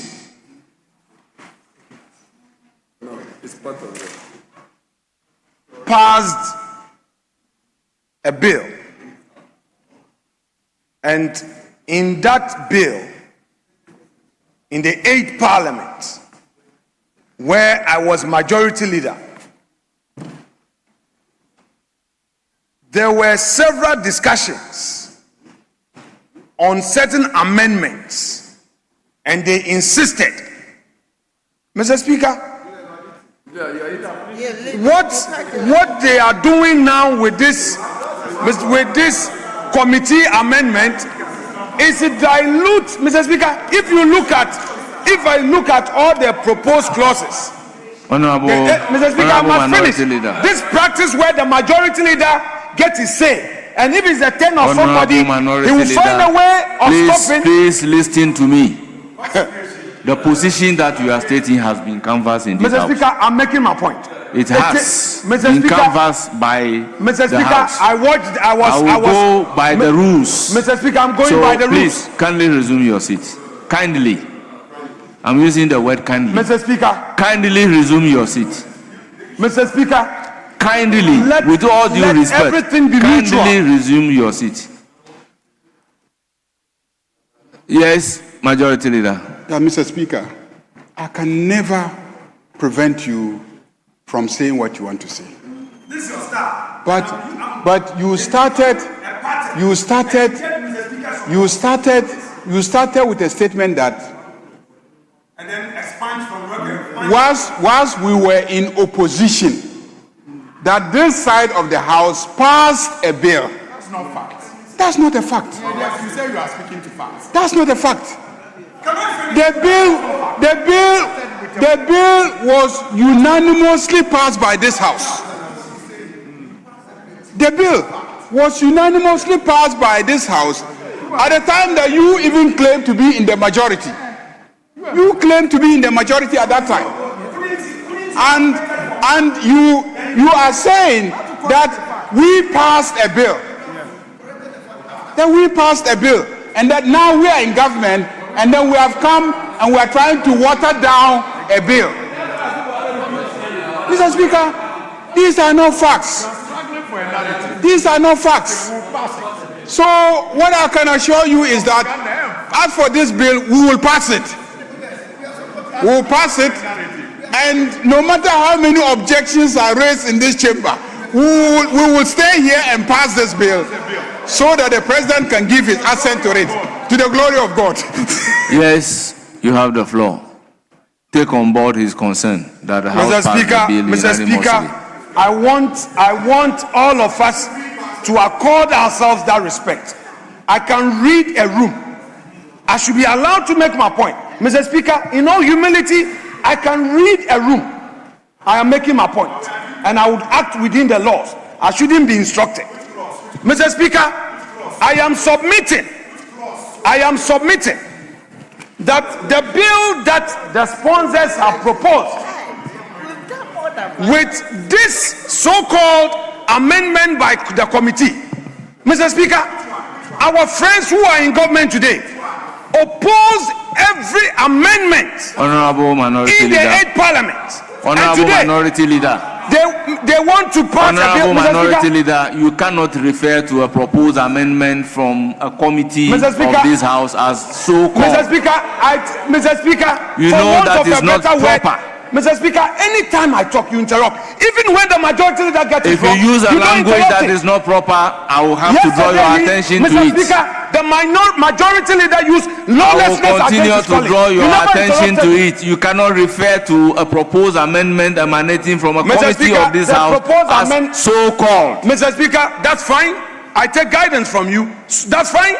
Mr. Speaker, I disagree with the attempt by the committee of this house to use amendment to water down the very bill that our friends, when they were in opposition, pushed it on the country. Mr. Speaker, that was their argument. And where is the principle? Mr. Speaker, where is their principle? They sponsored the bill. May I finish? You see, Mr. Speaker, the majority leader is not a Democrat. Sit down. I listen to you in silence. So you sit down. Mr. Speaker, when they were in opposition, they sponsored the bill. They resisted every single amendment. Mr. Speaker, today, they are now saying that through a committee, they are amending, Mr. Speaker, the clause 9, the very amendment they rejected in opposition. Today that they are in government, they are claiming that this is the bill they want. Mr. Speaker, they are virtually rendering the very thing they propose odious. Mr. Speaker, the very thing that day, and Ghanaians, the people of Ghana can see through the double standard, the lack of principle. And I'm putting it to you, majority leader, that your side lack principle. Your side lack principle, and that is a political statement coming from this side of the house to me. How can you, the very law that you wanted signed today, when it's your turn, you are amending, so you know that you can take away all these clauses? Where is Sam George? Where is Sam George? Where is Sam George? This is political double standard, lack of principle, and now you want to water it down. So you don't want it. And you want to claim you want to pass it. You are passing no law. We can read through your double standard, majority leader. That is why I came back into the chamber to deal with your double standard. You want to intimidate Honorable Ntim Fodjo, virtually render his proposal odious. That's what you're doing. And then you say when you finish, you send it to the president to sign for the media. You pass LGBT. When you know you pass no law, you want to confuse us like you did on the e-levy, like you are doing on Dumso and everything. Mr. Speaker, we can read the room. We can read the room. Honorable Minority Leader, are you done? Speaker, yes, I am not done. I'm making my argument. If you want to call him, you can call him. Let me hear when it gets to his mischief, you start giving some smarts. Let us see your smart, your mischief smart. Honorable or this time Majority you frown. Leader, let me hear we you. can read you, Majority Leader. Minority Leader, why are you doing this? To him, not to you. To him. Mr. Speaker, to him. He does it to me. To him, not to you. Why? You can't do this. He's intimidating my colleagues. You address the chair. Mr. Speaker. That is the modality. Is that not the modality? I am responding to the majority. But you address the chair. Mr. Speaker, I'm addressing. Is that also? He's been intimidating my side Is that all the also? while I was away. Please, so you I have am the floor. back to face him. Minority Leader, kindly resume your Very seat. well, You Mr. have the Speaker. floor. I'm back to face him. Thank you. With his mischief. You say you are passing a law. Which law? Mofia Mobanabo. Bo. Mr. Speaker,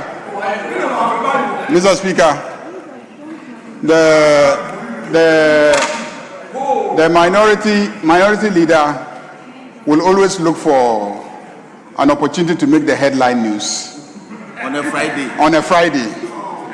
I mean, he wants Citi FM to play this voice this evening to create the impression that something has happened, something untoward has happened. Mr. Speaker, I am surprised that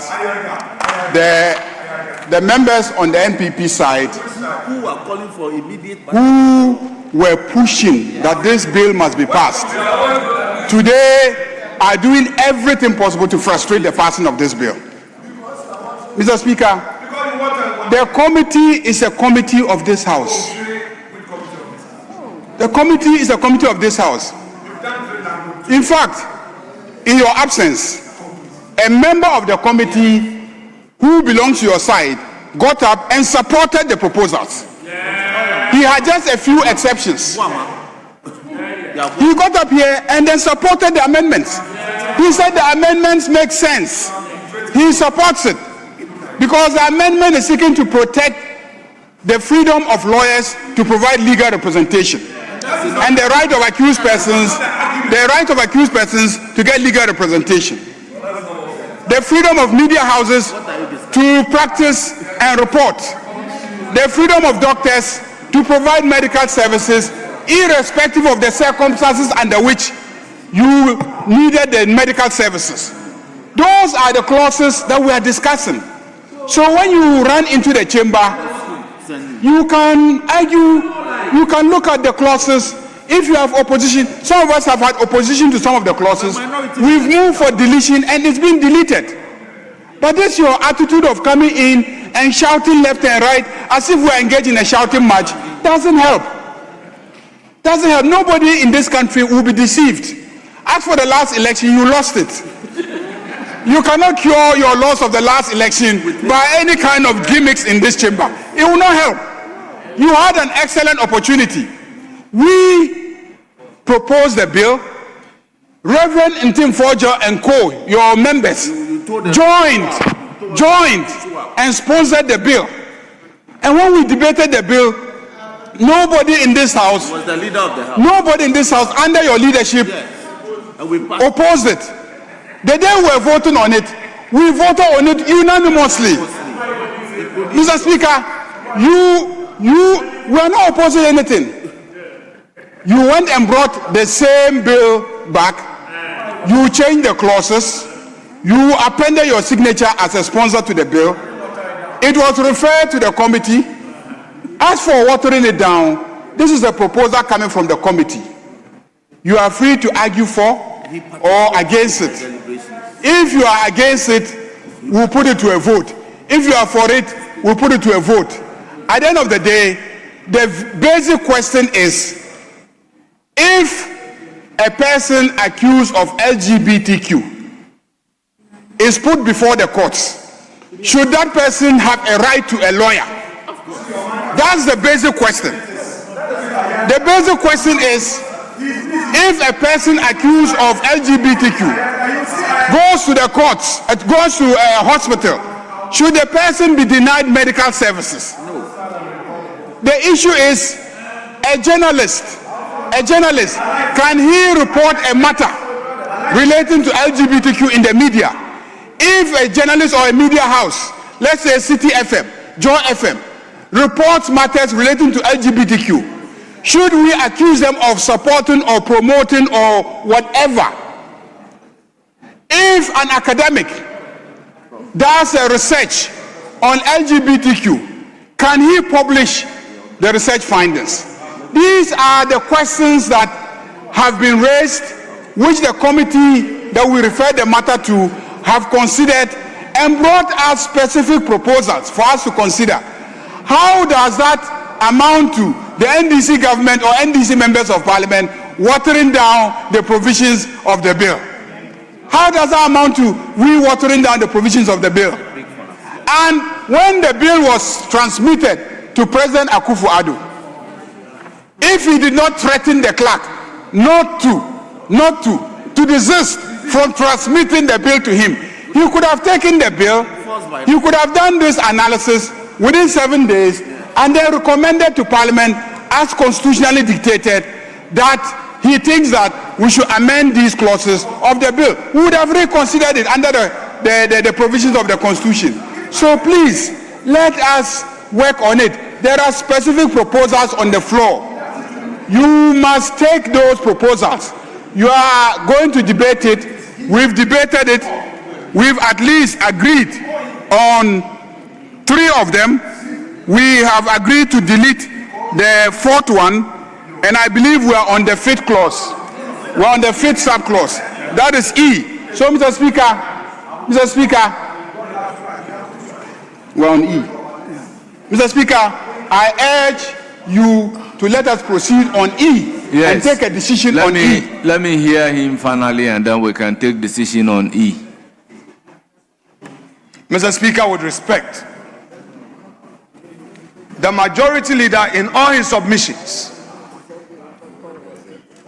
made misleading representation. Mr. Speaker, he is making reference to the 8th Parliament and that bill, which was sponsored by his side. Mr. Speaker, these issues about the media, look me in the eye, majority leader. I was in that seat. I proposed those amendments. Your side rejected it. Right here, when the question was put by Speaker Bagbin, you were in the middle bench. You rejected. Why are you bringing these proposals? Mr. Speaker, the NDC must tell the people of Ghana the truth. Tell the people of Ghana the truth that you don't have the courage to pass the very bill you pass in opposition. The very bill you propose in opposition, you don't have the courage. And I dare you to ever present that same bill. You can't. You see your double standards? You see your unprincipled political position? Today, you think you can use your numbers, hide under a committee's report to water down and change the very thing that you wanted passed when you were in opposition. Today, you are in government.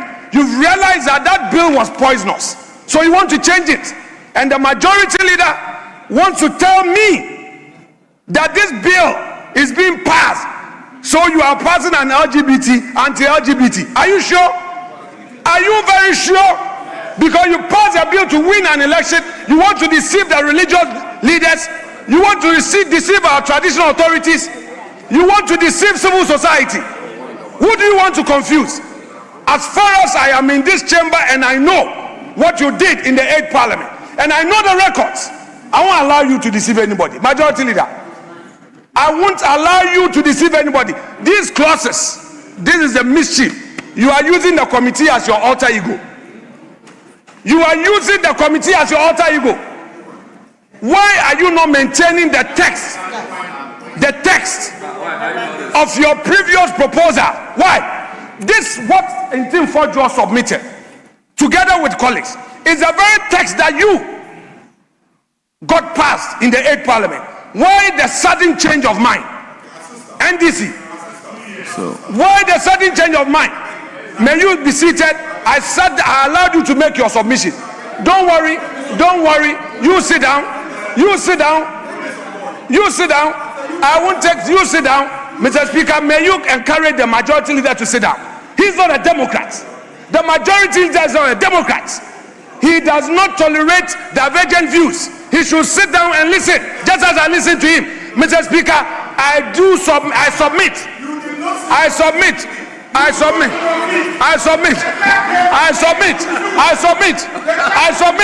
that your arguments are in bad faith. Majority leader, in bad faith.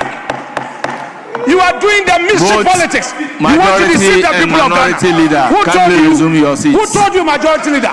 Both majority and minority leader, can they resume your seats? You don't want to. Both minority and majority leader, can they resume your seats? We would face you on every part. Can they resume your seats? We will not allow you to deceive minority the people of leader, Ghana. resume your seats. Thank you, Mr. Speaker. Honorable Ntim Fojo, in the 8th Parliament, were you in opposition? Ntim Fojo, were you in opposition? Were you a sponsor of the bill?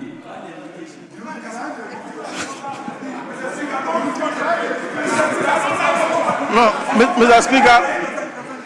You see, it's an indication of the fact that some statements are not factually accurate. It is a clear indication that some statements are factually inaccurate. It is inaccurate in the sense that Ntim Fojo was a sponsor in the 8th Parliament, and he's still a sponsor in the 9th Parliament. So it couldn't be true that the bill was sponsored by the opposition. That is a factual inaccuracy. It cannot be correct. Now, back to the bill.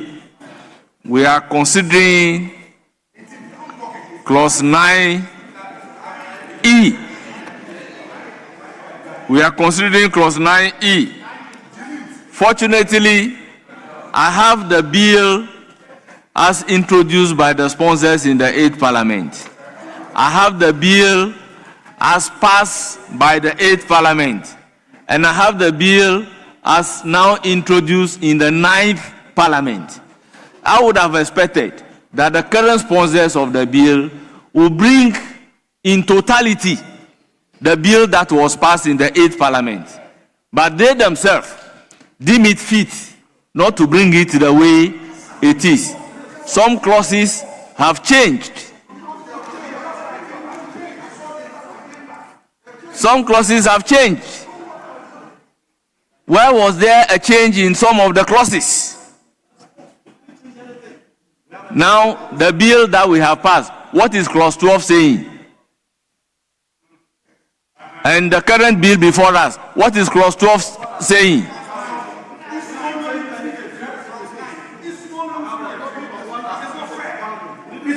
Mr. Speaker,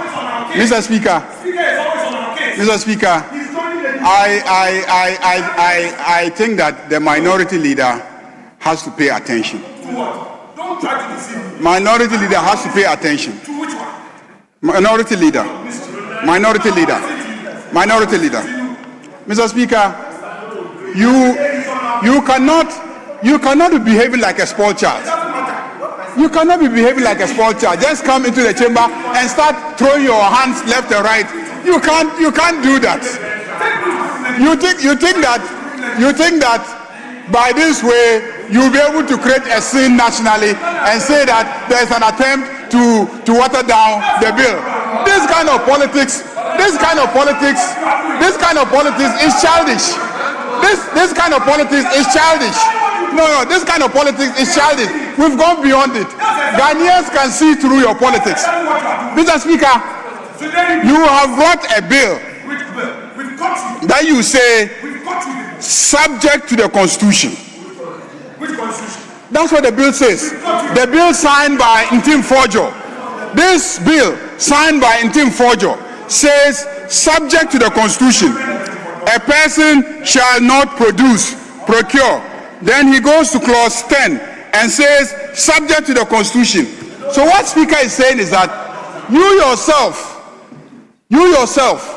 you changed the bill and brought it back to this House. So Mr. Speaker, let's take a decision on E and then continue. Yes, we will draw so that you yourself.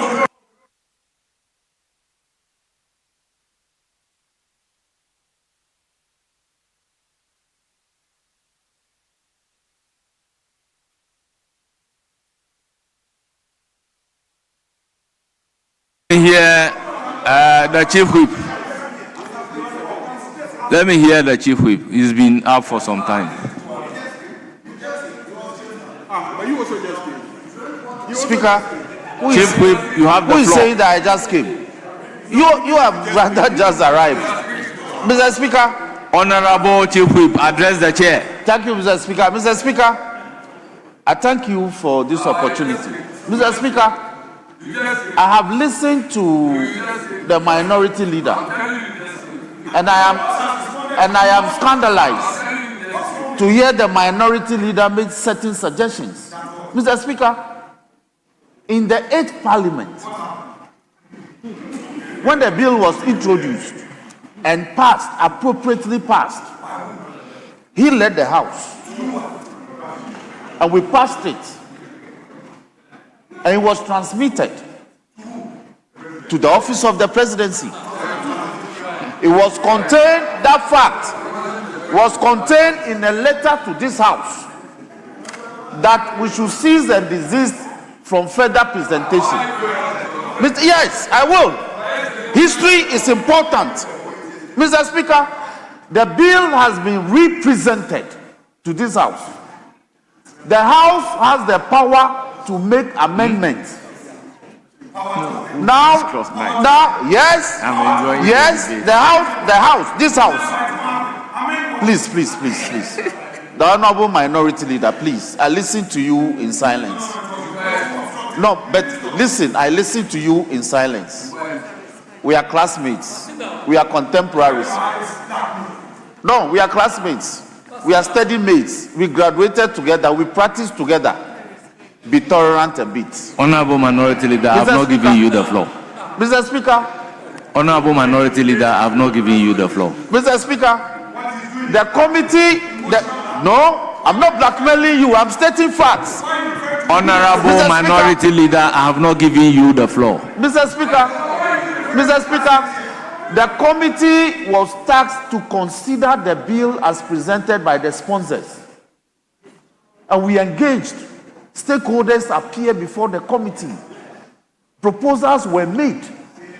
Eventually,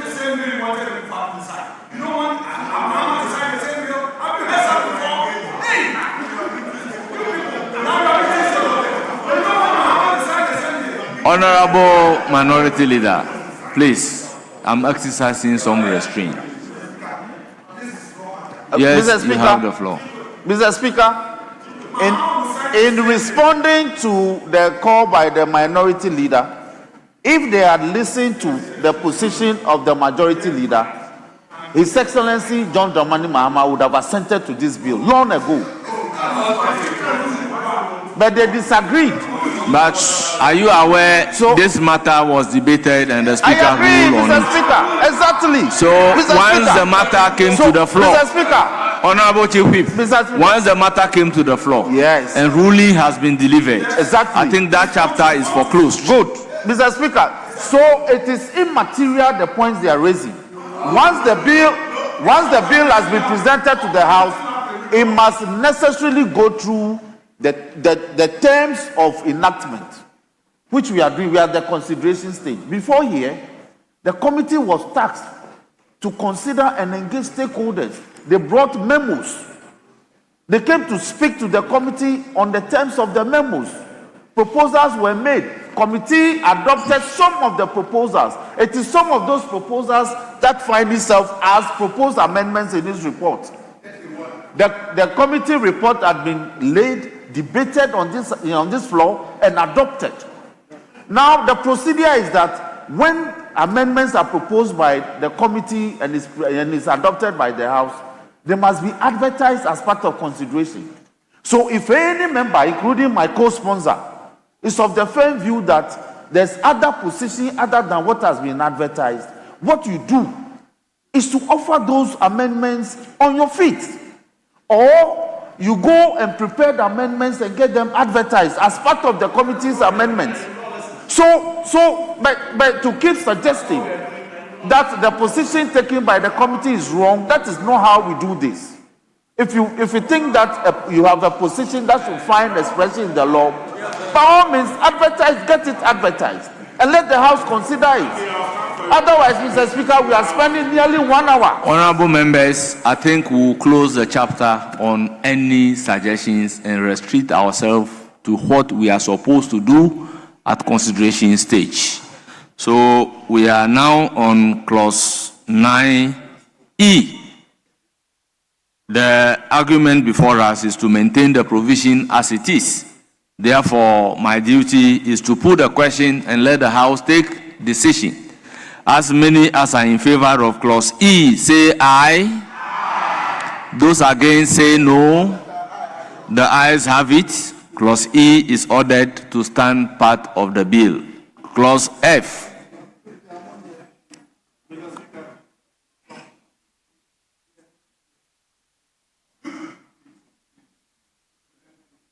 Clause F.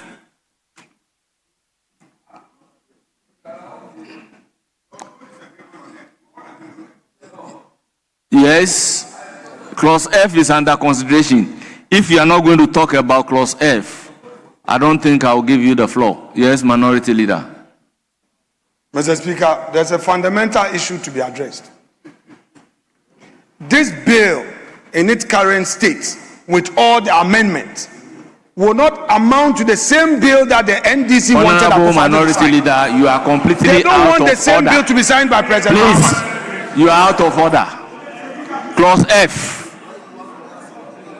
I'll put a question on clause F. As many as are in favor, yes, clause F. Mr. Speaker, I rise to propose a deletion of the entire amendment under clause 9. I so move. Honorable Ntimfojo, the House cannot take decision on clause 9A, B, C, D, E, and then you at this stage be proposing that same be deleted. You may come at second consideration. So I'll put a question on F. As many as are in favor of clause F, standing part of the bill, say aye. Those against say no. The ayes have it. F is ordered to stand part of the bill. Now, G.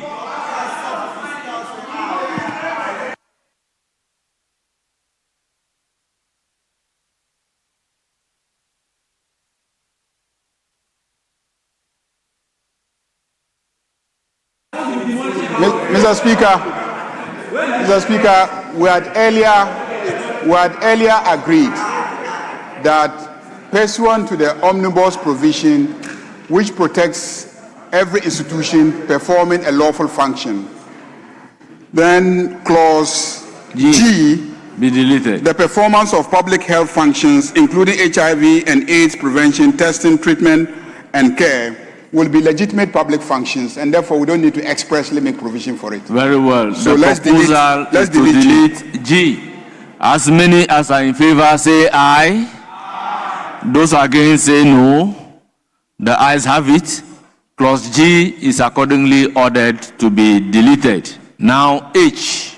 Mr. Speaker, given that H is already protected in the Evidence Act, it becomes unnecessary for us to repeat it, because we are not expressly amending the Evidence Act, which provides protection for those categories. So I think that we can equally delete clause H. The proposal is to delete H. Is for the consideration of the House. In the absence of any further proposal, I'll put a question. As many as are in favor of the deletion of H say aye. Those against say no. The ayes have it. Clause H is ordered to be deleted. I will then put a question on entire clause 9. Yes, former Minister for Education. Mr. Speaker, you are going to get back on the amendment of the C. Yes, he earlier proposed that there should be publication of an academic, scientific, medical research finding in an approved journal. Yes, research finding In an approved journal. in an approved journal.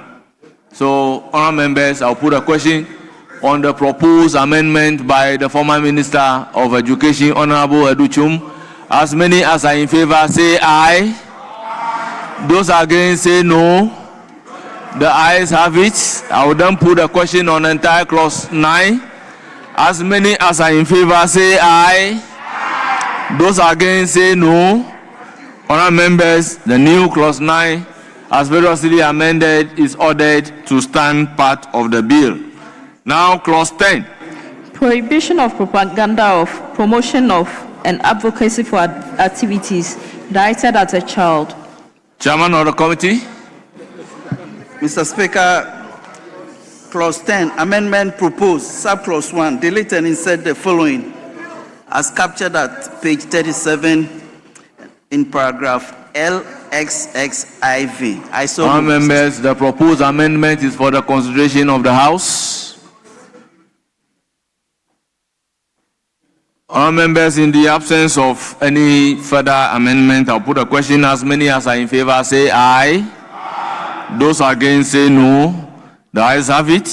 The proposed amendment to clause 10 by the chairman of the committee is ordered to stand part of the bill. Yes. Mr. Speaker, again, clause 10, amendment proposed, sub-clause 2, delete paragraph A, B, C, or D, and insert paragraph A or B. I so move, Mr. Speaker. Honourable members, the proposed amendment is for the consideration of the House. Any further amendment? In the absence of any further amendment, I'll put a question. As many as are in favor, say aye. Those against, say no. The ayes have it.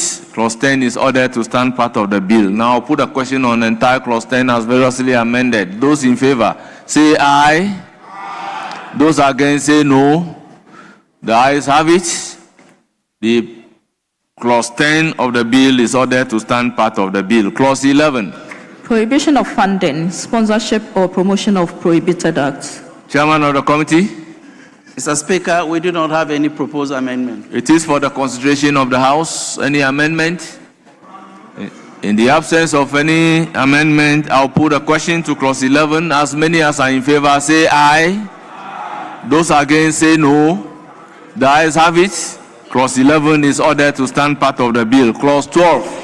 Disbandment of LGBTQAP plus group, society, Chairman of the committee. association, club, or organization. Mr. Speaker, no proposed amendment. Honourable members, no proposed amendment to clause 12 from the committee. It's for the consideration of the House. Any amendment? In the absence of any amendment, I'll put a question. As many as are in favor of clause 12 standing part of the bill, say aye. Those against, say no. The ayes have it. Clause 12 is ordered to stand part of the bill. Clause 13.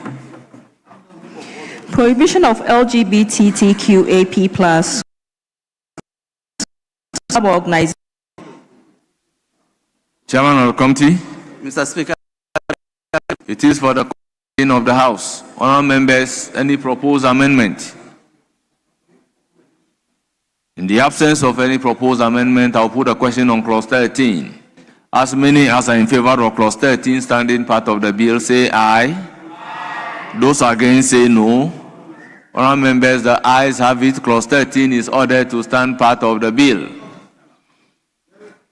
Yes, Majority Leader, any indication? Mr. Speaker, yesterday our friends on the other side were demanding that we should pass the bill yesterday. I believe that we can pass it today. So let's continue. And because the bill is not, it's a skeletal bill, 19 clauses. We're already at 15. So if we push, we can pass it today. So, Mr. Speaker, let's continue. Very well. Clause 14. Prohibition of adoption, order for LGBTQAP plus persons. Chairman of the committee. Mr. Speaker, clause 14, amendment proposed, delete and insert the following as captured partly on page 37 and page 38 per paragraph LXXXVI. I so move, Mr. Speaker. Honourable members, the proposed amendment by the chairman of the committee to clause 14 is for the consideration of the House. In the absence of any other amendment, I will put a question on the chairman's amendment. Those in favor say aye. Those against say no. The ayes have it. The proposed amendment to clause 14 is ordered to stand part of the bill. Now to the entire clause 14. Those in favor say aye. Those against say no. Honourable members, clause 14 as amended is ordered to stand part of the bill. Clause 15. Prohibition of grant of fosterage for LGBTQAP plus persons. Chairman of the committee. Clause 15, amendment proposed, delete and insert the following as captured on page 38 at paragraph LXXXVII. I so move, Mr. Speaker. Honourable members, the proposed amendment is for the consideration of the House. Any further amendment? In the absence of any further amendment, I'll put a question. As many as are in favor of clause 15 standing part of the bill say aye. Those against say no. The ayes have it. Clause 15 is ordered to stand part of the bill. Now clause 16. duty to report and prohibition of extrajudicial treatment. Committee. Speaker, Clause 16, amendment proposed, delete and insert the following, as captured partly on page 38 and 39 at paragraph LXXXVIII. I so move, Mr. Speaker. Honourable members, the proposed amendment by the chairman of the committee is for the consideration of the House. Any other proposal? Honourable members, in the absence of any other proposal, I'll put a question. As many as are in favor, say aye. Those against, say no. The ayes have it. The proposed amendment by the chairman of the committee to clause 16 is ordered to stand part of the bill. Now I'll put a question on entire clause 16. As many as are in favor of clause 16 as amended standing part of the bill, say aye. Those against, say no. The ayes have it. Clause 16 as amended is ordered to stand part of the bill. Clause 17. Regulations. Chairman of the committee. Mr. Speaker, new clause, amendment proposed after clause 16. Add the following new clause. Mr. Speaker, same is captured at page 39 and is paragraph XXXIX. I so move, Mr. Speaker. Very well. Honourable members, the new clause is for the consideration of the House. Any new clause? I'll put a question. As many as are in favor, say aye. Those against, say no. Honourable members, the new clause is accordingly ordered to stand part of the bill. Yes, clause 17, Chairman. Regulations. Mr. Speaker, clause 17, amendment proposed, opening phrase, line 1. Delete may and insert shall within 12 months of the coming into force of this act. I so move, Mr. Speaker. Honourable members, the proposed amendment is for the consideration of the House. Yes, Majority Leader. Mr. Speaker, which clause are you amending? Because I had a proposal to delete something in the new clause. That's amendment proposed under clause 16. Add the following new clause: duty to report. And duty to report is now 17 subclause 1. A person who has knowledge that an offence is committed under this act shall report the commission of the offence to a police officer. I have put a question on the new clause. You've already put a question on the new clause? Yes. Okay. Anyway, it is not harmful because we earlier deleted reference to the Evidence Act, clause 7, subclause 3. This section does not apply to information privilege under the Evidence Act. So I thought that consistent with what we did earlier. I can only direct the drafters to consistently take care of this. So I will now put a question on clause 17. The proposal by the chairman of the committee in the absence of any other amendment. Those in favor say aye. Those against say no. Honourable members, the ayes have it. The proposed amendment by the chairman of the committee is ordered to stand part of the bill. Now I'll put a question on the entire clause 17. Those in favor say aye. Those against say no. The ayes have it. Clause 17 is ordered to stand part of the bill. Clause 18. Interpretation. Chairman of the committee. Mr. Speaker, clause 18, amendment proposed, add the following new definition. Interpretation for bisexual, line 3, after sex, add and who engages in sexual or romantic activity with a person of the same sex and a person of the opposite sex. I so move, Mr. Speaker. Honourable members, the proposed amendment by the chairman of the committee is for the consideration of the House. I'll put a question. Those in favor say aye. Those against say no. The ayes have it. The first proposed amendment by the chairman of the committee to clause 18 is ordered to stand part of the bill. Clause 18, amendment number XCII. Mr. Speaker, Clause 18, amendment proposed. Add the following new definition. Advocacy means the sustained encouragement or support of an act prohibited under this act. I so move, Mr. Speaker. It is for the consideration of the House. Any further amendment? In the absence of any further amendment, I'll put a question. As many as are in favor of the proposed amendment by the chairman of the committee to clause 18, say aye. Those against say no. The ayes have it. The proposed amendment is ordered to stand part of the bill. Yes, chairman of the committee, amendment number XCIII. Mr. Speaker, clause 18, amendment proposed. Interpretation for family values, paragraph A, line 3. Delete gender and insert sex. I so move, Mr. Speaker. All members, the proposed amendment is for the consideration of the House. Any further amendment? In the absence of any further amendment, I'll put a question. As many as are in favor, say aye. Those against, say no. The ayes have it. The proposed amendment to clause 18 is ordered to stand part of the bill. Yes, chairman of the committee, amendment numbered XCIV, clause 18. Again, Mr. Speaker, clause 18, amendment proposed. Interpretation for marriage.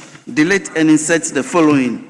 Marriage means a union between a man and a woman under the Marriages Act 1884 to 1985, Cap 127, whose sexes are determined at birth. I so move, Mr. Speaker. Honorable members, I'll put a question. As many as are in favor, say aye. Those against, say no. The ayes have it. The proposed amendment is ordered to stand part of the bill. Now, amendment number XCV. Mr. Speaker, clause 18, amendment proposed. Interpretation for non-binary, line 2, after female, add except intersex. I so move, Mr. Speaker. It is for the consideration of the House. Any further amendment? In the absence of any further amendment, I'll put a question. As many as are in favor, say aye. Those against, say no. The ayes have it. The proposed amendment by the chairman of the committee is ordered to stand part of the bill. Now, Chairman XCVI. Mr. Speaker, clause 18, amendment proposed. Interpretation for intersex. Delete and insert the following. Intersex means a person born with innate variations in sex characteristics, including chromosomes, hormones, gonads, or anatomy, other than binary definitions of male and female. I so move, Mr. Speaker. Honourable members, the proposed amendment is for the consideration of the House. Any further amendment? In the absence of any further amendment, I'll put a question. As many as are in favor, say aye. Those against, say no. The ayes have it. The proposed amendment is ordered to stand part of the bill. XCVII. Mr. Speaker, again, clause 18, amendment proposed. Add the following new definition. Romantic relations means any sexual act other than sexual intercourse. I so move, Mr. Speaker. No, it's promotion. Sorry, Mr. Speaker. XCVII, clause 18, amendment proposed. Add the following new definition. Promotion means the active encouragement of another person to engage in an act prohibited under this act. I so move, Mr. Speaker. All members, the proposed amendment by the chairman of the committee is for the consideration of the House. Any further amendment? In the absence of any further amendment, I will put a question. Those in favor say aye. Those against say no. The ayes have it. The proposed amendment by the chairman of the committee is ordered to stand part of the bill. Now, XCVIII. Mr. Speaker, clause 18, amendment proposed. Add the following new definition. Romantic relations mean any sexual act other than sexual intercourse. I so move, Mr. Speaker. It is for the consideration of the House. Honourable members, any further proposal? In the absence of any further proposal, I will ask the question. As many as are in favor of the proposed amendment standing part of the bill, say aye. Those against, say no. The ayes have it. The proposed amendment by the chairman of the committee is ordered to stand part of the bill. Now, XCIX. Mr. Speaker, Clause 18, amendment proposed interpretation for plus, line 2, after LGBTQ AP plus, add, but contrary to the binary categories of male and female determined at birth. I so move, Mr. Speaker. Honourable members, it is for your consideration. Any further amendment? In the absence of any further amendment, I'll put a question to Chairman's amendment. Those in favor say aye. Those against say no. The ayes have it. The proposed amendment is ordered to stand part of the bill. Now, I'll put a question on entire clause 18 as variously amended. Those in favor say aye. Those against say no. The ayes have it. Clause 18 as variously amended is ordered to stand part of the bill. Now, new clause. Institutions engage in provision of services and support. Chairman of the committee. Mr. Speaker, new clause amendment proposed. Add the following new clause. Institutions engage in provision of services and support. Nothing in this act shall prevent or limit the lawful duties or functions of an institution. I so move, Mr. Speaker. Honourable members, it is for your consideration. I will then put a question. In the absence of any further proposed amendments, those in favor say aye. Those against say no. The ayes have it. The proposed amendment is ordered to stand part of the bill. Honourable members, long title. Clause 19. Consequential amendment. Chairman of the committee.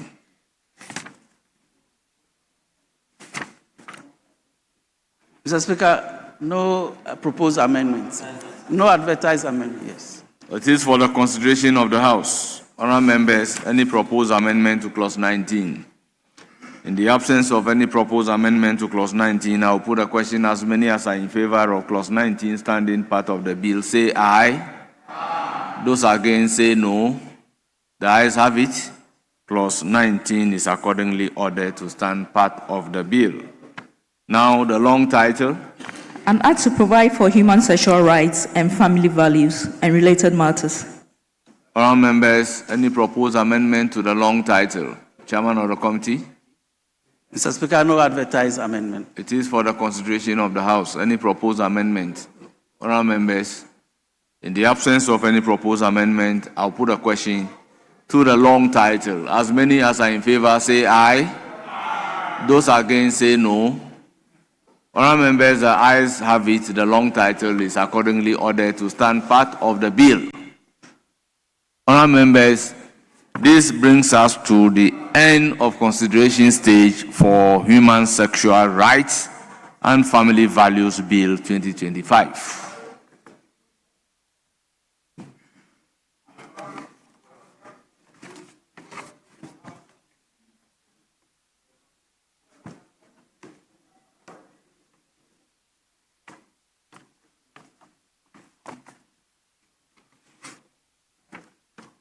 Honourable members, before we make progress, let me acknowledge a student from UCC Parliament Board, led by Abdul Nasir Abdullahi Guaben, student leader from Cape Coast North.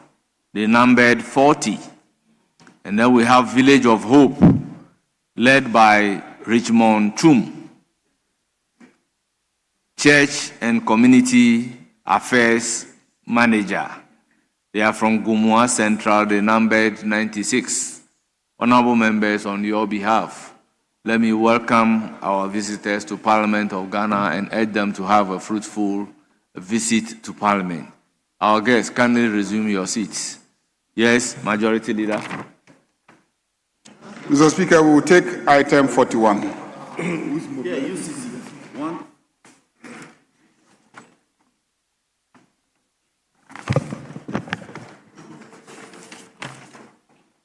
Speaker. Very well. Item 41. Motion. Speaker, rise to move that, notwithstanding the provision of Order 172, Rule 1 of the Standing Orders, which requires that when a bill has passed through the consideration stage, the third reading thereof shall not be taken until at least one sitting day has elapsed. The motion for the third reading of the Human Sexual Rights and Family Values Bill 2025 may be moved today. Mr. Speaker, I so moved. Honourable members, motion ably moved. Any seconder? I rise to second the motion. Honourable members, motion moved and seconded. It is for the consideration of the House. This being a procedural motion, I'll put a question. As many as are in favor say aye. Aye. Those against say no. Honourable members, definitely the ayes have it. The motion is carried. Now, consequential motion number 42. Speaker, I rise to move that the Human Sexual Rights and Family Values Bill 2025 be now read the third time. Mr. Speaker, I so move. Honourable members, motion for the third reading ably moved. Any seconder? I rise to second the motion. Honourable members, motion moved and seconded. It is for the consideration of the House. I will then put a question. As many as are in favor of the motion say aye. Aye. Those against say no. Honourable members, the ayes have it. The motion for the third reading is accordingly adopted. An act to provide for human sexual rights and family values and related matters. Honourable members, the Human Sexual Rights and Family Values Bill 2025 is duly read for the third time and passed.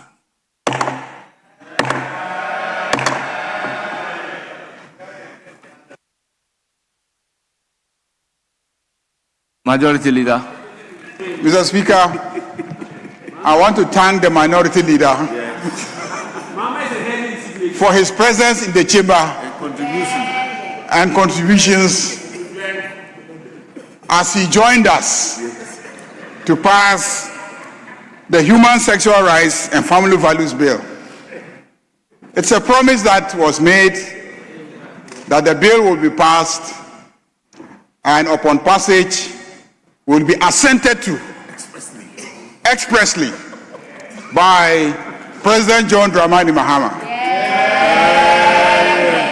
Mr. Speaker, but for the fact that we have not yet printed a copy of the bill, I would have assured you that this evening the bill would have been assented to. Without ceremony, without ceremony. Without ceremony. Unfortunately, the President is out of the jurisdiction. We have not yet printed a copy of the bill for him. But upon return to Ghana, I can assure Ghanaians that His Excellency, the President, will, as promised, assent to this bill and it will come into force. I know that my friends in the minority are going to go out there and try to mislead the public. I am told that instead of remaining in the chamber and putting up a fight based on their convictions, they have absconded, left the chamber, and they are outside attempting to mislead Ghanaians in a press conference. Mr. Speaker, what is it all about? The proponents of the bill propose in clause 9 and clause 10 that subject to the Constitution. And the committee decided to elaborate on the rendition of subject to the Constitution and felt that when it comes to the right to counsel and the freedom of lawyers to represent persons accused of offenses under this act, we cannot treat advocacy in that instance as promoting LGBTQ practice. Same way, the committee felt that they should propose to this House that media houses reporting matters relating to LGBTQ should not be accused of the offense of promoting LGBTQ. And academics, researchers, conducting research into matters of LGBTQ, they should be free to publish their reports. The publication of those reports or research findings should not amount to an offense under this act. And lastly, they proposed that when people practicing LGBTQ go to the hospital and they are attended to by doctors, whether it is counseling, treatment, or surgery, LGBTQ, go to the hospital and they are attended to by doctors, whether it is counseling, treatment, or surgery, we should not accuse those doctors of promoting or supporting LGBTQ. These are the simple provisions of the recommendations that the committee made to this House. Instead of remaining in this chamber for us to discuss it and build a consensus, our colleagues in the minority have left and they are out there misleading Ghanaians that what is being passed today is a watered-down version of the bill that was presented to President Akufo-Addo to assent to. That is far from the fact.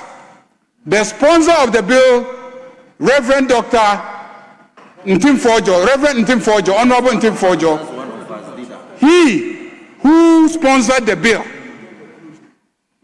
allowed the rendition subject to the Constitution. One of the sponsors of the bill, he allowed the rendition subject to the Constitution. So even if this House had not attempted to elaborate on what subject to the Constitution means, I am convinced that any court would have struck down any attempt to convict a doctor providing medical services to any person involved in LGBTQ. I am convinced that any court in this country would have struck down any attempt to prosecute a media house for reporting on a matter relating to LGBTQ. And I am definitely convinced that no court would have tolerated the punishment of a lawyer who attempts to provide legal services in defense of a person practicing LGBTQ.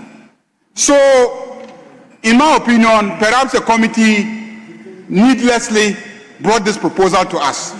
But I think that it is out of abundance of caution to make things very clear that the committee proposed these amendments. These are the only issues on which the minority is standing to say that the bill has been watered down. This bill is not watered down. This bill does two major things. One, this bill prohibits any practice of LGBTQ in this country. Two, this bill prohibits any advocacy of LGBTQ in this country. This bill prohibits any promotion of LGBTQ in this country. And this bill punishes anybody who engages in any of these four things that I have mentioned. This, I believe, is what originally was brought to this House in the last Parliament and remains what has been brought to this House. And so I want to urge Ghanaians to accept that nothing has changed. The commitments that this House expressed in the last Parliament and this Parliament remains unalloyed. And today, the bill has been passed to satisfy the quest of many Ghanaians that we should not allow the moral fiber of our society to be destroyed by these strange practices. Mr. Speaker, I want to thank colleagues who have stayed on a Friday when they should be on their way to their constituencies to enable us pass this bill. I want to thank the Committee on Constitutional, Legal and Parliamentary Affairs for the diligence that they have applied in working on this bill. The chairman is a member of the Hajj board and is in Jeddah, but the vice chairperson who has shepherded this bill through the consideration stage must be highly commended and applauded for his performance today in helping us to pass the bill. Mr. Speaker, on that note, I thank you, Right Honorable Speaker, for sitting through and guiding us diligently to ensure that this bill is passed. I believe my colleague, the minority leader, has no objection to the bill being passed. And if he had, he would have joined his colleagues to leave the chamber. He doesn't have any objection. That's why he sat with us throughout the process to ensure the passage of this bill. When President John Dramani Mahama is going to assent to the bill, I'll invite you to accompany me to the Flagstaff House to witness a president assenting to the Human Family Sexual Rights and Family Values Act that will be signed by His Excellency the President. I believe we have come to the end of the day. There will be no letter threatening the clerk of this parliament, asking him to desist from bringing the bill to the Flagstaff House. Mr. Clerk, the President is eagerly waiting for you at the Flagstaff House. And he says, as soon as he returns, you should hasten with the bill to him so that, as promised to Ghanaians, he will append his signature to it. Mr. Speaker, on that note, I believe we have done more than 5 hours. We've done more than 5 hours, and therefore, Right Honourable Speaker, we are in your hands. Thank you, Mr. Speaker.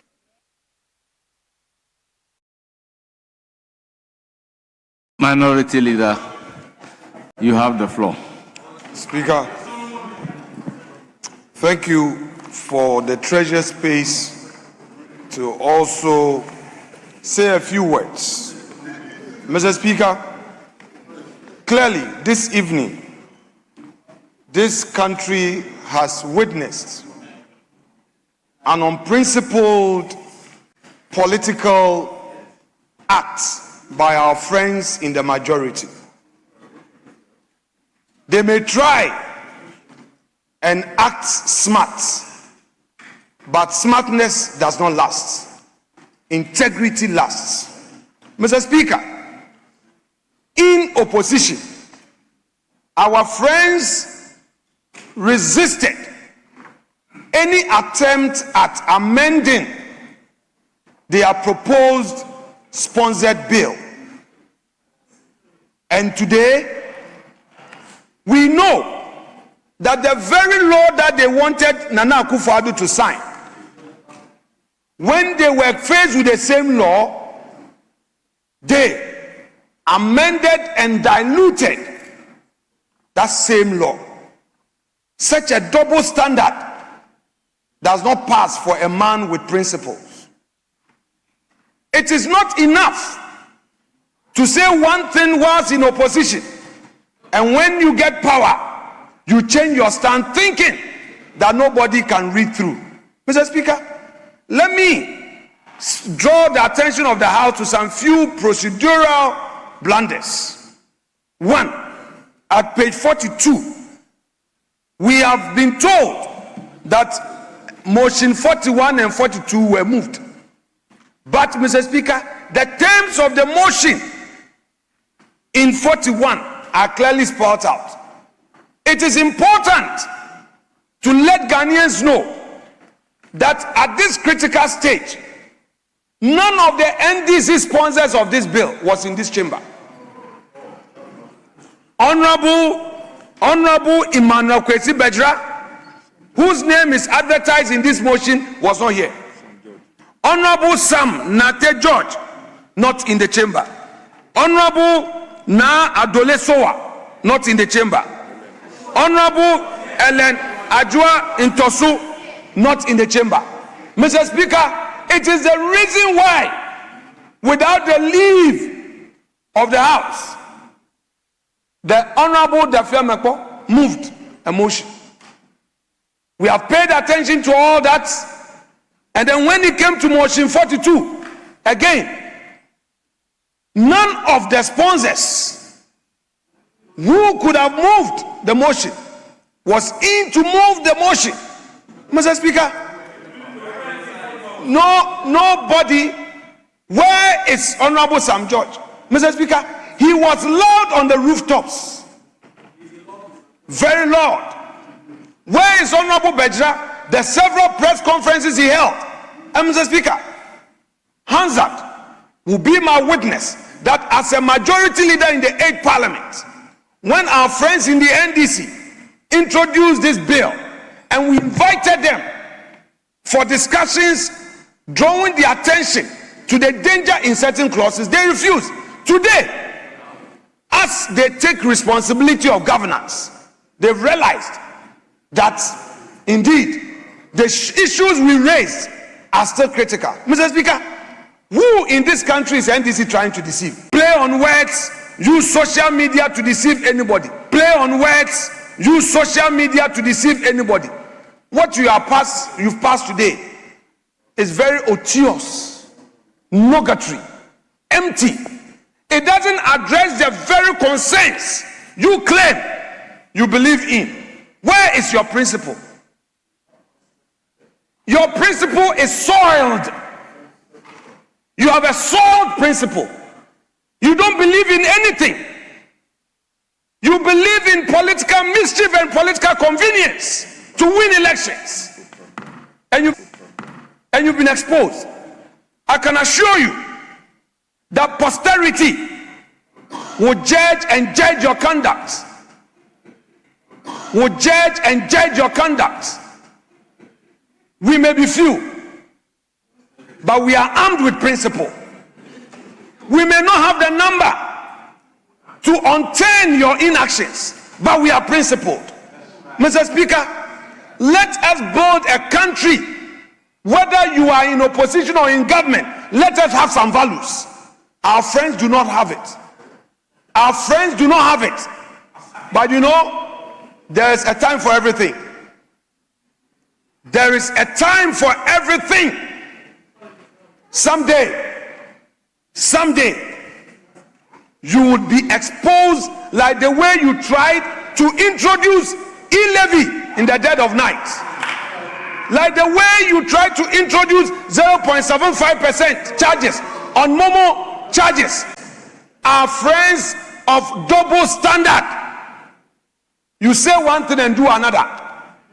You promise those who have lost their investments, you are going to pay all of them.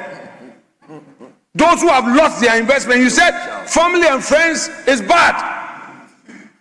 That is what you said in opposition. Today we know what is happening at Gold Board. You know it. You spoke against Galamsey. This is NDC. But you know what? 2028 is not far away. Mr. Speaker, 2028 is not far away. You may have the numbers today, but Mr. Speaker, as Ngugi Watiango said in Whip No Child, that the ravening clouds shall not long be victorious. They shall not long possess the sky. Whip No Child. Mr. Speaker, on these veritable words that I've quoted, I shall rest my case and leave NDC and all its propaganda to posterity. Thank you very much, Mr. Speaker. Mr. Speaker, I will not waste anybody's time. Yes. I understand how painful today has turned out for the minority. They didn't think that we'll pass the LGBTQ bill. We have passed it. And he's worried that John Mahama will sign it. And that would be a major indictment on the NPP and, of course, on his leadership, because at the time that Akufo-Addo authored through his secretary the cease and desist, the famous cease and desist letter, he was the embattled majority and minority leader. He was the embattled majority and minority leader. So I think that this moment is a very painful moment for him. Honourable members. So, Mr. Speaker, we said we're in your hands. So, in excess of 5 hours and fortified by Order 56(2), it is incumbent upon me to adjourn the House. The House is accordingly adjourned till Monday, 1st day of June 2026 at 10 o'clock in the forenoon.